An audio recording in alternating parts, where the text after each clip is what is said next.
It's the Opie and Anthony Show on XM 202, featuring Opie, Anthony, and James Norton. Masochist.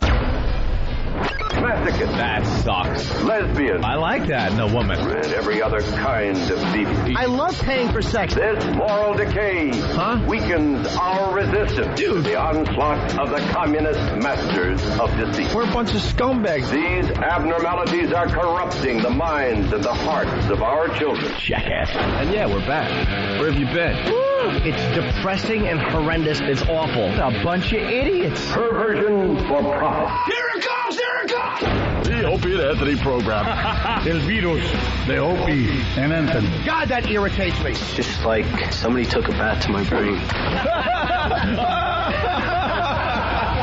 We're the only radio show that makes you want to hate us. Opie. I want my coffee. Anthony. I want that fact. Jim Norton. I want Ozzy. We are going to dumb this thing down to the point that we're going to be #1 with Down syndrome children. Hysterical. The Opie and Anthony Show. But enough of this palaver. Let's get the show on the road.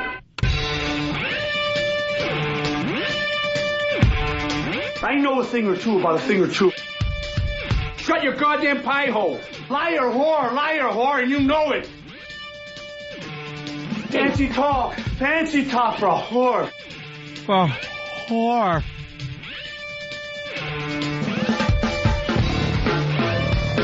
A couple of very beautiful girls, huh? Where were you tonight? The Kit Kat Club?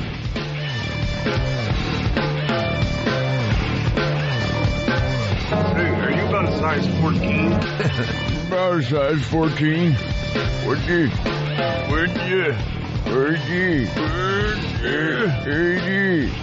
It's the Opie and Anthony Show. Good morning. Good morning. Is it Whip 'em Out Wednesday? It certainly is. Check the calendar. Yes, W Wednesday. I was having lunch after the show yesterday.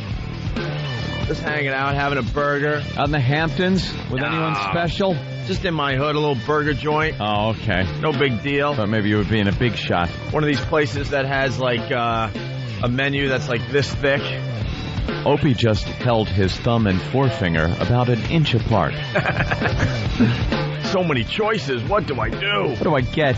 I'll just have a burger. And I'm sitting there.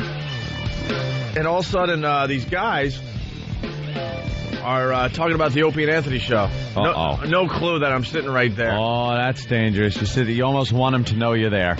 And the question, do you listen to Opie and Anthony? And the one guy's like, nah. And now I'm just waiting, like, for the guy to explain the Opie and Anthony Show, and then the other guy saying, wow, well, that's real stupid. That sucks, dude. But thank God that did not happen. But the guy starts talking about Hummer Tuesday. Wow, forgot about that. And I went, oh, my God, we got to get that going again. Forgot about that. It was a treat. Yeah. Hummer Tuesday, because it was Tuesday yesterday, obviously. So these guys were talking about the radio show, and the guy saying, yeah, they used to do this bit. It was really fun and funny and blah, blah, blah. It was called Hummer Tuesday. They were trying to get our chicks to, give us a little action every Tuesday night. Well, something special on Tuesday night. And then the guy who has no clue who we are is like, hey, that's kind of cool. And then he was talking about how we're back on regular radio, blah, blah, blah. I was well informed. And I was just listening in going, oh, please don't say anything bad. Please don't say anything bad. Oh, I can't take it. It'll crush me. Yeah, sure. So anyway, it's Whip 'em Out Wednesday on the Opie and Anthony Show. As long as we don't get something for every day of the week. Well, yeah, I know. Can't do that. Yeah, but our stuff is kind of cool. Yeah, but even if we got to leave at least one day out, just because every hack show has something for every day. We got one so far. We might go for Hummer Tuesday again. Yeah? Yeah, we might have to get that going again. But Whip 'em Out Wednesday has been happening for, 10 years, 11 years? I think it's 83 years now. Actually, it's probably about 11, maybe 12 years. Yeah. There's a dumb show in San Francisco, Lamont and Tonelli, who completely ripped off our WOW promotion.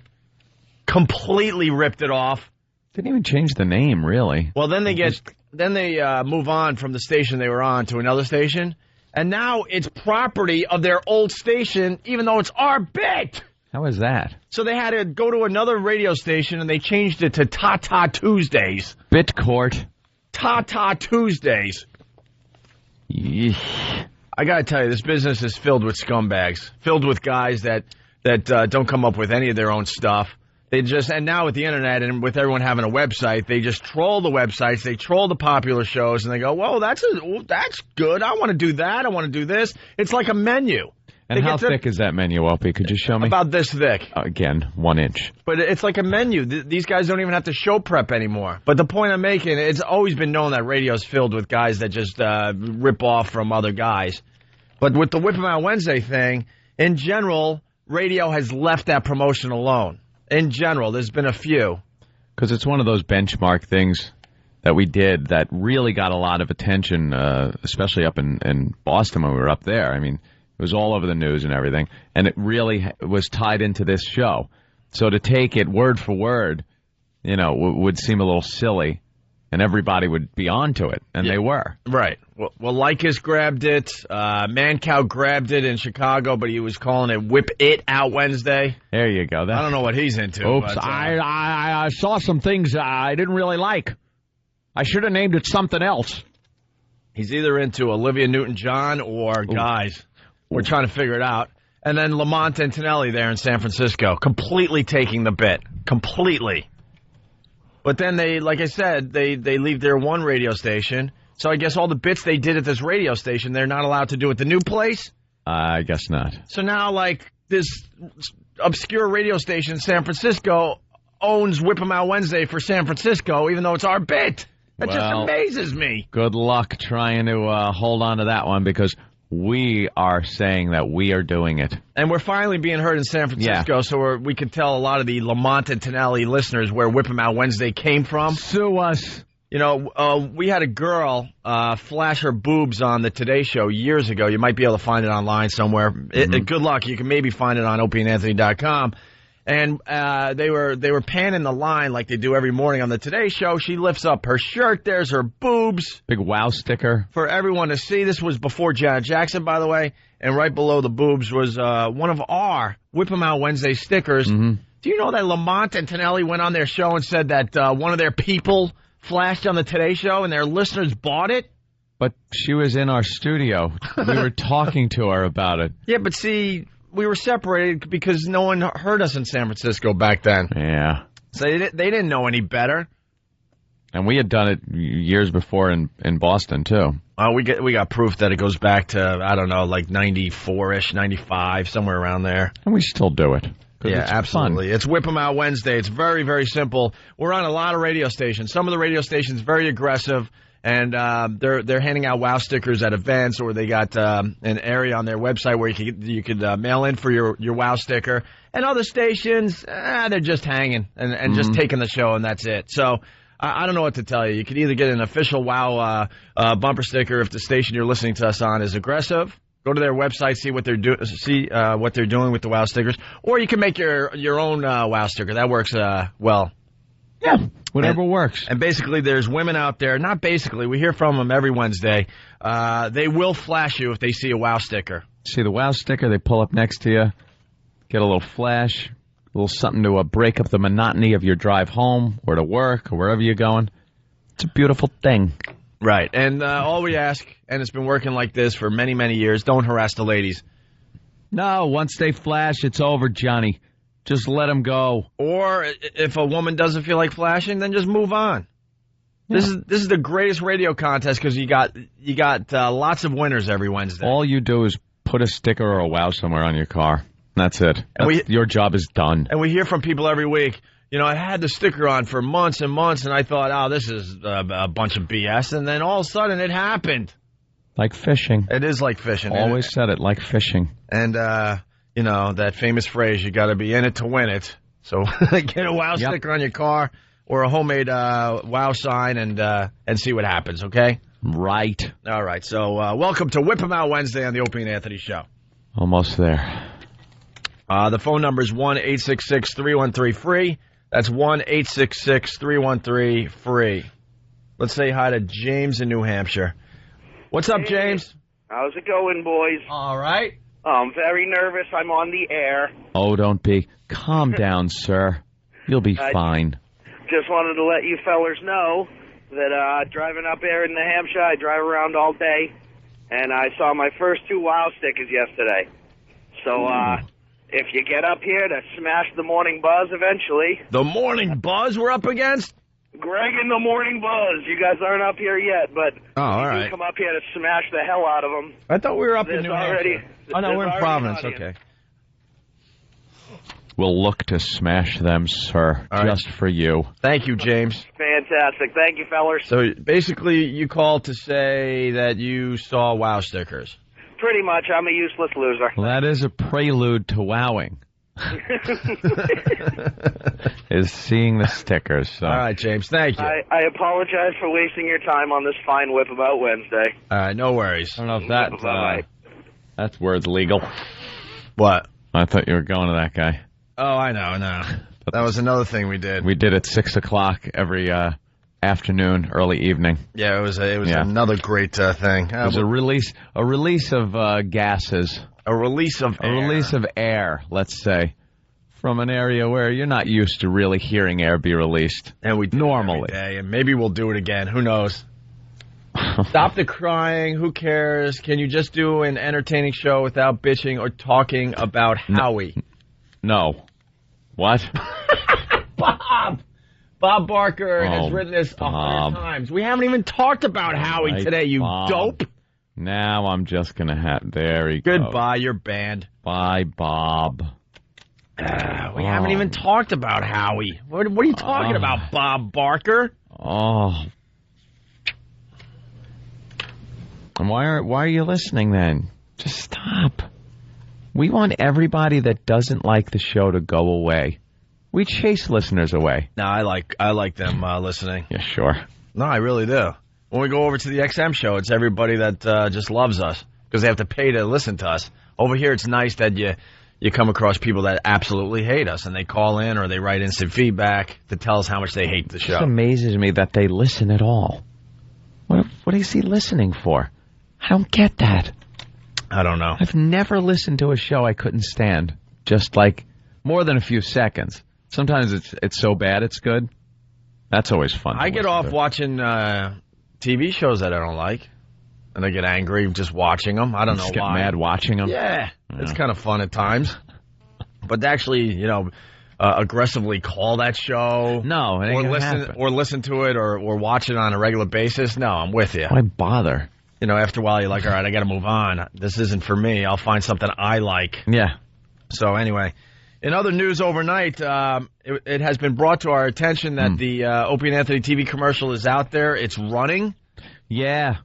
Last I heard, Tom was trying to show us the finished product of the Opie and Anthony commercial, and we couldn't get the disc to work. Well, Opie, in any of the computers here at Free FM in New York City. It's very technical here.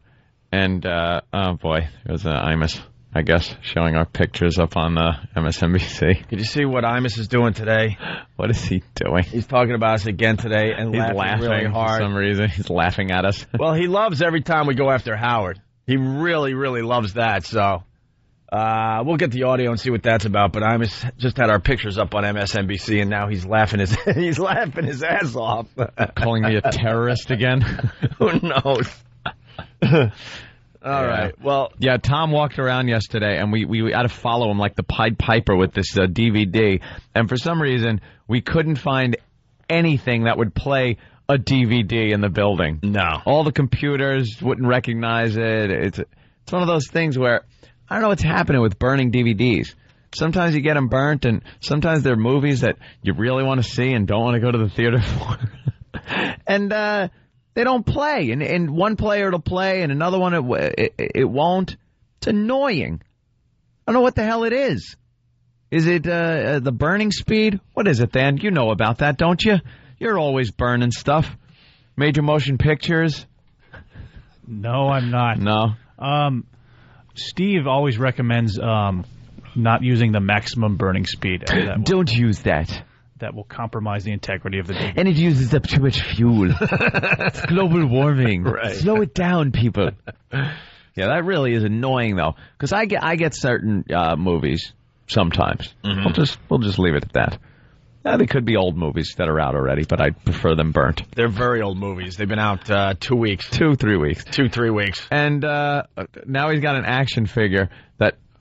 What the hell is that? Oh, that's, what's his name? One of the redneck comedians. Larry the Cable Guy? Oh, Larry the Cable Guy. So distracted by Imus. I know, well. And,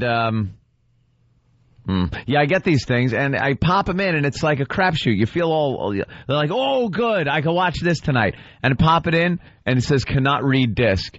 Son of a bitch, it's a crapshoot. So we walked around yesterday trying to see our commercial. Computer to no avail. Computer. Then the production guy here, his computer doesn't work. No one has a DVD player in the whole place. Yeah. So we're like, all right, Tom, we'll take your word for it that it came out great because there are a few little changes they want to make in the spot. So I'm trolling through Whackbag last night, and I see a still picture from the commercial that we hadn't released yet. I'm like, hey, how'd you get that? It's a picture of the girl. I was like, how'd you get that? He goes, oh, it's playing in West Palm. Commercial's airing down in West Palm. But Tom said it wasn't even going to play for another week. I don't know. But sure enough, West Palm Beach is already running the Opie and Anthony commercial. Yeah. Hello to West Palm Beach today. And Whackbag.com, one of our fine fan sites, they already have the commercial up and running on Whackbag. Yep. And now I'm hearing Steve C. just threw it up on OpieandAnthony.com. So there you go. You can check out the Opie and Anthony commercial. It is out there, and it's going to run in a bunch of cities, I guess. Definitely in New York, obviously in West Palm Beach. We'll see who else picks it up. Any of the other markets want to pick it up. And so far, the reviews on the commercial are pretty good. Yeah, a lot of people thought, because they saw some still pictures, that it might be wacky. And I had to chastise a few people because we didn't want to do something wacky. Nothing worse than the wacky DJ commercial. So this one just kind of, I think it shows our personalities a little bit. And our listeners are more on top of this show than us, by the way. Yeah. Because I came in 5, and it's like the commercial's already up on Whackbag.com. I'm like, we haven't even seen the finished product yet. And it's out there. And now I'm reading it's on YouTube. It's on OpieandAnthony.com. The commercial is up on Fundry. I don't know that. What is Fundry? Does anyone know what that is? Foundry? Oh, my God. Are you kidding me? That's how they spell Foundry? That's why people can never get there. Are you kidding? That's how they spell Foundry? Fundry?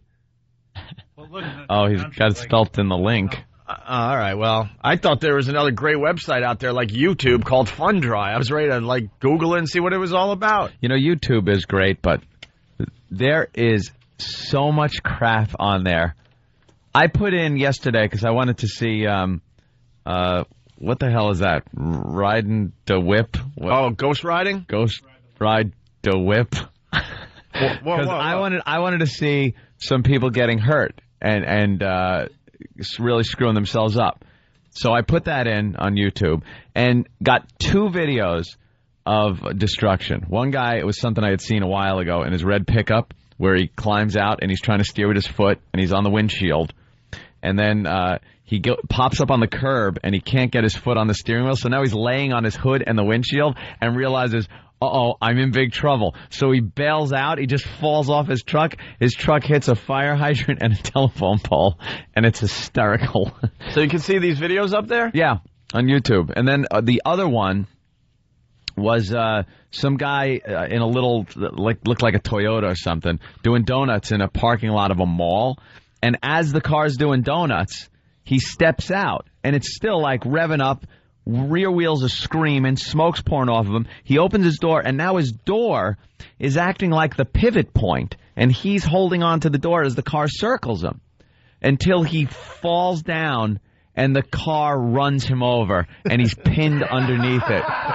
It's a scream. Every jackass that tries this should just be killed. And it should all be put up on YouTube. But then every other one was just a bunch of dopey wiggers dancing outside their car. With they walk out. It's the whole thing, Ghost Ride the Whip.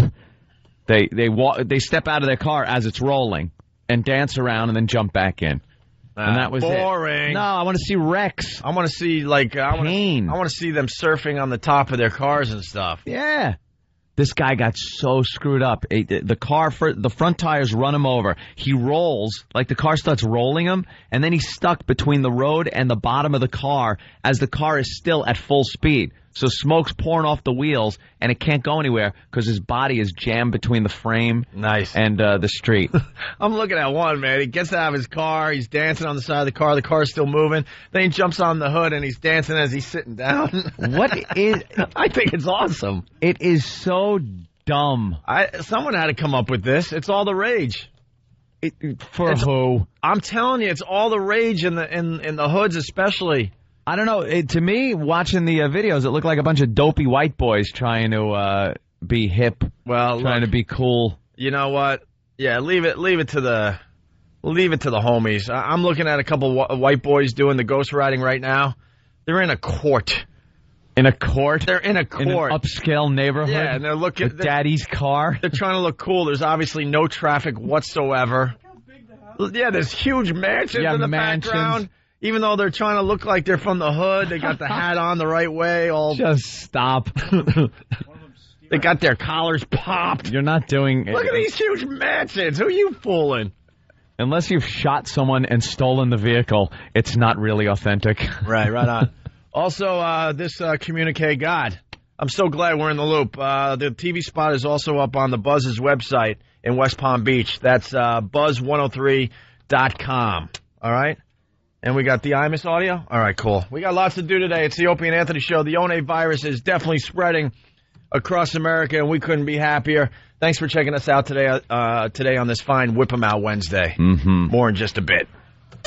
Anthony and I came up with something years ago. Basically, it says Whip 'em Out Wednesday. Big, luscious, juicy ones. Wow. The swinging tribute to unrestrained female anatomy. It's Whip 'em Out Wednesday. The Opie and Anthony Show.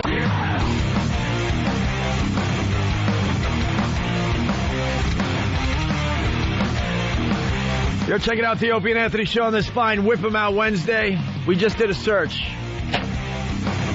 Travis just did a search, I believe. Wow stickers online. Masculinity.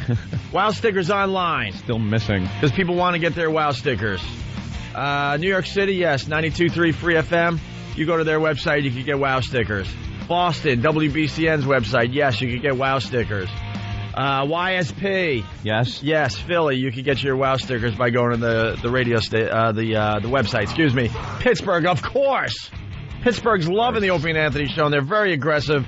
You go to their website, you can get Wow stickers. West Palm Beach, same thing. Cleveland and San Francisco, believe it or not. We've only been on in San Francisco like a week, maybe 2 weeks. Yep. But they're already very, very aggressive as far as the Opie and Anthony Show goes, and you can get Wow stickers by going to their website. All the other stations? Oh, not yet, huh? I don't know what's going on. Well, some of them just came on board. We got to welcome Las Vegas. How you doing there, Vegas? Is that today? I don't know. We're on in Vegas? I say it just in case. No. Not until the... I know we're going on in Vegas soon. I think soon. I'm not sure the exact date. I look at my watch like I know.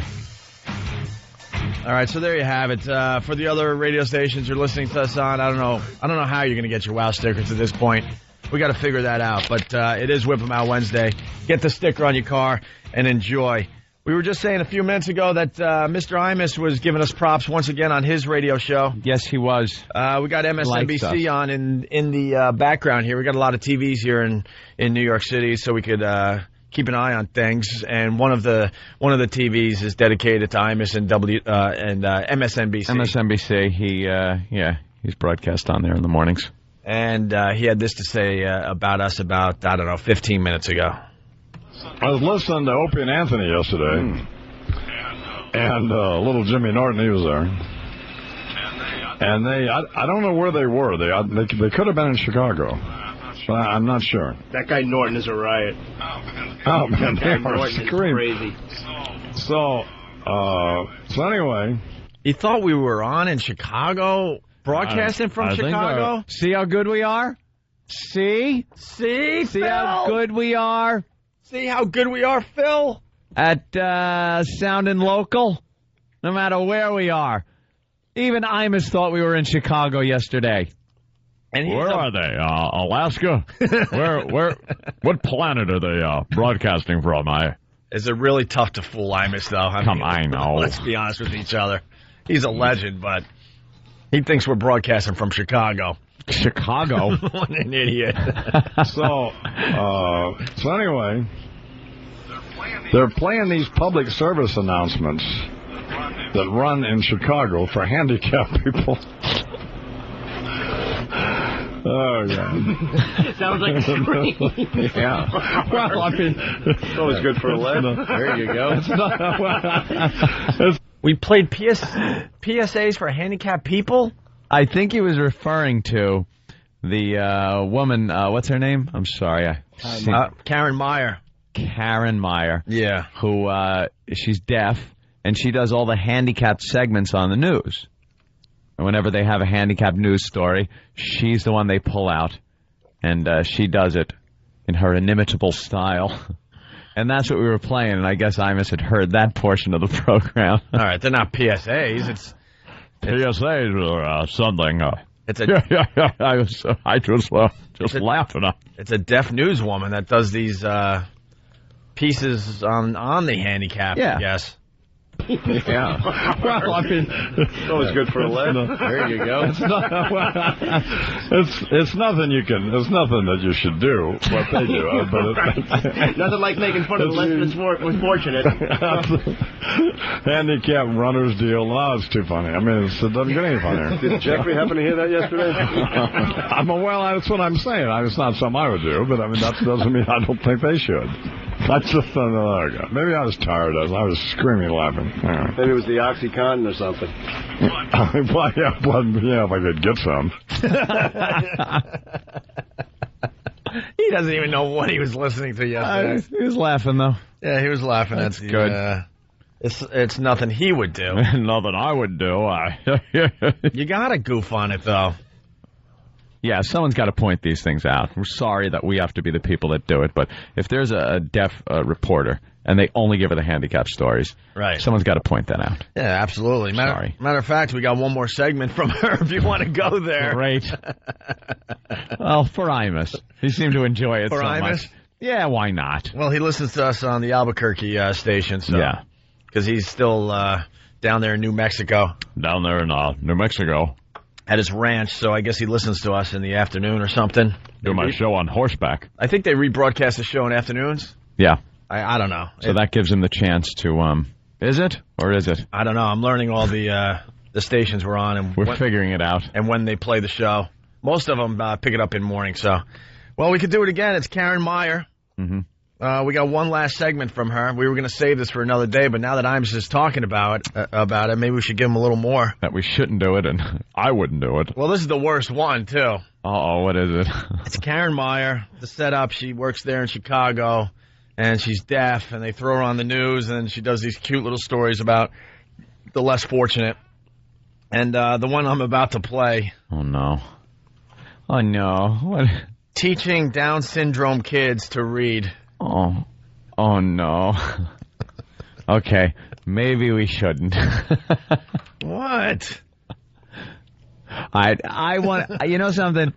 I'm going to look at this in an open mind and try to be inspired by it. Yeah. Yeah, I'm really going to give it a try.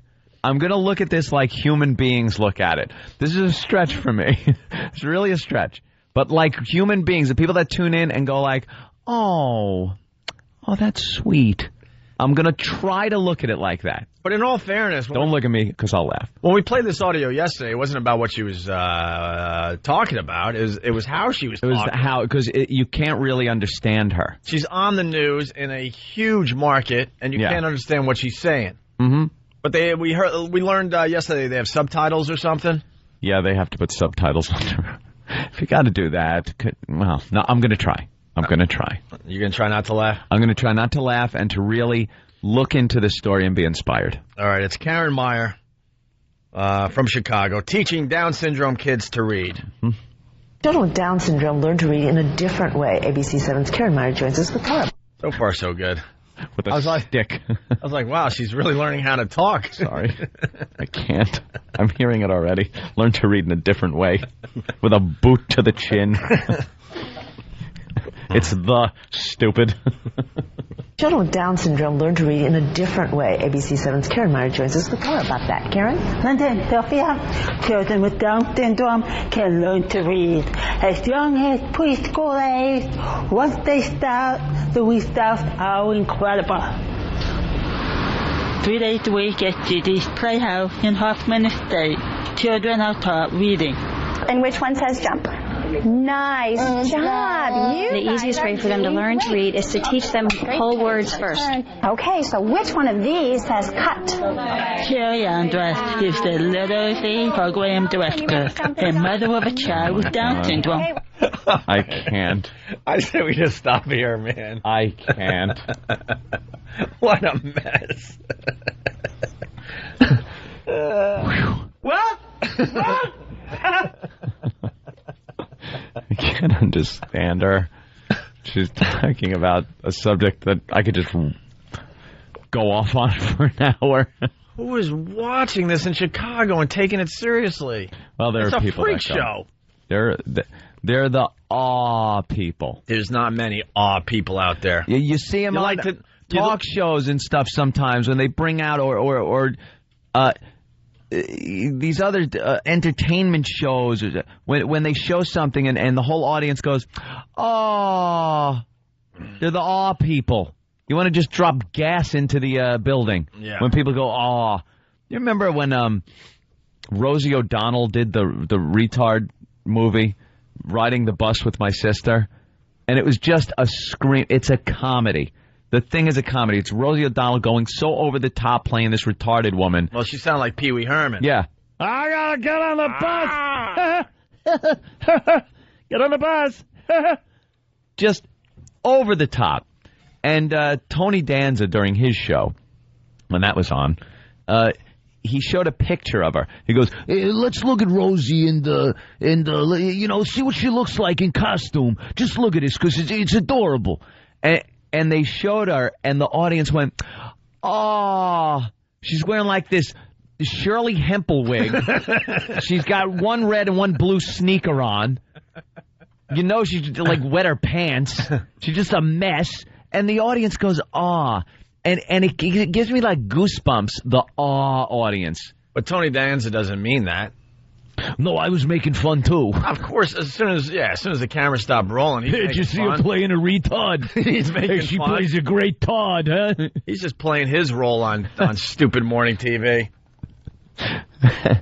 Aw. Ugh. So there's That's who people out watches there? that. Yeah. There's not a lot of them out there, though. I know in Chicago, from what I read the other day, most people are going, ay, caramba. Yeah. Very large Hispanic population in Chicago, second to L.A. It's happening in every city in America. Except one. What? I think states. More states are becoming more diverse, I read yesterday. Every state is becoming more diverse. Except one, and I think it was like West Virginia or something. Well, of course. Won't you keep out? You boys stay out of here. Was it really West Virginia? Don't want your kind. It was either West Virginia or Virginia. It was one of them. You know the states we're talking about. You know who you are. Yeah. And even if they're not completely getting as diverse as some of the northern states, you know that they're close. You know, they got 3 new immigrants in one whole state. Well, the southern states, you realize they didn't have a choice. Yeah, people were just coming over the borders; they couldn't hold them back. So it has to be those middle states that are still protecting their own, trying to keep people out of their borders. Oh yeah. Good luck. Back to Karen Meyer. Sherry Andress is the literacy program director and mother of a child with Down syndrome. We have individual sessions for kids where we develop an individual program. We make materials for them. We adapt books that they might be reading in school so that to help them be more successful at school. We just started doing a lot of small groups, so now the kids are learning how to read in a small group setting, which is going to help them also generalize that to when they go to school. They're going to be learning in small groups. Can I be stupid? Like, what good will that do? See, now this is something you're pointing out that should be pointed out. I'm asking. And I'm sure there's parents out there right now that have one of these kids, and Right. I'm sorry, but I'm asking. What's the end game? What's the end game? Job somewhere? Even McDonald's. Even McDonald's or Burger King, it's all symbols on the register. They don't even punch up things anymore. Like it's numbers, that thing. And I told a story a while back that the best service I ever got at a Burger King was by a girl with Down syndrome. Best service ever. She knew exactly what she had to do. Punched the keys in. My order was up, and I was out the door in seconds. Yeah. There was a rock and like a lizard in my bag, but it was quick. And she had everything was perfect, and it was the best service I had because they're so programmable. I guess I don't know. She tried to put the hat on. She had to tape 3 of them together, wrap it around. Well, they don't give you the attitude either, huh? No, you're not getting attitude. They're very either. happy to serve you. Very big smile. Extremely happy all to the serve time. you. The place could be burning down. Right. Big smile. Have it your way. Too bad your parents didn't.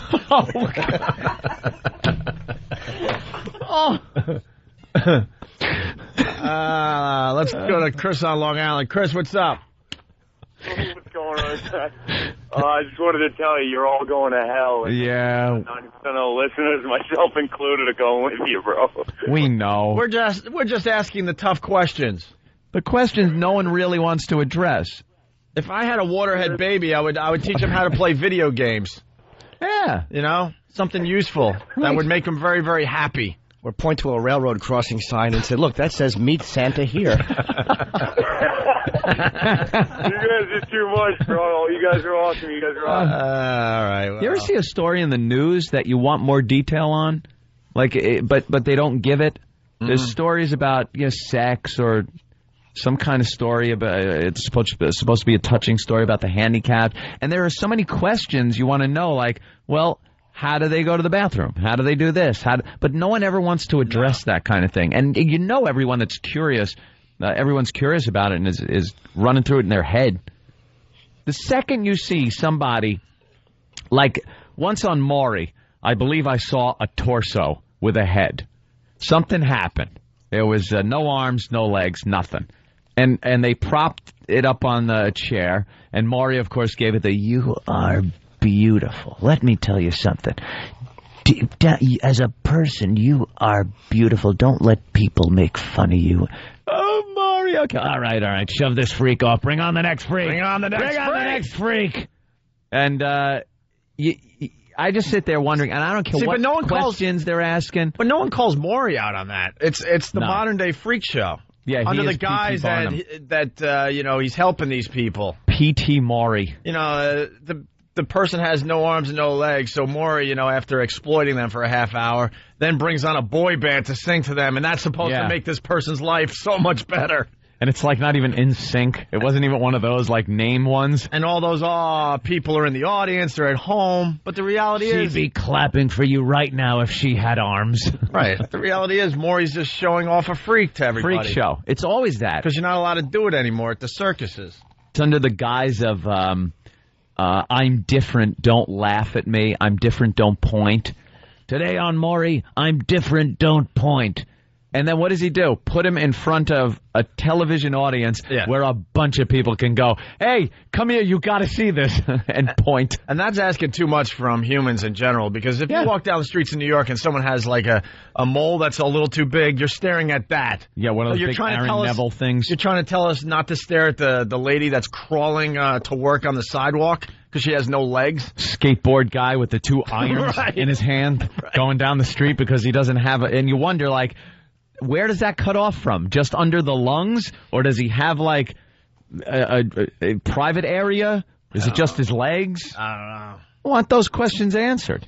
And I want to know how people with no arms or legs take care of cleaning up after they're done doing what you should do on a daily basis. How do you clean that area up? You just Wow, I don't know. They probably scoot on the rug like dogs. Just shuffle along and spoil your carpeting. Just turn the sprinkler on out back. Go ahead. Clean up. You want to hear another clip before the break? Oh, please. Karen Meyer, Chicago reporter. She's deaf, teaching Down syndrome kids to read. They learn to read family members' names first. Ah, that's handy. All right, we're going to start with Gigi. Very nice. Gigi and Jessica, 3 years old. They are learning to read using pictures with sight words. We teach them to read first their name and mommy and daddy and, their brothers and sisters' names. It's very highly motivating for them, and we sort of teach them the whole program using those words.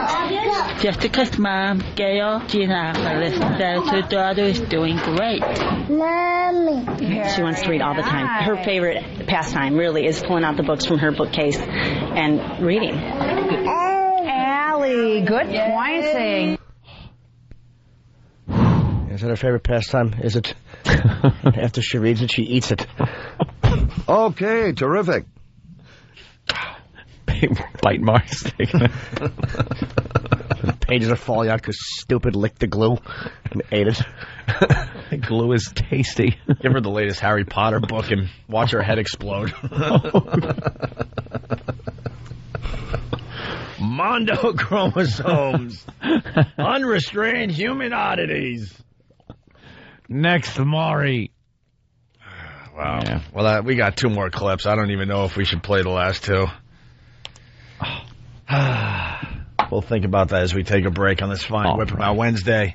Yeah, Bud Light presents the Opie and Anthony Traveling Virus, the comedy event of 2006, 10 days away. That's it? Before we hit the PNC Bank Arts Center in Jersey, August 26th. September 9th, the Tweeter Center in the Philly area. We're going to go down and broadcast live from WYSP the day before the Philly show. Can't wait for that. September 23rd, Tower City Amphitheater in Cleveland, Ohio. Yes, we're going to Cleveland. We're going to take our show and broadcast live the day before that show as well up there in Cleveland. Tickets on sale now through all Ticketmaster locations. Presented by Bud Light. Always worth it. You can get the tickets through Ticketmaster.com, and all the info on the Opie and Anthony Traveling Virus is up on OpieandAnthony.com. Green eggs and ham tongue.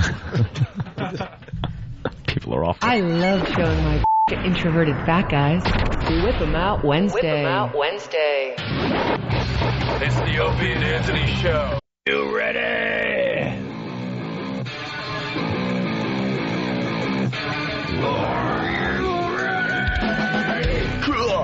It's the Opie and Anthony Show, the ONA virus spreading across America.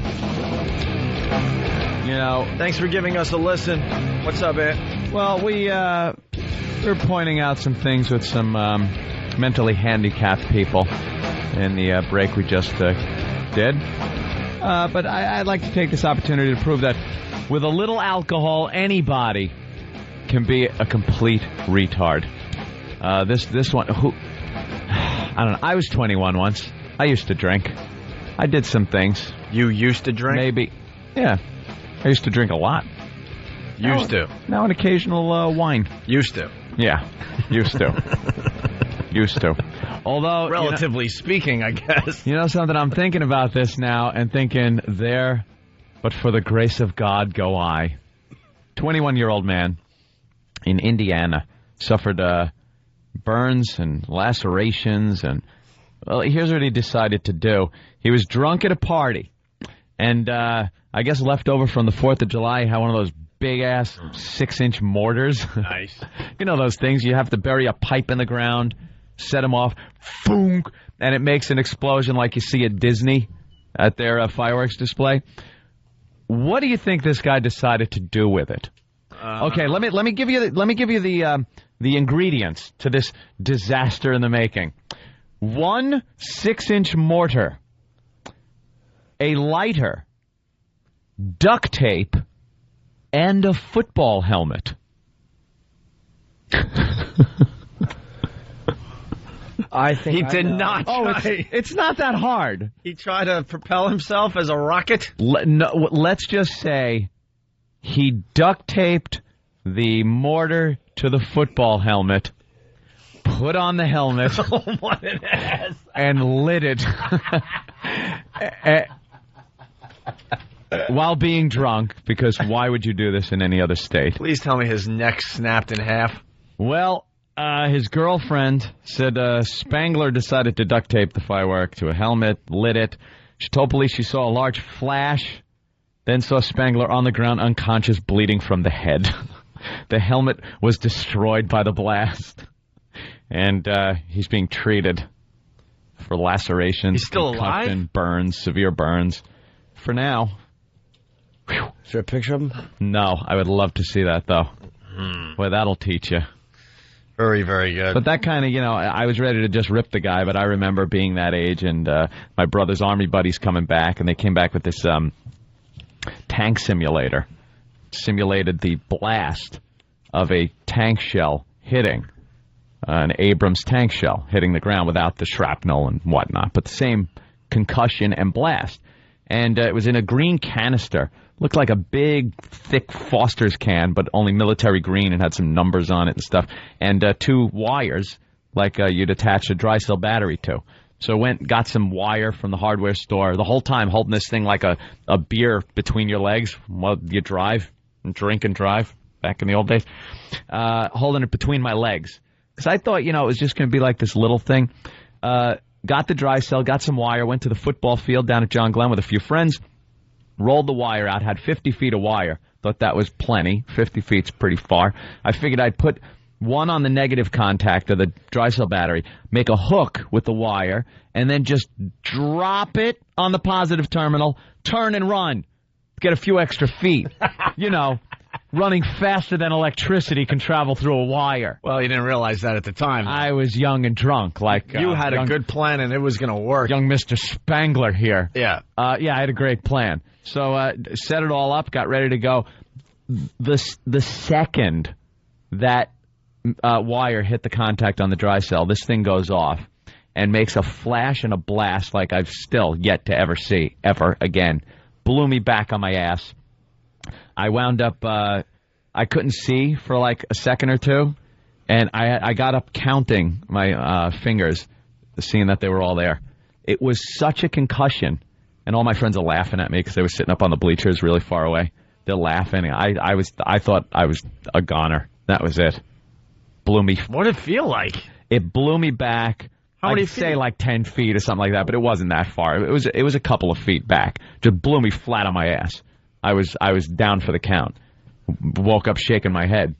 The thing made such a concussion, and could have gone off in the car. Could have gone off at any time. Well, it was between my legs. That would have been it.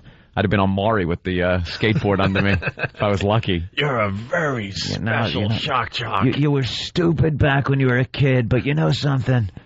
You have potential to do something with the upper half of your body. Do I, Maury? Very good. All right. Want to go back to the Karen Meyer? There's only 2 clips left. Oh, boy. But I guess they have a great seg at the end of the story to bring it all around. Karen Meyer, the deaf reporter up there in Chicago, teaching Down syndrome kids to read. We got 2 more clips to do here. This group of children ranges in age from 5 to 7.5. Best Benadel, son Jacob, will be starting 2nd grade this fall. He started reading at 2.5. Now it's Jacob's turn. He's got 150 sight words in his vocabulary right now, so he can read beginning level books. He does do math. We've incorporated reading into his math. We use his sight words so that when he reads a math paper, he has to look at the words. I see 2 brown horses. I see 1 brown horse. And then how many horses altogether, and he will actually find brown and black horses and add them together. 23 chromosomes plus 24 chromosomes equal 47. Oh, 47 chromosomes. Yeah. If we took 1 away, how many would you have? That of a normal human being. 2 brown horses plus 1 horse equals 3 horses, and he points back at himself, and 1 horse's ass. Don't teach him math. Aww. It's gonna hurt. Let's say hi to Jeff in Kentucky. Jeff, what's up? Hey, Opie, you and Toddler Tush over there missed a damn good line from Anthony. What happened? The P.T. Maury line that you missed. Oh, we've said that before.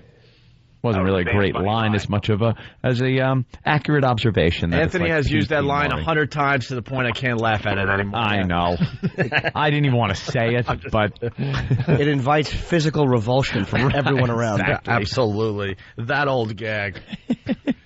You know that story Anthony just told? He's told it 10 other times. Please. Did you hear how I was laughing like I was listening to it for the first time? For the very first time.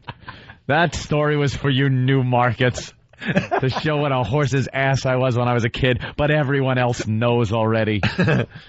Wait till you get the Dreamweaver story someday. I'm sitting there going, boy, I wonder how this is going to end. I hope he's okay. Maybe it'll end differently this time. I should end it different just to mix it up. And I blew a leg off. This leg right here, maple. All right, here's the outro to Karen Meyer and her fine story on teaching Down syndrome kids to read. Judy's literacy program is growing. Parents are strongly encouraged to be part of the program. Nice work. What does this say? I've had people from Champaign that have come and spent a day and just made materials. We actually had a woman who was going to India who had a nephew with Down syndrome who wanted materials to bring back to him in India. This program has been amazing in getting her the jump start that she probably can use, and she's been blowing everybody away at school. They were like surprised that she even knew how to do that. Very good. Nice reading.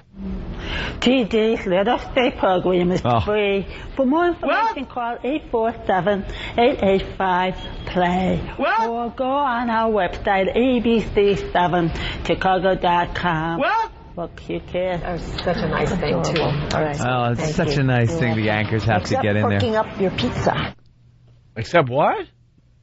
We might have missed a great line there. What? What? Except hooking up your pizza? What the hell was that? Is that what she said? Go on our website, abc7chicago.com. Look, you can. That was such a nice thing, too. All right, story. Thank you. You're welcome. Next up, perking up your pizza. Oh, next up. Perking up your pizza. Perking up your pizza. That's it. Right. Great. That shows how important her story was. Yeah, right. Before the perking up your pizza story. If your kid's a source of embarrassment, here's what you put on a pie. Wow. All right. Let's say hi to Steve in Israel. Steve. Hey, oh boy. Yes, Steve. You guys wanted to know. You asked the question of why people that hate this program listen to you. Well, it is a virus. That's no if. I can't stand any of you guys that haven't been able to stand you since I listened to you. But then on the other hand, I want to just give you all a big kiss, especially you, Jimmy. Thank you. No homo. Attaboy. Can't stand us, but he can't stop listening, is what yeah. I can't stand it, but you guys are funny as hell. I cannot. I've never hated people as much as I hate people after listening to you guys. You brought a whole new light to my life. Why is it that you hate us, sir, if we make you laugh? Well, you guys are just a-holes. You know, I think we're making people laugh at. I think we're making people laugh at things they wouldn't have laughed at before, and it bothers them. Like, oh my god, I thought I was brought up better than this. Yeah. Yeah, that's exactly right. I thought I was brought up a lot better than to laugh at this kind of stuff. But, right. It really is a fourth grade playground mentality. Just bullies until a bigger bully comes in and punches us in the face. Yeah. But anyway, you guys are great. But are you really in Israel? Am I in Israel? I said I'm Steve Santani from Gaza. No, I'm not in Israel. Are you hammered? Yeah, what's wrong with you? I'm a truck driver. Of course. All right, should that's have why you're figured still it out. babbling. My God. Thank you, Steve. We got to move on. Mike in Chicago, what's up? Hey, I just want to compliment you guys on the show. You guys came in with a little bit of class when you guys came to Chicago and whatnot, and I just like what's going on there. You guys filling a real big void without Mancow being around, so. Thank you, sir. Thanks, man. Yeah, we welcome Mancow as old listeners. Hopefully they'll like what they're hearing. Thank you, Mike. All right, you have a good one. All right. Time for a sing-along. Wait a minute. Let's do.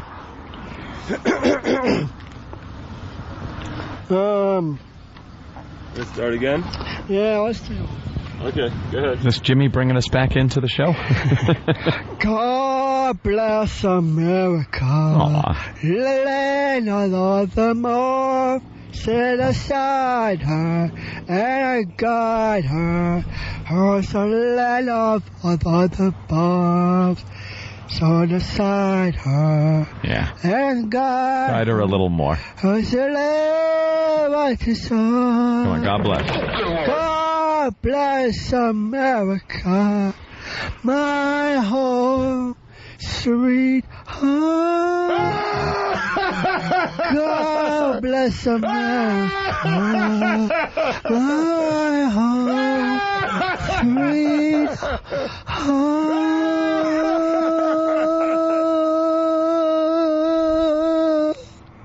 What a note. That goes on the checklist as another thing you're not good at. Got applause. Awkward applause. Nice. A little awkward there, but... All right. Has that been our tribute to the handicapped? By the way, we try to do some local, not local stuff, some current stuff. Bruno Kirby died overnight. Bruno Kirby. 57 years old, right? Yeah, from leukemia. Played Clemenza, young Clemenza in The Godfather 2. That's right. Hey, Vito. Gamonin. Steals the rug. Remember that? And he stands by the door with the gun and levels it at the door, waiting for the guy to come in as he's knocking on the door. Great He was scene. 57 when he died. That was Godfather 2 is 74. So that's 32 years ago. How old was he? He was 24 when he did The Godfather? Yeah. Wow. Imagine that. Can you imagine? Working with De Niro. Yeah. That. He was in Spinal Tap. Played the limo driver. Oh, that's right. That was great. Very good. Hey, talking about Sammy Davis Jr. and Frank Sinatra, and they put the partition up behind him, and he's like effing limeys. Great little memorable part he had in that. And Good Morning Vietnam, he played the a-hole that was kind of running the station. This is the Billy Crystal talking about his jokes. Yeah, he had a great career. Almost. I think I'm going to have 2 of my jokes published in the Reader's Digest. Yeah. So Bruno Kirby dead at the age of 57 this morning. You're kidding? How did it happen?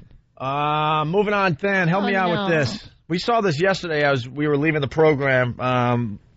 Jeannie Mose. Yeah, I guess Mose, isn't it? Jeannie Mose. Is she the one from CNN? Yeah, she stinks. She does like human interest little pieces for CNN, and they're awful. Was she on the Voyeur bus? She certainly was on the Voyeur bus. It was her.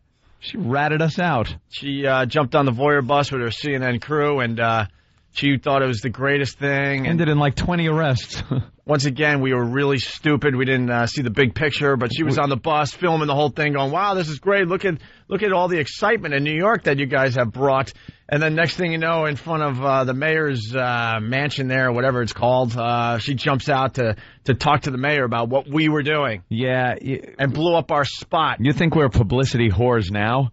Back then, I mean, we would take any kind of press without thinking twice and without really thinking it over. And we thought it would be a good idea because CNN wanted to join the Voyeur bus, which was a bus, a plexiglass bus, really, that had these naked girls living inside of it as it toured around. And we had our own Jimmy Norton was on there, Louis Black, a lot of the show staff was on board, Steve C. Had it drive down Broadway.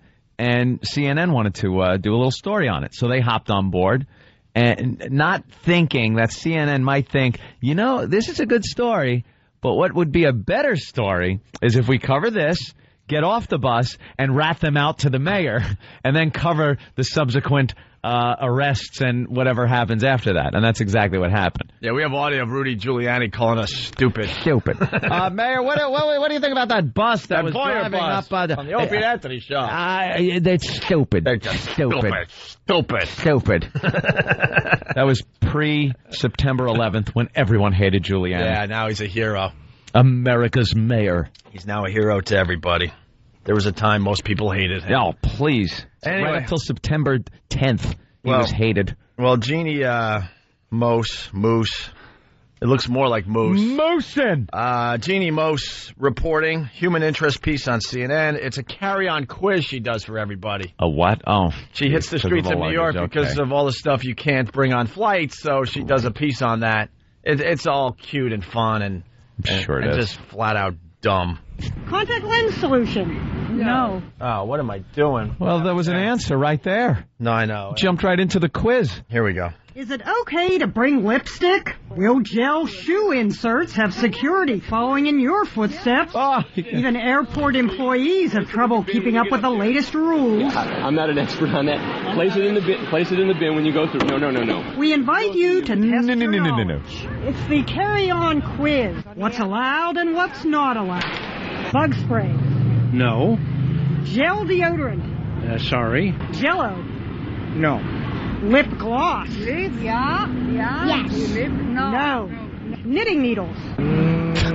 For those items, you can always check by going to the Transportation Security Administration website, where there are lists and lists, but the rationale can be confusing. Gel cap type pills.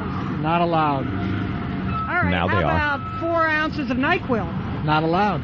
That's allowed now. Oh! That's right, no gel cap pills, but they just changed the rules to allow up to 4 ounces of non-prescription medicine. Oh, my God. No gel cap pills, but you can take a NyQuil? Good. She just lists items. Yeah, that's her whole gig for this story.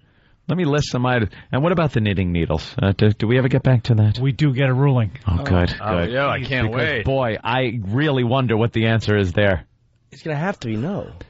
If it's not no, I'm going to stab Jeannie Moose in the neck. I don't know what happens to broadcasters. You finally make it, you get this huge gig, and then you become lazy or something? This is the best you could do? That's it. For CNN? Well, they send her out. I'm sure she has no say in the matter. I What do you think? She wants to go to Beirut? I think she comes up with her own ideas. This is it? Could be. Contact lens solution. No. Well, you know they've changed it. It's enough to confuse even a New York City policeman. Knitting needles. No. Yeah. Really? Knitting needles All right. and nail clippers are... What? All right. I can understand the nail clippers. That's always been ridiculous. Nail clippers have always been ridiculous to be on the no-fly list. But knitting needles?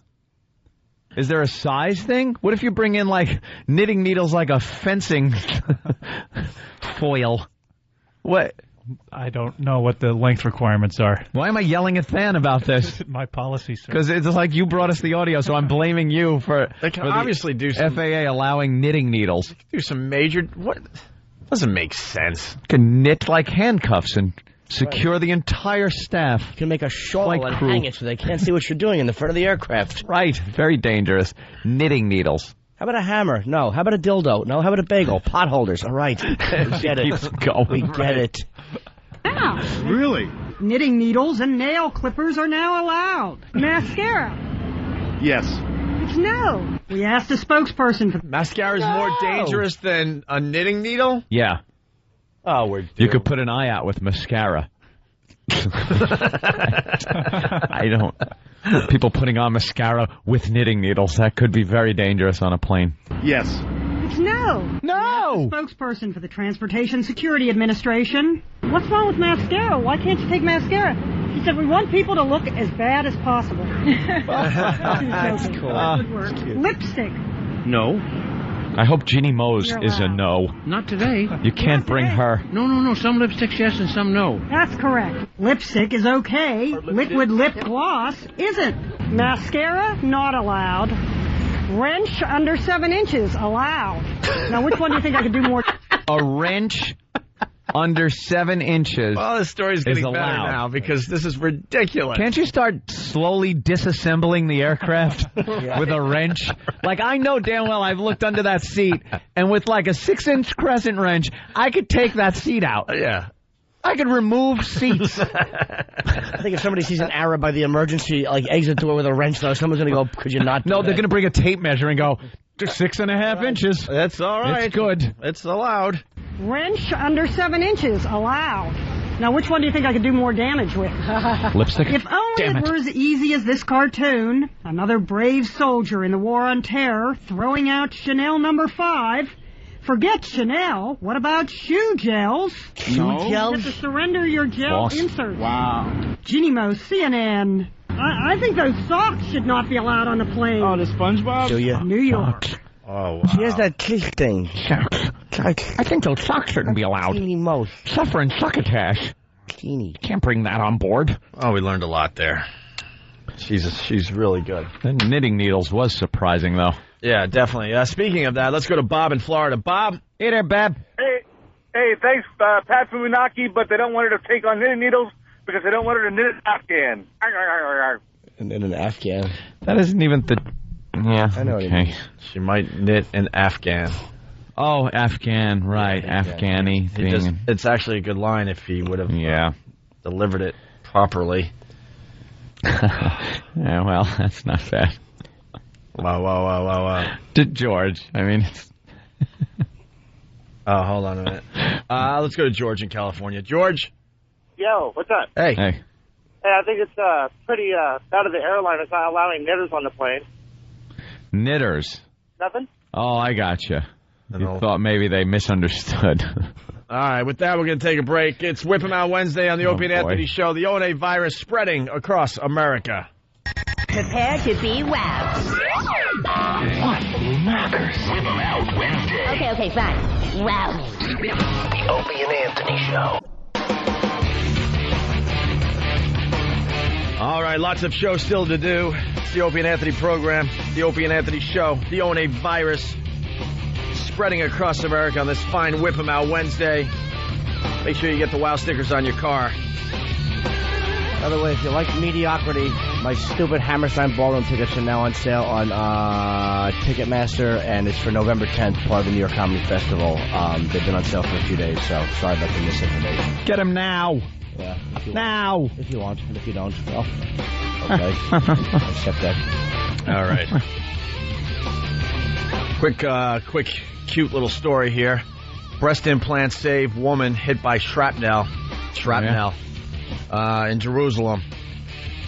An Israeli woman's breast implant saved her life when she was wounded in a Hezbollah rocket attack, a hospital spokesman said yesterday. Doctors found shrapnel embedded in the silicone implants just inches from the 24-year-old's heart. Oof. She was saved from death, said a spokesman from Blah Blah Hospital in northern Israel. I love Blah Blah Hospital. The woman who was not identified has been released from the hospital, but there you go. Breast implant saving a young woman in Jerusalem. You're going to have to check that one on Snopes. When they never give like a name or any other details. It says AP, it has to be true. Oh, it says AP at the top? Well, then it has to be true. Absolutely has to be true. Associated Press, of course. Another big story today. We got a racist senator out there. They're calling him a racist senator. Impossible. Virginia senator uses racial slur for Indian man during campaign speech. What racist slur did he use? For Indian. An Indian man. Indian like India? Or American? I don't know yet. The guy looks like an Indian from India. Oh, that's the guy. Is that him? It's got to be Dothead. Well, that's a racial slur. You think that's the one it is? I thought we were trying to figure out what the slur was. I say Dothead. No, I don't think a senator would use a... Or Haji? Haji could be. Haji. Or, hey, Smelly. That might be it. But again, I don't think a senator. It is a senator, right? Yeah. Yeah, I don't think... Here's the story. This fellow here over here with the yellow shirt, Makaka, or whatever his name is, he's with my opponent. He's following us around everywhere. And it's just great. The fellow Senator Allen was referring to is 20-year-old S.R. Siddharth, an American college student of Indian descent, and at least for the summer, a volunteer with the James Webb campaign. Armed with this digital handycam, Siddharth had been assigned to track Senator Allen all last week, a common practice among some campaigns. But Siddharth says it wasn't until Friday, during a speech near the Kentucky border, and with Siddharth's camera rolling, that Allen singled him out in the crowd, twice referring to him as macaca, the scientific grouping for a type of monkey. And okay, I never would have gotten that. Never would have gotten that one. That's terrific. Is that a hard one to pull out of? He was trying to be clever, man. That's it's like, who's going to pick up on this one? Did you ever hear that before in your life? I've heard of a macaque, but not macaca. Macaca. I like that. twice referring to him as macaca, the scientific grouping for a type of monkey. And in some European countries, macaque is used as a racial slur. So welcome. Let's give a welcome to Macaca here. Oh, my God. And the real world of Virginia. Wow. America and the real world of Virginia? Is that what he's saying? Yeah. Whew. Please vote for that guy. Wow, that's a tough one. Once that gets some more legs and makes the rounds. Well, this guy was bothering him, right? Well, he's from the opposition. So he's following him around with a video camera, just waiting for him to slip up. And, hey, look what I brought home, boss. He decided to go schoolyard. Yeah. Even though he's a senator. He's like, man, I've had it with this guy. Macaca. I was disappointed that someone like a senator of the United States. This guy is going to take the... Yeah, Here's the victim. He's got it. Here's the victim. He drew the foul. The poor victim. He did. Make sure you talk very serious. Monotone would be good. I was disappointed that someone like a senator of the United States would use something completely offensive. Allen's communications director denies the senator was deliberately making a racially charged remark, telling CNN the senator didn't know Siddharth's name. He said Allen's staffers had nicknamed Siddharth Mohawk for the young man's short haircut, and perhaps the senator was confusing that nickname. Yeah, right. Wow. That's a stretch. Yeah, it's no nice good. spin. You might want to fire your spin doctor. Yeah, that ain't working. That ain't working, Johnny. He thought the man's name was Mr. Noogers.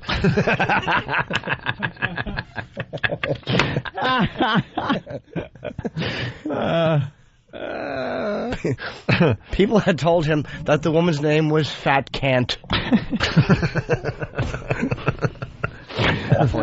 You may have mispronounced. Yeah. Perhaps the senator was confusing that nickname when he called him Macaca. Later, in a statement, Allen said he'd made up a nickname for Siddharth, which was in no way intended to be racially derogatory. I apologize if my comments offended this young man. But Siddharth says he had introduced himself to Allen earlier that week. And you said, my name is Siddharth. Yes. He shook my hand. He also is very good with names, legendarily. He tries very hard. Very good with names like Steve, Bob, Pete. Yeah, things like that. Larry. Hey, Bill. Hello, Bill. You can introduce yourself 10 times to me with that name. I'm not going to remember. Never going to get it. I call you Macaca. I don't know. My name is Siddharth. Yes. Siddharth. He shook my hand. Darth Vader. He also is very good with names, legendarily. He tries very hard to learn people's name when he's meeting them. Does he? Siddharth? Siddharth. Dark Sith. Unbelievable. Dave. Darth Nukaka. That's funny. Hey, so I'm Hispanic, and I'll tell you what, if I lived in Virginia, I'd be the first one to vote for him. That's funny. I mean, that's not offensive. That's funny. It's a dumb thing to say, though, when you're running for office. Yeah. When you're running for office, you really got to watch out. Even though, you didn't think it was going to be derogatory toward him, if it's a person of a different ethnic background than just white guy, you're in trouble no matter what you call him, unless it's his name. It's just the country we live in now. I love seeing these politicians show their real side, though. Yeah. Because most of them are just robots. They talk perfectly. Hey, let's give it a head to him. Let's welcome him. Yeah. Macaca. Macaca. Hey, Macaca, you little monkey. Just showing he's human. Old cinnamon lips. Come here. I just thought he had just finished a cinnamon roll. Right. And I was saying a napkin may be in order. Old cinnamon lips. Trish in New York, what's up? Hi, guys. Hey. Hi. Thank you for bringing to everyone's attention Mike Woods, because I have watched him for a while now, because I watch Fox 5 in the morning, and he looks like a less bloated version of The Rock. But now I think he's aware of the fact that you guys are calling him out, because when they pan to him and ask him a question, the guy looks like a deer in the headlights. Yeah. He knows all eyes are waiting for what he has to say. We were talking about that this morning in the office. We were watching him, and Fan was saying he's got to be on to us because look how scared he looks. Yeah. For the new listeners, this Mike Wood guy, he's a weather guy, but they ask him those dumb questions after, they try whatever to, story they do before try the to weather. ad-lib with him. Right. And he has nothing. And he can't ad-lib. No, and it's worse now. It's absolutely worse now than it ever was. Why? Go ahead. Sorry, go ahead. I didn't mean to interrupt you. Just doing my job. Go ahead, go.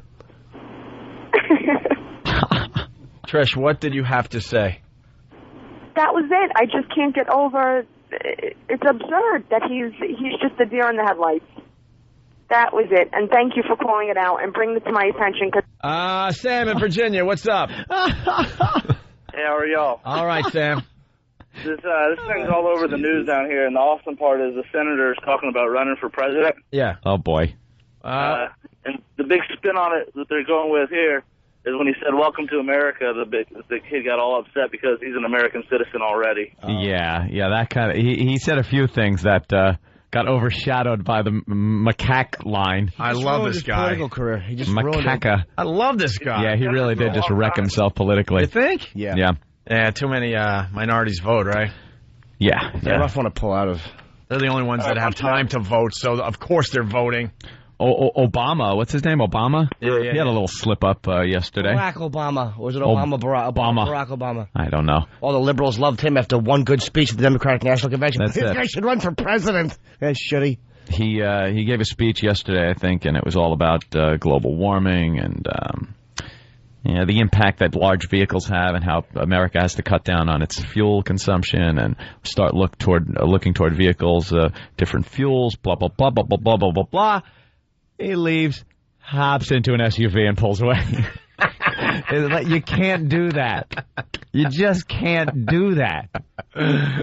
He left in a big SUV. Oh, really? Yeah. You should leave on a bike, a mountain bike, or leave with the a push scooter. Anything. Anything but an SUV. The worst car to drive these days. Oh. If you're trying to make a If point. you're trying to make a point, yeah. That's like Al Gore flying all over the place promoting his movie on global warming. Right. I think that jet sucks up a lot of fuel. A little bit. Andy in Boston, what's up? Hey, this same senator, like 3 weeks ago, he was like, there was firefighters in the airport for the wildfires in Virginia. Yeah. And he walked up to him and told him they were doing an awful job, started swearing at him and cursing at him. Well, they were taking all the state's money and not putting the fires out. Well, you know what? Now I don't like the senator. That's right. Yeah, you got to support the firefighters. Were they doing a bad job? Yeah, were they doing a bad job, Andy? No, man. They're like a special, wildfire put-out team from some other state, and they flew in there making $8 an hour, and the guy ran up on him in the airport screaming at him. Yeah. This guy sounds like a loose cannon. Yeah, he certainly does. Yeah, you gotta love him. Scumbag. All right, thank you. I want to see him win just to hear what he says. Yeah, no kidding. Yeah, what's the matter? Why don't we vote in like firefighters? Jesus, dude. We got to vote in a real nut job because everyone's like, "Oh, that George Bush, what a nut." Well, I don't like him. I don't like George Bush the way he's running things, but some people really get at him like he's a kook. Let's get a real nut in there to show what it's really like. Get this guy in there. Make it interesting. Just offending minorities everywhere. Slipping up his spin team trying to get out of it. Day after he's elected, he's like, show me that button and I'm going to push it. Show it to me once and I'm smashing Bring me the bag with the bomb buttons. He's just wandering around trying to find the button. Yeah. and they're keeping it from him. Right. Like using excuses. Mr. President, it was just here. I'll talk to Bill. He'll bring it in for you. That would make a great sitcom. I just... That's the whole sitcom. But we got to keep this away from him. He's crazy. I'm still talking about us on MSNBC. Is he? About an hour ago, we played the audio, and now I guess someone got back to him to tell him that we're not broadcasting from Chicago. Isn't that great? We're talking to each other through our programs. Yeah, that's how great our broadcasting skills are. Yeah. Even Imus thought we're broadcasting from Chicago. Wanted to sound local yesterday. That's right. So now he continues on MSNBC just about 15 minutes ago. Well, I've got the Opie and Anthony situation straight now. I think. I was listening to Opie and Anthony yesterday on 96.3, is it? Yeah, out of Albuquerque. They're on in the afternoon. The Buzzard. But they weren't in Chicago. But see, so people are calling them, bitching at them because in Chicago claiming they don't sound local. And I'm not a complete moron. I thought they were in Chicago. Maybe I am a moron. But that's beside the point here. Not a complete moron. I'm half a moron. Is that his wife on TV? The blonde with the cowboy head? Looks like wow, it, yeah. Is it really? Really solid. Wow. All right, here's that's Imus. Deirdre. I met her at the book signing. Lovely. That was her? Yeah, she's very nice. She's just on like black leather? Yeah. Damn, Imus. Imus continues here. Yeah. Anyway, they had this deaf reporter on, Charles. Yeah. What? And who's doing stuff, who's doing these various stories about, like the handicapped runners association. I mean, is he talking like me? Okay. Look at this. In the last segment, they're going, "Now we would never do anything like this. Right. I'm not even sure they should be doing this." But then the second you get a hold of some of it, yeah, you can't help yourself. Look at this retard. You just can't help yourself. We all like to think we have that filter. Yeah. Yeah, we just don't. You can't help yourself. What's that? It's too easy to make fun of. What's with that? Pete Rose haircut deal that guy's got on. What a mongoloid. Yeah. Oh. Okay, I get it. Now we get the picture. Then there was another mental retardation center. Then they go to our local commercial here in Albuquerque for 96.3, and it's a commercial about them. Sorry, and they couldn't hear this one. It's on their program, and it's a commercial some lady does about people who suffer from abject anxiety problems. Is that what they played after us? Well, oh boy, all the stations go local, so I guess in Albuquerque, right after that horrific segment, they did that. Oof. Suffer from abject anxiety problems. Charles? Yeah, right. like the staff. Yeah. It could be so and how you debilitating. Yes. How you can send for this tape. And the woman says, "Don't worry anymore. Here's a number, call, and there's no reason to get all bent out, to stay locked in your house and be afraid to go outside because you're freaking out, Anyway. And then you call for the tape and you can't get through and you start to get worried again. Bartlett. Yeah. All right, and finally. Wow, his wife really is. She's really hot. Very cute. Yeah, they've been together a long time. Can't be that long. What, did you hook up with her when she was 12? I don't know. Yeah, she's very young. Hey, your mommy called me and said to pick you up from school. Yeah, just hop in. Don. Yeah, my name's Don. Just get in. I'll drive you home. Yeah. No, this is a one of them shortcut deals I know to your house. How old was she? I don't know. They've been together probably 10 years. Nice. Probably. Finally, the last clip from Imus this morning on MSNBC. I guess he didn't have a lot of stuff to go to today. Anyway, it was funny. I thought it was funny. So they shouldn't be photographed together, though. The picture MSNBC keeps showing. No, Opie's actually better looking than that. And Anthony, they look like an ad for gay marriage. Gay marriage? What? This old gag. Gay marriage? Like an ad for gay marriage. Like what? One and two. Anthony absolutely looks like a shoe bomber. I mean, it looks like he's related to a shoe bomber. They're yanking him out of the security line now. Opie's the redhead one, the one that I met at my book signing, right? Yeah, he's cute. And he's got to get a better PR picture because he's actually adorable. In person, he's like really... He's adorable. Calm down. No, but he does. He looks crazy there. He looks crazy. If you scroll down from that picture, I wouldn't be surprised if they were holding hands. That's the way it looks. So you saying that the Iron Man looks better than his promo picture, Deidre? It is 10 minutes after the hour. Here's Charles with the news. Good morning. Good morning, Iron Man. Jeez, there you go. It was that picture they took when we first started XM. Yeah. I had, whatever. I had the flu for the first 2 weeks. I know I'm not cover of Tiger Beat material, but Shoe Bomber is the other extreme. I'm sorry. I'm not quite as bent up as the Shoe Bomber. Separated at birth. Separated at birth. Anthony and the Shoe Bomber. I've heard the Yasser Arafat's son. I've heard that one. Yeah. All right. Maybe I should shave. I think if I shaved... I tried that once when we went to the Hard Rock for the Beatles thing, and people didn't like that either. No, I don't know what to do with myself anymore. Like, I feel like I'm getting too old for the goatee. Oh, really? Yeah.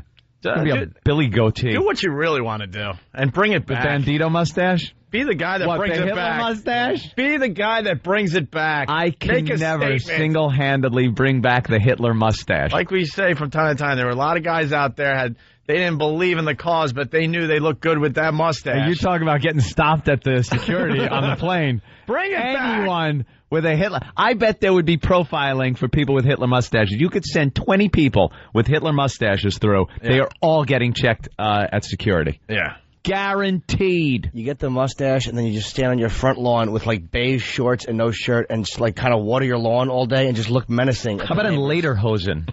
I just wear lederhosen and a Hitler mustache and just... What's lederhosen? It's that traditional German kind of suspender-ish attire. thing. You'd usually see it being worn by somebody playing some big brass instrument under a gazebo. Okay.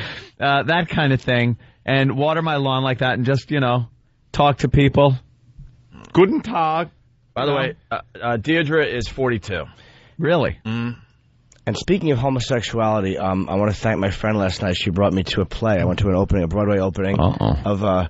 Broadway opening. Yeah. Oh, man, there's plenty of those. It was called Kiki and Something, and it's the gayest thing I've ever seen in my life. So thank you. It's a musical. Gayer than the drag show we went to in Boston? Did we go to that, or we just... We walked in, and it was happening. There was everybody in the audience were homosexuals. It was really bizarre. And the couple in front was like one black guy and one white guy sitting in front of me.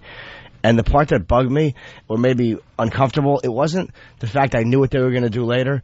It was when the black guy just put his head on the white guy's shoulder, and I looked at it, and their hands were kind of locked in. They were holding hands. That's cute. Well, it was loving, but it was just kind of like uncomfortable to look at. And then I was like, why is my body betraying me as I looked down? That's got to be the right hook and then the left right after it to Dear Old Dad. That's a combination blow to Dad. Boom, boom, what? That's a two-fister. You're what with who? Right. Let's go to Raj. Sucking the what of a what? Raj on Long Island, what's up? Hello, gentlemen. My name's Raj. I'm a little bit offended that you guys made fun of that young Indian reporter and kind of jumped on the bandwagon. I thought you men had a lot of integrity, but... This is the worst fake accent ever. Yeah, Raj, you're really horrible. It leads me to conclude that you guys are just a bunch of white trash fanatics. Yes, that's a good point. Anything to say about that, gentlemen? Why don't you use your real voice, Raj? Yeah. Raj. This is something Z100 would do. Yeah.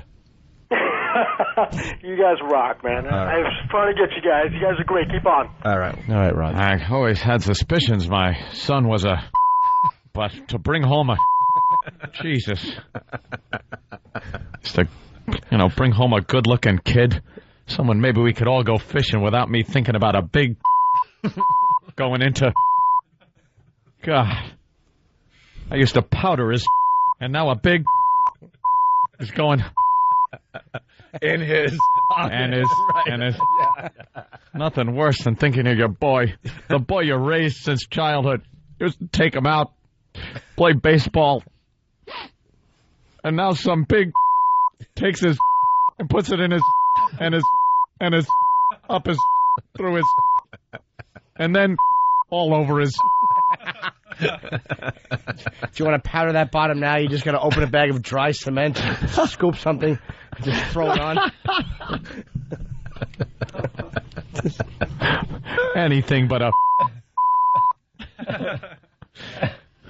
Son's a size queen, sir. All right. That's really... Why don't we take a quick break there? All righty. Well, quick question for Jimmy before we go to break. Glenn in Canada. Glenn. Hey, how's it going, guys? Hey there, Glenn. I'm trying to update my Jimmy Norton DVD collection, and I wanted to know if Lucky Louie was going to be released on DVD anytime soon. I would say, let me predict. Yes. I don't know. That's all I got. I know nothing about Lucky Louie, buddy. I wish I knew more. We won't know until the end of August, which is always a good sign for a show. I would guarantee that DVD comes out. Oh, that's obvious. You guys got like extras, bloopers, behind the scenes stuff? Yeah. That I want to see. A lot of the clean stuff we had to shoot in case it ever went to network. I'm watching The Comeback. I can't believe that show didn't make it. I'm really enjoying The Comeback with Lisa Kudrow. It's so uncomfortable. How do people not like that? I watched that when it first came out, and I brought it up on the show, and I said it's a really good show because it's so cringe-inducing. Yeah. And how did it not get picked up? Because she is perfect as this pathetic and, like, just embarrassing to watch her going through the motions of a has-been star trying to make a comeback. Is that too uncomfortable for the audience, I think that's what But it was great. Did it find its audience?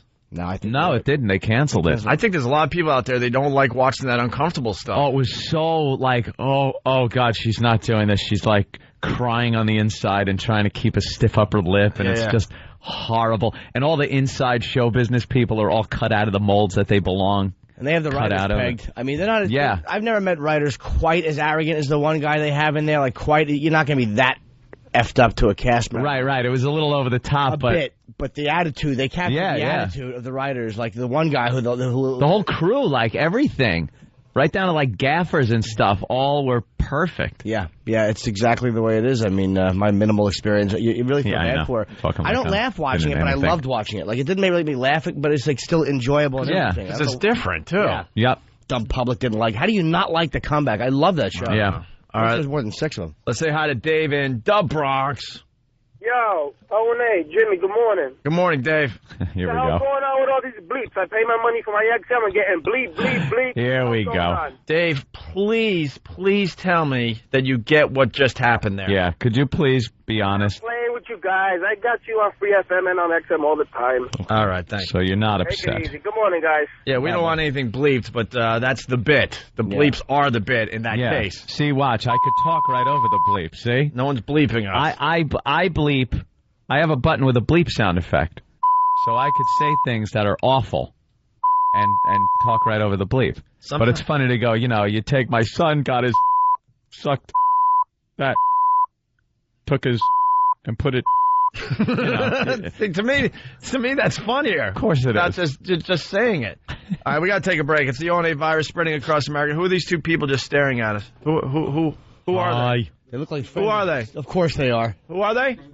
All right, cool. They look like friends of Steve's. All right. Hello. Kenny, why don't you plug your gig real fast before we take a break? Headquarters Gentleman Cabaret tonight, 38th and 11th. A lot of hot chicks there with good anatomy and all working parts. Going to give away traveling virus tickets at PNC and T-shirts and stuff. So come have a few laughs and a couple drinks with me. Tonight. You use your tongue prettier than a $20 whore. Thank you. I'll say that again. I threw a sound effect. What? 38th and 11th, Headquarters Gentleman Cabaret, 7 to 9, free admission. Here in New York City. Can you get a lap dance in your creepy beige slacks? Thank you. Should be fun. Club Soda Kenny at a strip club. That's a bit waiting to happen. He was banging cocktail waitresses 2 at a time. All right, Otto and George is here. We'll continue. It's the O&A virus spreading across America. Now we all know that Opie and Anthony Wow stickers are your tickets to a successful Whip 'em Out Wednesday. Well, yeah. Did you know that Wow stickers have many other uses? I built my entire house out of Wow stickers and 2x4s. Solid as a rock. Oh, crap. I'm not insured. Hear what everyone else is talking about. O&A Uncut and Live, continuing the show on XM Satellite Radio starting at 9 a.m. Eastern. Visit xmradio.com to subscribe. The Opie and Anthony Show.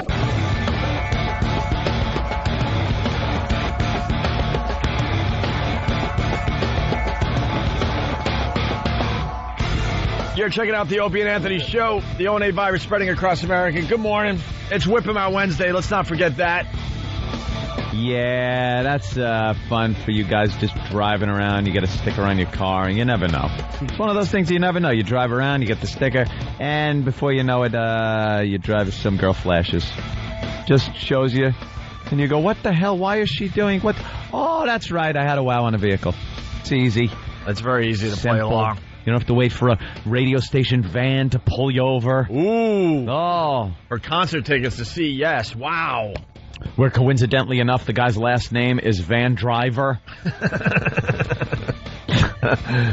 Yeah, we make our contest very easy and exciting. And it's like whip them out whenever. So if you have the wow in your car, you never know when it's going to actually happen, but it will happen to most of you out there. Hey, we got to say hi to Otto. Hi, gentlemen. Hi, Opie. Hello, Otto. Good evening. Hi, Jimmy. And for the new listeners, of course, the puppet, George. It's too early. I'd like to crack your skulls open. Yeah, he is a little feisty this early in the morning. It was early. It was an early day today. Yeah. God bless you for having us on. Dude, every day I got to deal with getting up at 5:15. It stinks. Yeah, really? It's just not a comedian's lifestyle. Yeah, we were listening. We thought you weren't even on the show. You're like quiet for the first hour, right? Sometimes, yeah. Jimmy goes into hibernation just to try to get some more energy from his sleepless night of hookers and comedy. Yeah, to wipe away the sleepies and the shame of what I did. That was a great Tony Danza, by the way. Oh, wait, thanks a lot. Thanks a lot there. Hey, thoughts and prayers to you. Thoughts and prayers. That guy was the king, and I can't even take credit for it. It was the Soup on E, Joel McHale's show, when he did Danzitions. Yeah. And it was a segment where he would take Tony Danza doing his monologue during his show, and the awful transitions he would do. He'd be like, I was out last night. I saw one of the best ukulele players ever. And I mean, a ukulele's not an instrument that a lot of people play these days, but it was some of the best ukulele playing I've ever seen. Thoughts and prayers to Bruno Kirby, dead today at 57. A great actor, wonderful person. I met him once, fantastic. My daughter got an A on a test. I'm very proud. Oh, another Danzitions. Bruno Kirby movie, Modern Romance with Albert Brooks. He's great in that one, too. Modern Romance. Yeah. Didn't see that one. It was like Albert Brooks' second movie. He was one of those guys, Bruno Kirby, you just knew him. Yeah. Every movie. Freshman, he was great in. He was really good in just about everything he was in, yeah. What did he die from? Leukemia. Leukemia. Yeah. Most people didn't know his name, though. It was like J.T. Walsh or guys like that. Like that guy's fantastic. He's dead, too. I know. You see him in everything, and you're like, who is that guy? And you just don't, And Sling Blade, oh, what a creep. Oh, was he a pedophile? What a creep he was in that. Great. He was a naughty one. Yeah, what about that boy? Why don't you tell me? Don't mention that boy. I was going to see that World Trade Center with my girlfriend Trish, and we decided it's too depressing. We went to see that Will Ferrell movie. Man, was that abysmal. Really? You didn't like that one? God, I felt like I got ass raped by Will Ferrell, and he sucked $20 out of my colon with his penis. And Ali G. Thank you, guys. I'm killing. No. Yeah, you are killing. And that Ali G guy's in it. He's funny. These are funny guys. The movie had no pulse. It sucked. Really? It was like Will Ferrell was so unfunny. It was like McMurphy after the lobotomy. It was like that level of it. It was just really bad. Product placement after product placement. It was just. That's what it's all about. That's what they do now. So they're making up for all the lost revenue. People not going to the film. And on the way home, I rented the best of Will Ferrell just to see him do James Lipton. I was almost in tears. Took a guy this talented and gave him nothing to work with, Really sucked. But money hand over fist that movie made. Yeah, the movie's still... It's doing fine. He's still doing well at the box office. He's making quite the income. Well, you didn't want to see... are you ever going to see the World Trade Center movie or no? Yeah, probably on cable. I mean, I love Oliver Stone. He's the right director for that topic, too. He loves that grim, depressing stuff. I don't want to see that stuff in the theater. Yeah, I kind of want to be in the privacy of my own home. Yeah, all weepy. Just in case I get a little weepy. If there's anything going to get you a little weepy, it's that subject matter. So I don't want to sit there in the theater walking out. Someone asks you, how was the movie? And you go, good. You can't control the way you talk. Yeah. I like to... I would say, I'm sorry, man. I like to watch. I saw Flight 93. It was one of the best films I've seen in a long time. Yeah, it's perfectly acted. Yeah, perfectly acted. I'm like, this is. You don't feel like watching any acting. And really, the guys were actually real controllers and stuff like that. They put in the movie. Were there snakes on the plane? Well, God, how awful is that like? Oh, God. I think that movie's going to do well, man. Oh, well, it'll probably make a lot of money. God. I was talking about this the other day. I think it's like the new Jaws. Like, they've been trying to figure out, besides the obvious, how to scare the crap out of people that fly. Because I know the terrorist thing, yes, but in general, most of us feel like we have that under control, in my opinion, anyway. But now they came up with this new concept, like, what? Snakes on a plane? The trailers I've seen, though, it's Jules from Pulp Fiction on the plane. Yeah. It should be Jules Pitt on the plane. Yeah. Because that's what there's snakes on the mother plane. I'm going to walk to Earth and eat my brand muffin. Yeah. You're going to be a bum, Jules. Yeah. They've been talking about that movie for a really long time, so hopefully it's all right. Yeah, because it's a contained environment. You can't get out. Can't leave. And stuff. Right. You would think the first sign of a snake, though, perhaps they would land the plane somewhere. Yeah, Quickly land. Everyone gets out. Everything's fine.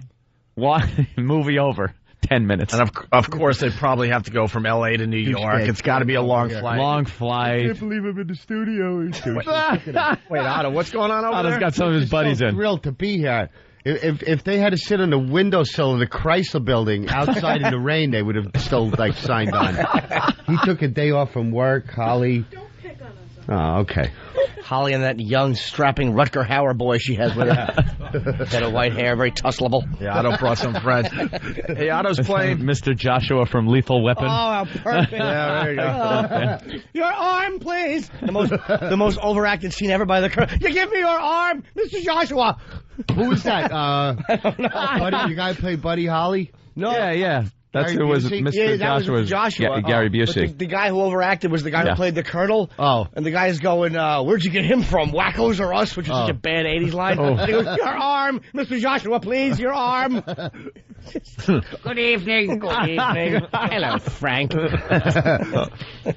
We got to make sure everyone knows that Otto is going to be playing the Opie and Anthony Traveling Virus. I have you alone to thank for that. You made it happen with one phone call. You're welcome. This guy was working on the Peter Lorre impression, and Norton was emailing a hooker, but you made it happen. Good evening. And stupid me, I'm like, Otto, we didn't know you really wanted to be part of this. And what'd you say? To work with all those great comics, so all them talented guys. Yeah, and Rich Voss. Yeah, he'll be there too. You're like, no, I wanted to play Pips for the rest of my life. That's our low self-esteem as a show, though. We're like, who wants to be involved with this? Yeah. I really was like, I don't know if Otto wants to be a part of this. I'm an idiot. But I don't enjoy the company of comedians, really. I mean, all this backstage sparring, it's really annoying. But I'm looking forward to killing on the stage there. Yeah. For your sick, low-grade audience. Oh, yeah, you'll do fine. It's August 26th. We're 10 days out, I believe. 10 days out from the big show presented by Bud Light. Always worth it. You can get tickets through Ticketmaster.com, and all the info's up on opieandanthony.com. The record-breaking show. That's right. Record-breaking. I was embarrassed when Pete put out that press release. I mean, our comedian friends are great. They're all great in their own right. But you throw 30 of them together on one stage, of course we're going to beat Leno's record. Record-breaking. Shut up. Ask Otto. He's pretty honest. What's the Leno record? Well, here it is. The O&A Virus sold more tickets at the PNC than any other comedy act in the history of the PNC is 39 years. Wow. And the guy's record that we broke was Jay Leno.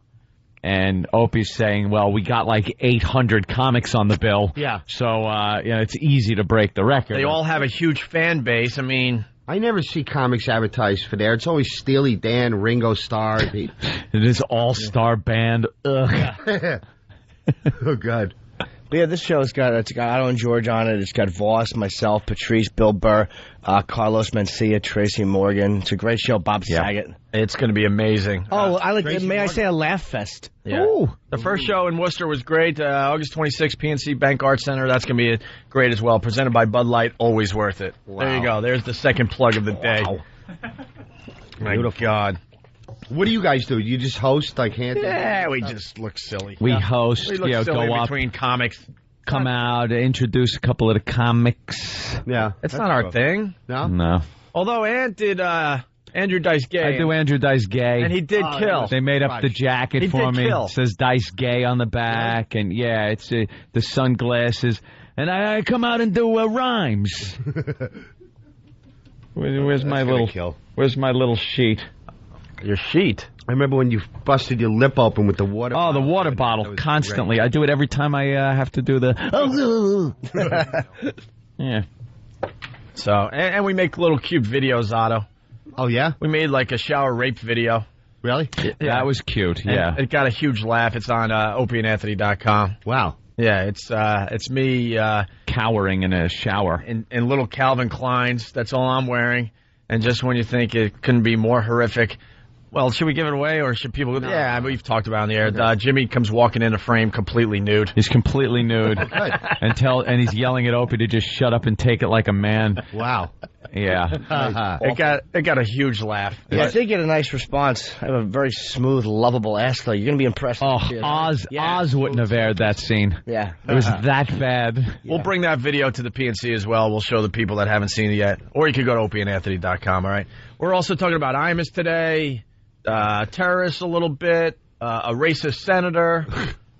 We have a news story. We love these stories. They prove that there is no God. You keep believing out there, but there is no God. Did we ever really think there was? These stories come about from time to time, and you got to question.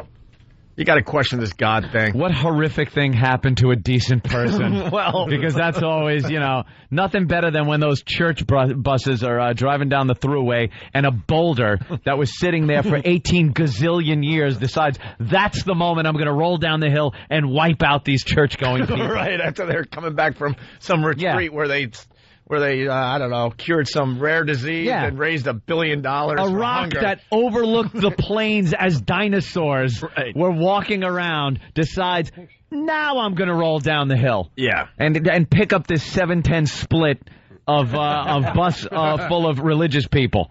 Can we all agree that we love puppies? Yeah, puppies. Can we are my only soft spot. You love puppies. You love the puggles. Little puggles. The cuteness meter pegs out into the red. You can almost explode your cuteness transmission just looking at one. And then the other day, we're doing the walk back, and a little beagle was crossing the street with those floppy ears and the little eyes that they look like they're painted by that artist that paints the sad little eyes with the little glimmer in the side.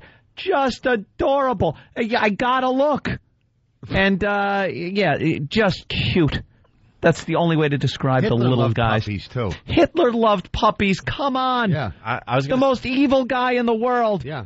I believe puppies. I believe even Muslims love puppies. Well, now slow down. Before dessert, they eat them. You put explosives in them, set them loose. And we all know the Koreans really love puppies. Yeah.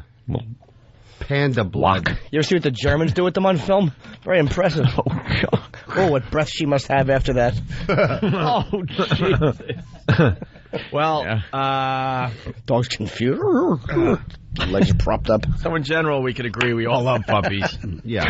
And we got a little story about puppies that proves maybe God's just busy. Maybe he was tied up doing something else. Yeah, maybe he got stuck at work. Appointment book was full. Or maybe he was on vacation in the Caribbean or something. The wife called. What happened? Well, listen to this. From what we can tell from the driver, he was notified via the radio from another trucker that there's smoke coming out the back of the rig. He pulled over at that time and attempted to go in with a fire extinguisher. But when he opened the doors, smoke, heat, and flames. And behind all that, around 60 puppies, all in cages with nowhere to go and no air to breathe. Any survivors? No survivors. Even for these guys who've seen a lot, this was disturbing. We don't like to see any loss of life, whether it's dogs, cats, we don't like it. Those with the Lowell Humane Society are stunned by such a huge loss of life. What a demise on a highway in a fire. It's devastating news. As it turns out, this company is one of the largest puppy brokers in the U.S. Apparently what they do is they buy the dogs from commercial breeders and ship them off to pet stores across the country. Fire officials say in transport, the puppies were given air conditioning. No word yet if that AC unit caused the fire. The driver of the truck not in the mood to talk about what happened. No, you need to Puppy smoking? Step back from me, please. But the shipping company, Hunt Corporation, did release a statement saying we are all puppy lovers and could have never imagined such a loss occurring. There you go. Did they have to say we are all puppy lovers? We're all Blaming puppy anyone lovers. Like it was an act of cruelty. Well, I think we got us a goddamn puppy lover. Hey, puppy lover. Did all the puppies died? Yeah. All 60. Tragic. He slapped the puppy slapped him back. I could have had you shot. And the only thing that runs on power back there is the air conditioning unit to keep them clear. We're not sure if it was the air conditioning unit that started the fire. Was it puppies rubbing together too quickly? Or one, smoking? Is there anything else that could start the fire back there? Puppy blew itself up. Trying to escape. You know what it was? It was just a mistake. Yeah. The light blew or something. What a sad little story. Yeah. It just sucks. Imagine the poor guy that's got to pull 60 charred puppies out of the Gotta count them. out of the back of the truck. Yeah, how many? What do you got? 40. 46 puppies. I'm really depressed. The yelping, the Oh, it must have just sounded horrible when he opened the door and realized he couldn't get to the puppies. And you just hear him back there. Yeah, because they're so lovable when they're like in your hands. They just rely on you for everything. And then just to be yelping like that, and they know your face, and you're not rescuing them. Right. Yeah. Hey, and how come we never get upset about this upset, and the story never really tugs at the heartstrings, when a container truck full of illegal aliens is found baking in the desert somewhere? Because puppies don't do home invasions. Yeah, because we don't all like illegal aliens. Yeah. We all love puppies. We all love puppies. We can all agree on that. Yeah. There isn't one person wants a puppy kicked out of this country. I don't call on my phone. This is dial 1 for English and 2 if you're a puppy. Jason from Rye doing a Pat from Munaki. This is taking over the country. Who doesn't like a hot dog? It's a pet joke. But then you got the real Pat from Menaki on instant feedback. It was Arfwitz. Arfwitz. Oh, God, is that horrible. That's pretty bad. Pat, you got to call in with your jokes, though. They're much better when you do them. Right. How bad they're going to be, Sonny? Pretty goddamn bad. Also, Shaky Mike from Virginia. God would have helped, but his girlfriend hurt her foot. Inside. Now you've had your drink. Now tell me what all the puppy lovers already seem to know. They burn the puppies on the causeway. They're dead. They burn the cup. Oh, God. All right, we should take a break. We got Otto and George in studio. Yeah. Are we promoting anything else there, Otto? Vagina. Oh, where's that stupid piece of paper? Otto. Oh, I'm doing this club in Otto. Philadelphians got to come out and Is it the Helium? Where is it? Is the Cabaret? Yeah, that's it. Joe knows. Prepared. Comedy Cabaret when, sweetie? 15-16. Shut up, Conti. I got it right 15-16. Ooh. Yeah, one show a night, Comedy Cabaret at the Best Western. Please come down, Philadelphia, douchebags. What day? What day is tonight? No, September 15th. Oh, and September 16th. Yeah. Oh, and then the Gotham Comedy Club, September 8th at 11 o'clock. All right. Well, website. Oh, MySpace, Otto and George, and I'm going to have my own OttoandGeorge.com soon. Thank you. Nice. Oh, look at you. What is OttoandGeorge.com now? Someone else has it? I had it for a while, but I just neglected it and didn't give Craig my dates and stuff. But I'm getting it all together. I got a manager now, Ben Carrizzo. I asked him to get me on a Jerry Lewis telethon, and he said I couldn't get you on a telethon if you had the disease. Why do you hurt me? Ben Carrizzo. What an embezzling name that sounds like. Real shyster, right? Ben Carrizzo at 2 o'clock. Yeah. That's really good. All right, we'll continue. It's the One virus spreading across America.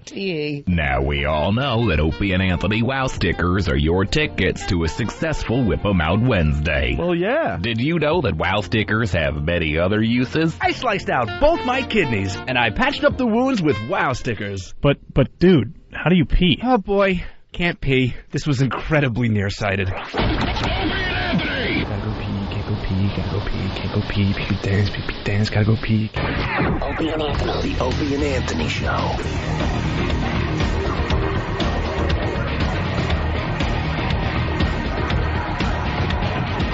Wow is alive and well on Pal Talk this morning on the Opie and Anthony Show. Oh, yeah. We got the Pal Talk cameras in studio. Gotta love it. If you got Pal Talk, they're not even a sponsor. We just like what they do. I just like it's It's pretty inexpensive. Like, I pay for my own account. I don't even, it's something like $50 a year. If that's something like that. $60 a year. Very cheap. It's $60 a year. We should have part of the company at this point. I know, really. We turned a lot of people onto Pal Talk. And it's you go to paltalk.com and you got to sign up and everything like that. But then you go to Opie and Anthony Live Room. That's where everybody hangs out. And you'll see cameras from the studio here. You'll see cameras from our listeners. And you get to look in and listen in when we go to break. I think we're the first radio show where we get to watch the listeners listen to us. Yeah. All of a sudden you'll see them start laughing or something. It's really bizarre. And then you get beautiful girls that flash us during commercial breaks and stuff. Here we go. Ah, there she is. May I say, Marissa, Pal Talk is thank you. sponsoring the O&A Village and is going to be there. What, Kenny? Pal Talk is a sponsor of the O&A Village and the Traveling Virus Show, and they're going to be there promoting themselves and signing people up and telling everybody about Pal Talk. Could you lift the mic higher to your mouth instead of holding it and leaning into it? Big dope. It's a flexible thing, and he lifts it like chest height and then leans over like a creep. I'm big. Yeah, Pal Talk's all you got to do is buy a camera. Well, I got a Logitech. Oh, you did? Yeah, good one. The type that you have right here. Oh, it's this one. Yeah, these are the good ones. You can control them, like make them go back and forth, up and down remotely. Pan down and remove your face from the shot when you're completely abusing yourself on film. Yeah. You know what I like to do with another program that I have? When I'm on vacation, I got my laptop. I can access my camera at home and turn it on, see if any any riffraff is around my house. Wow. Yeah. No matter where you are, you could get. And then what do you do? Around. Hey, I don't know. Watch him. They walk out. Hey man, what's up? No, don't take that. Oh, no. Hey, look, we're on the TV. No, not the TV. Oh. You see him, and as he grabs for the computer, the camera just goes. Wait, you can actually end of do that? show. Did you ever hear those urban stories about a guy who went on vacation and he come back and then there's on their videotape is a guy in the room with the toothbrush. Yeah. You've heard those, right? Yeah, I heard that urban legend. Wow. There's ones like that where everything was stolen except the camera and the toothbrush. Yeah. And then they got home, developed the film, and when the film came back, they saw the robbers and they had taken the toothbrush and put it in a place in their body where you would not want a toothbrush. Yeah. Or that. Whatever they'll dump out of as I try to skate around it. Okay. It's all right. No worries. I had that happen to me actually on a trip. No way. I absolutely did. And then I remembered, Who did it? Yeah, I'm the one that did that with the toothbrush. That was me. And It was straight your own camera, your own place. That's right. Hired a tranny to videotape it. Oh, straighten yourself out, Daddy. So, Pal Talk, if you need proof that the girls wow for us, get the Pal Talk cameras, because on Wednesdays it's all about wowing. Yeah. Baby girl wears very sexy underpants. You like her baby? Oh my God! She wears boy shorts or you something. with the toothbrush in your rectum, him laughing at you. If you think I'm gonna let that happen to a nice girl like Trixie, you're nuts.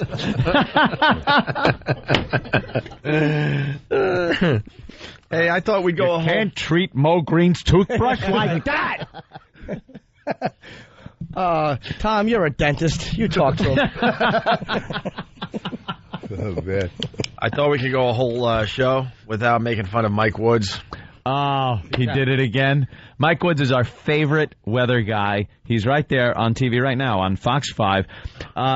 What the news, especially the local news in whatever city you're in, does these days, because they have to compete with Fox network news, the national news and CNN. So they got to spice up their newscast. And what they're trying to do is not being such zombies and just reading teleprompters. Yeah. So the anchors talk to the sports guy who talks to the weather guy, and they get these little impromptu, spontaneous, ad-libbing conversations going. Sometimes they're based on the story. Yeah. Oh, they're all pals. Oh, yeah. And this guy, Mike Woods, that you're looking at right up there, the improv skills of a cinder block. The guy cannot, he looks can like half a rock. Yeah, everyone calls him, it says he looks like The Rock, only now, smaller. Look at how big his fingers are. Do you have any idea what he would do to your girlfriend if she wound up with him? Oh, forget about it. Stop. Wait, he's got long fingers. What does that mean?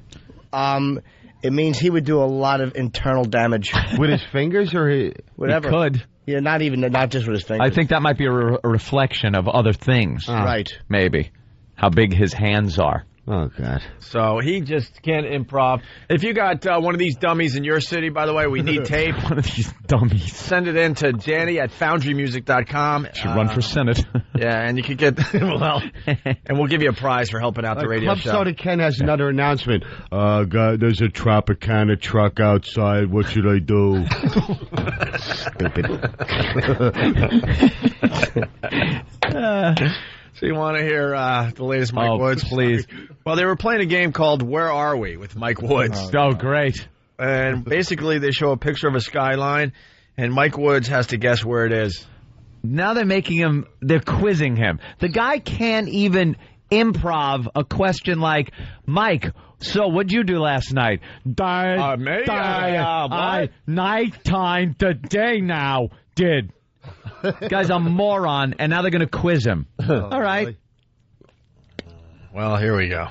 All right, we are doing another one of, this is Mike Wood's favorite game. I said, Mike, we're going to play Where Is This again with you. And he's like, no. Mentally taxing. You know what that means, Mike? We're going to do it all the time. I know it. Where is this? And Tony is not allowed to chime in because she probably knows. Well, it kind of looks like Central Park West. No. Yes, it does kind of look like we're missing some buildings downtown. Missing some skyscraters. But it could have been. Could have been, way but back it's not. When, but it's a live picture. Any idea? All right, but I might know where it is. That one tall building. Oh, yeah. Here's a clue. Tony might know where it is. And the pack might be close by. And you know the Packy cow over there.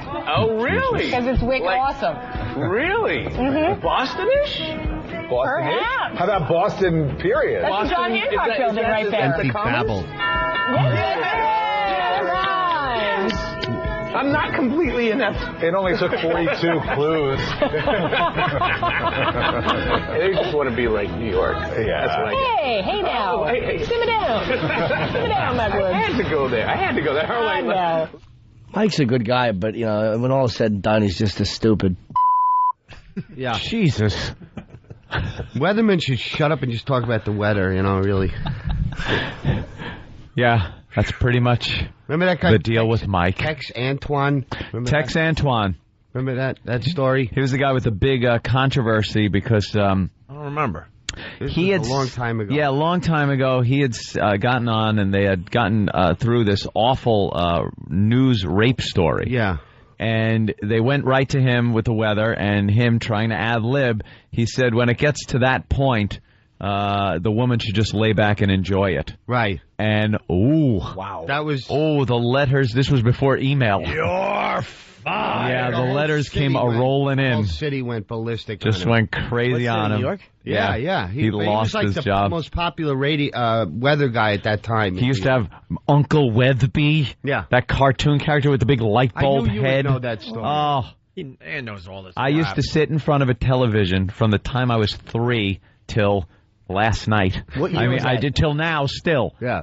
Till the time I was 3? No. What year did Tex Antoine do that? Oh, God, that was... Probably late 60s, maybe. Early 70s. Yeah. Great, real smart thing to do. Yeah. You really? Do you think the second it came out of his mouth, he went, "Oh no, I'm fired"? Oh Jesus, that was not the right thing to say. And that was back before real political correctness. You could get away with a lot back then. He was in more trouble than the rapist at that point. You know. Yeah. Tex was worse than the rapist he was commenting on. Yeah. All right, one more story we'll try to sneak in here. Oh wow, this cute little story. Is it cute? It's adorable. All right. Adorable. It's curtains for you, see? Curtains. They're adorable. They're adorable. Wise guy, eh? Give me that rod. Would I throw a lighted match in here if Rocky was in this stove? It's courageous. You might, Robert. You might. Like, they put me in this room with an elevator. I was trying to sleep on the elevator. 9-year-old Matthew Grogan has a developmental disorder, and though he has difficulty expressing himself, Matthew clearly describes the trauma of trying to escape from a timeout room. His parents say in reality, it was an elevator closet inside this Seaford Elementary School. I was trying to get the door open. So right away, We were very upset as parents, really upset, because a major component of Matthew's education is positive behavior reinforcement. Oh, boy. Roberta Grogan says back in November of last year, she was shocked when her son first told her about his experience. 3 months later, Seaford school officials finally confirmed via letter that Matthew had been escorted to a timeout room 3 times for behavioral problems. And they say they did it with somebody in the room. Matthew tells me that that's not the case. In fact, he tells me that the door was closed and oftentimes all the lights were not on. And there were monsters in there. To try and get somebody to calm down. Family attorney Ken Molly. Boring. Matthew sounds like a very bad boy. You know what? We'll cut our losses. They're not all going to be gems. Matthew. That's a who cares story. He's quite a naughty boy. He needed to be corrected. Yeah. When do you think maybe we should throw Matthew in the elevator closet? Hey, right nigga, away. Cook. A nigger. All right. We'll cut our losses. There was more to the story, but it wasn't going anywhere. We can be honest with ourselves there. Tomorrow, Fatboy Slim stopping by to hang out with us, and he's going to do the walkover to XM and hand out his latest CD, Fatboy Slim's Greatest Hits. Otto and George, thank you so much. You guys. Absolutely. You're going to join us at XM, I believe, for a little while, or you got to go home? No, I'd love to. Thanks. All right, and Otto and George will be at the O&A Traveling Virus August 26th at the PNC Arts Center. All the info's up on opieandanthony.com, as well as our new TV commercial. Hey. It's up and people are checking it out as we speak. Go to opieandanthony.com to check that out. If you're not joining us over at XM, have a great day. Thanks for listening. Yeah, man.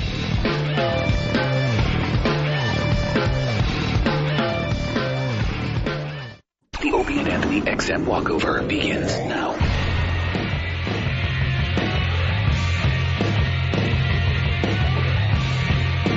All right.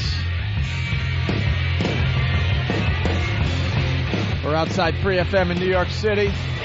Beautiful day.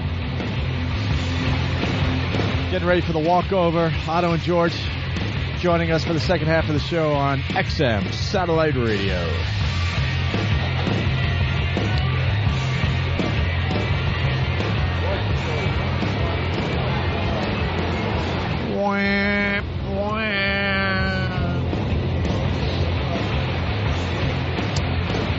That's better. There you go. Now I have a microphone. I have my microphone. Otto's got a microphone.